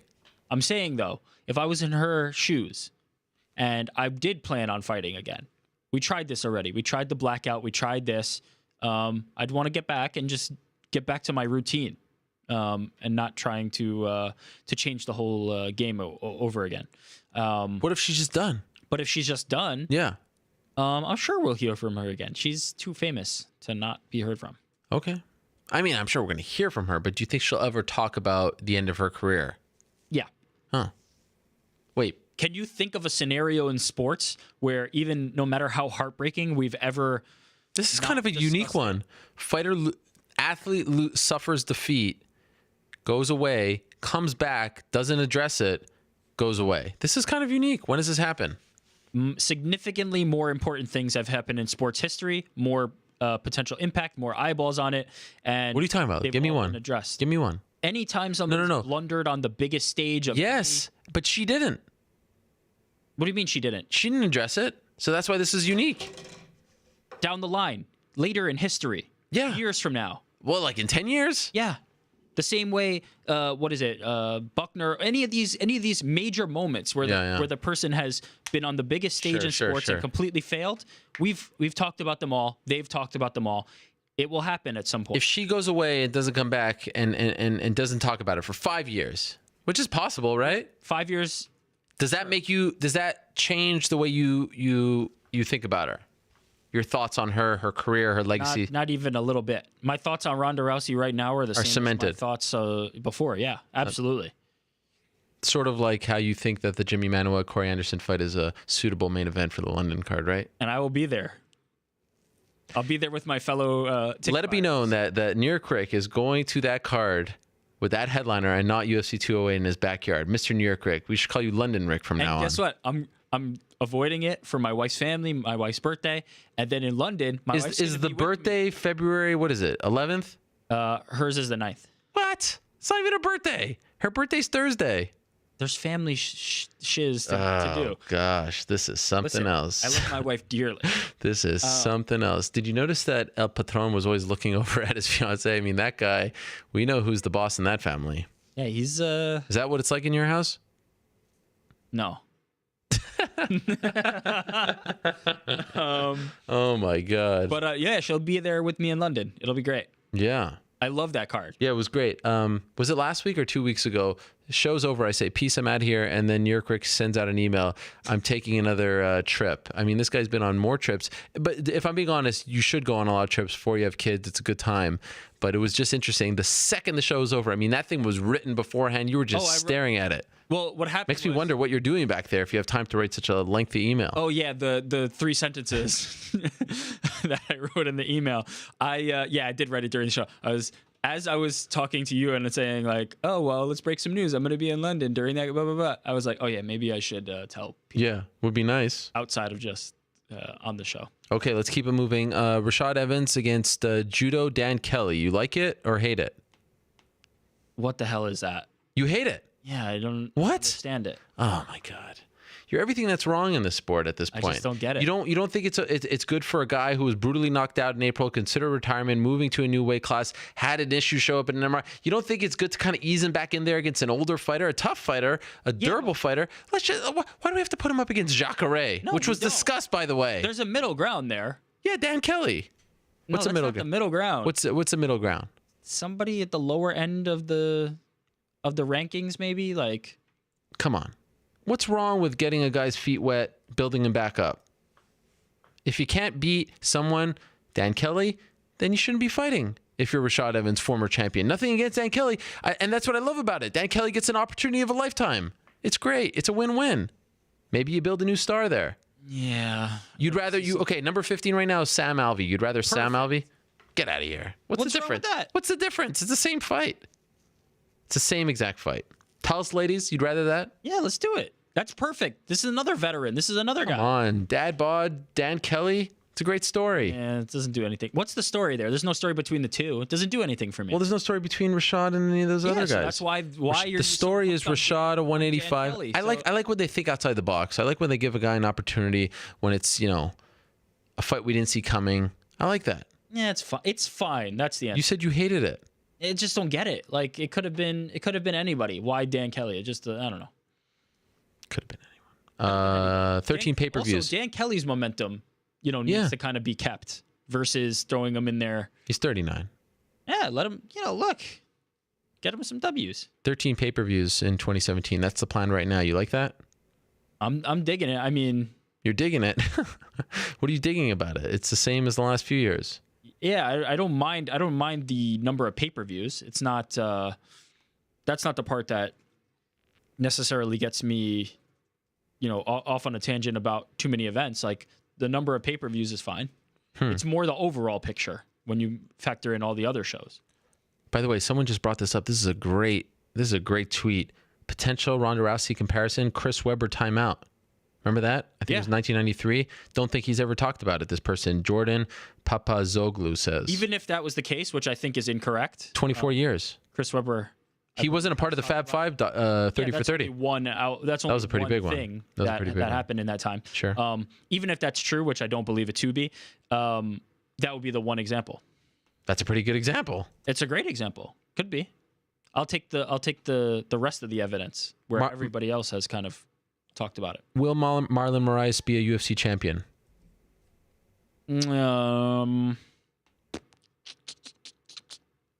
I'm going to lean no at this moment. Wow. Will David Branch be a UFC champion? I'm going to lean no at this moment.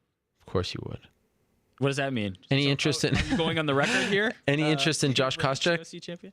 No, not really. Been out too long. Really lost a lot of steam with Paul Daly. No interest. Do you love as much as I do? And you probably don't, pay attention to this stuff. Look at this stuff. Like, it's a little inside baseball. But the UFC is doing a media day Friday afternoon in Brighton Beach, Brooklyn, for Khabib. If you don't know about Brighton Beach, predominantly Russian area. They're doing another one in Park Slope on Wednesday for Michelle Watterson. Dare I say, is the UFC trying to build stars here? Is that what's happening? Are they actually going a little against the grain and saying, we see some people that we have pinpointed as stars, let's put them in good positions to build them up? Michelle Watterson, mom in Park Slope, brilliant. Khabib Nurmagomedov in Brighton Beach. I mean, this is big news for me. How about for you? Are you as excited about? I'm more excited about these two things than I am about the whole fight week. I like it. I like it a lot, and I think it's smart. But I don't think this is necessarily brand new. This is pretty damn brand new. It's not like super brand new, but it's kind of new. To do this, both fighters, Michelle doesn't even have a fight. Yeah. Khabib's fighting in a month. No, it's good. And I always love the opportunities that they also do where, guest fighters get the potential to speak to. But this is different. The media. This is putting Khabib in Brighton Beach. I get it. I'm just saying that I like stuff like this where, fighters who have something coming up get an opportunity to shine. It's good. And Khabib in Brighton Beach is going to be great. Are we sending video? Hell yeah, we're sending video. I'm going to be there. There we go. I'm going to be drinking one of those drinks with the sugar cube. You know those things? They put the toothpick. You know what I'm talking about? Yeah. That's what they drink in Brighton Beach. Yeah. Philippe Nova, Rick Lenn. Who do you got? Let's go Nova. I was impressed. This is a very big deal. The future Anderson Silva is fighting on the same card as Anderson Silva. Boy. I stole that one from my good friend Jedi Goodman. Dustin Poirier, Jim Miller. Poirier, easy. Wilson Hayes, Yuka Sasaki. Hayes. Islam Makhachev versus Nick Lentz. Makhachev, I think. Ian McCall, Jared Brooks. I don't know enough about Brooks. He's good, man. 12-0. Look up some of his stuff. Yeah. He looks good. I guess it's McCall's to lose just for the veteran savvy and experience, but yeah, I've seen a little bit on Brooks, and he's probably right there. By the way, not for nothing. I mean, these are all kind of solid fights. Yeah, it's not a bad card. You know what I mean? There's no these are all names. Ryan LaFleur against Jucal Carnero. Yeah, LaFleur for sure. I like that fight. Good fight. This guy. I'm going to skip this fight because there is a replacement. Which fight? The main event fight. Not main event. The heavyweight fight. Marcin Tybura against Luis Henrique. I'll tell you who he's fighting. Just give me a second. Here it comes. It's Justin Willis. What you talking about? Justin Willis, yeah. Come on, that deserved more than that. I'm sorry. Okay, wait. We're almost done. Randy Brown against Bilal Muhammad. Brown, I think that one's pretty tight. They've both kind of shown me spurts. They've shown me a little bit, but I haven't really seen the complete package from either guy. But I'll go Brown. Glover Teixeira versus Jared Cannonier. This is the toughest one. Fascinating fight, right? Fascinating. I like this fight. This one's really going to be, is Glover still a contender or is he not? Is this it? Because Cannonier is on the way up, clearly. And Glover, or is it too soon for Cannonier? Well, that's the question. It could be either too soon for Cannonier and Glover's still here, or this could be the one that he kind of makes his a rival in the division clear.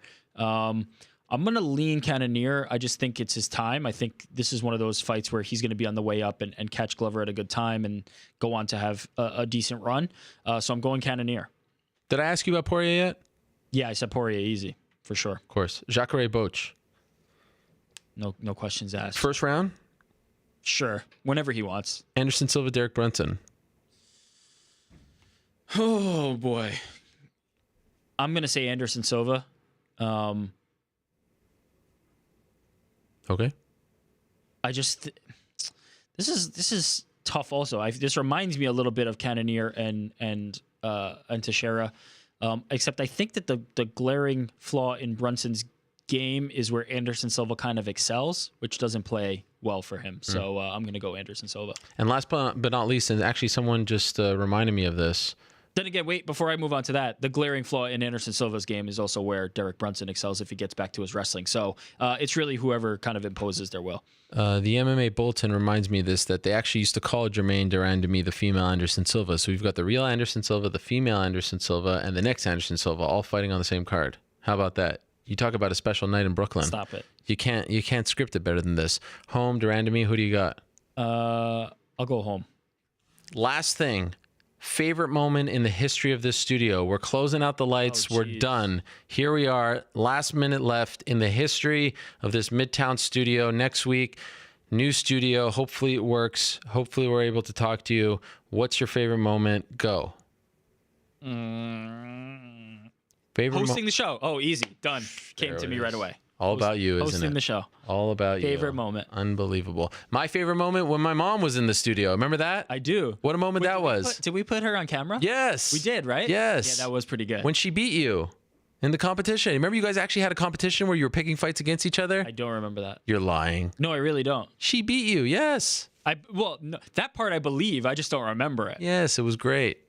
She watches and knows more about. She's watching right now. She's writing me about El Presidente. She loves him. Yeah. She the fact that she beat me does not surprise me. It's just that I don't even remember participating. She actually wrote, "These people that write comments are nuts." She's looking at the YouTube comments. Oh, never look at YouTube comments. Yeah, it's a big problem. All right, close out the lights.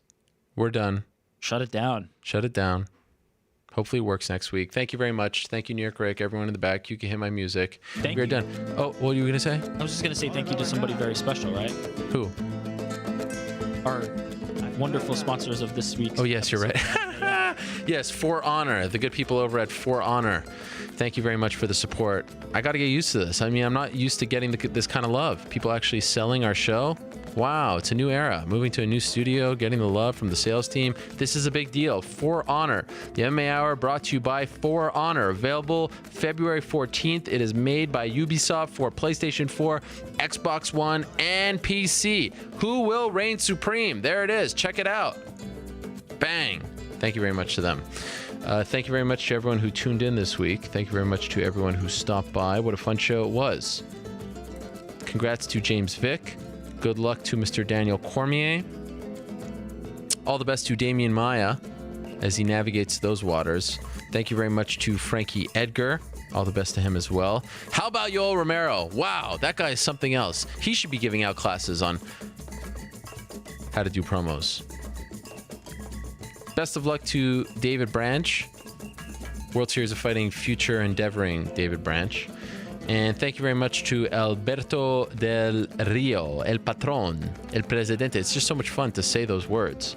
Wish him the best. Check out Combate Americas on February 16th. All right, so the UFC's in Brooklyn. We'll be here all week doing all that media stuff. And thank you so much for watching us from this studio for the last 4 years. Holy smokes, it's over.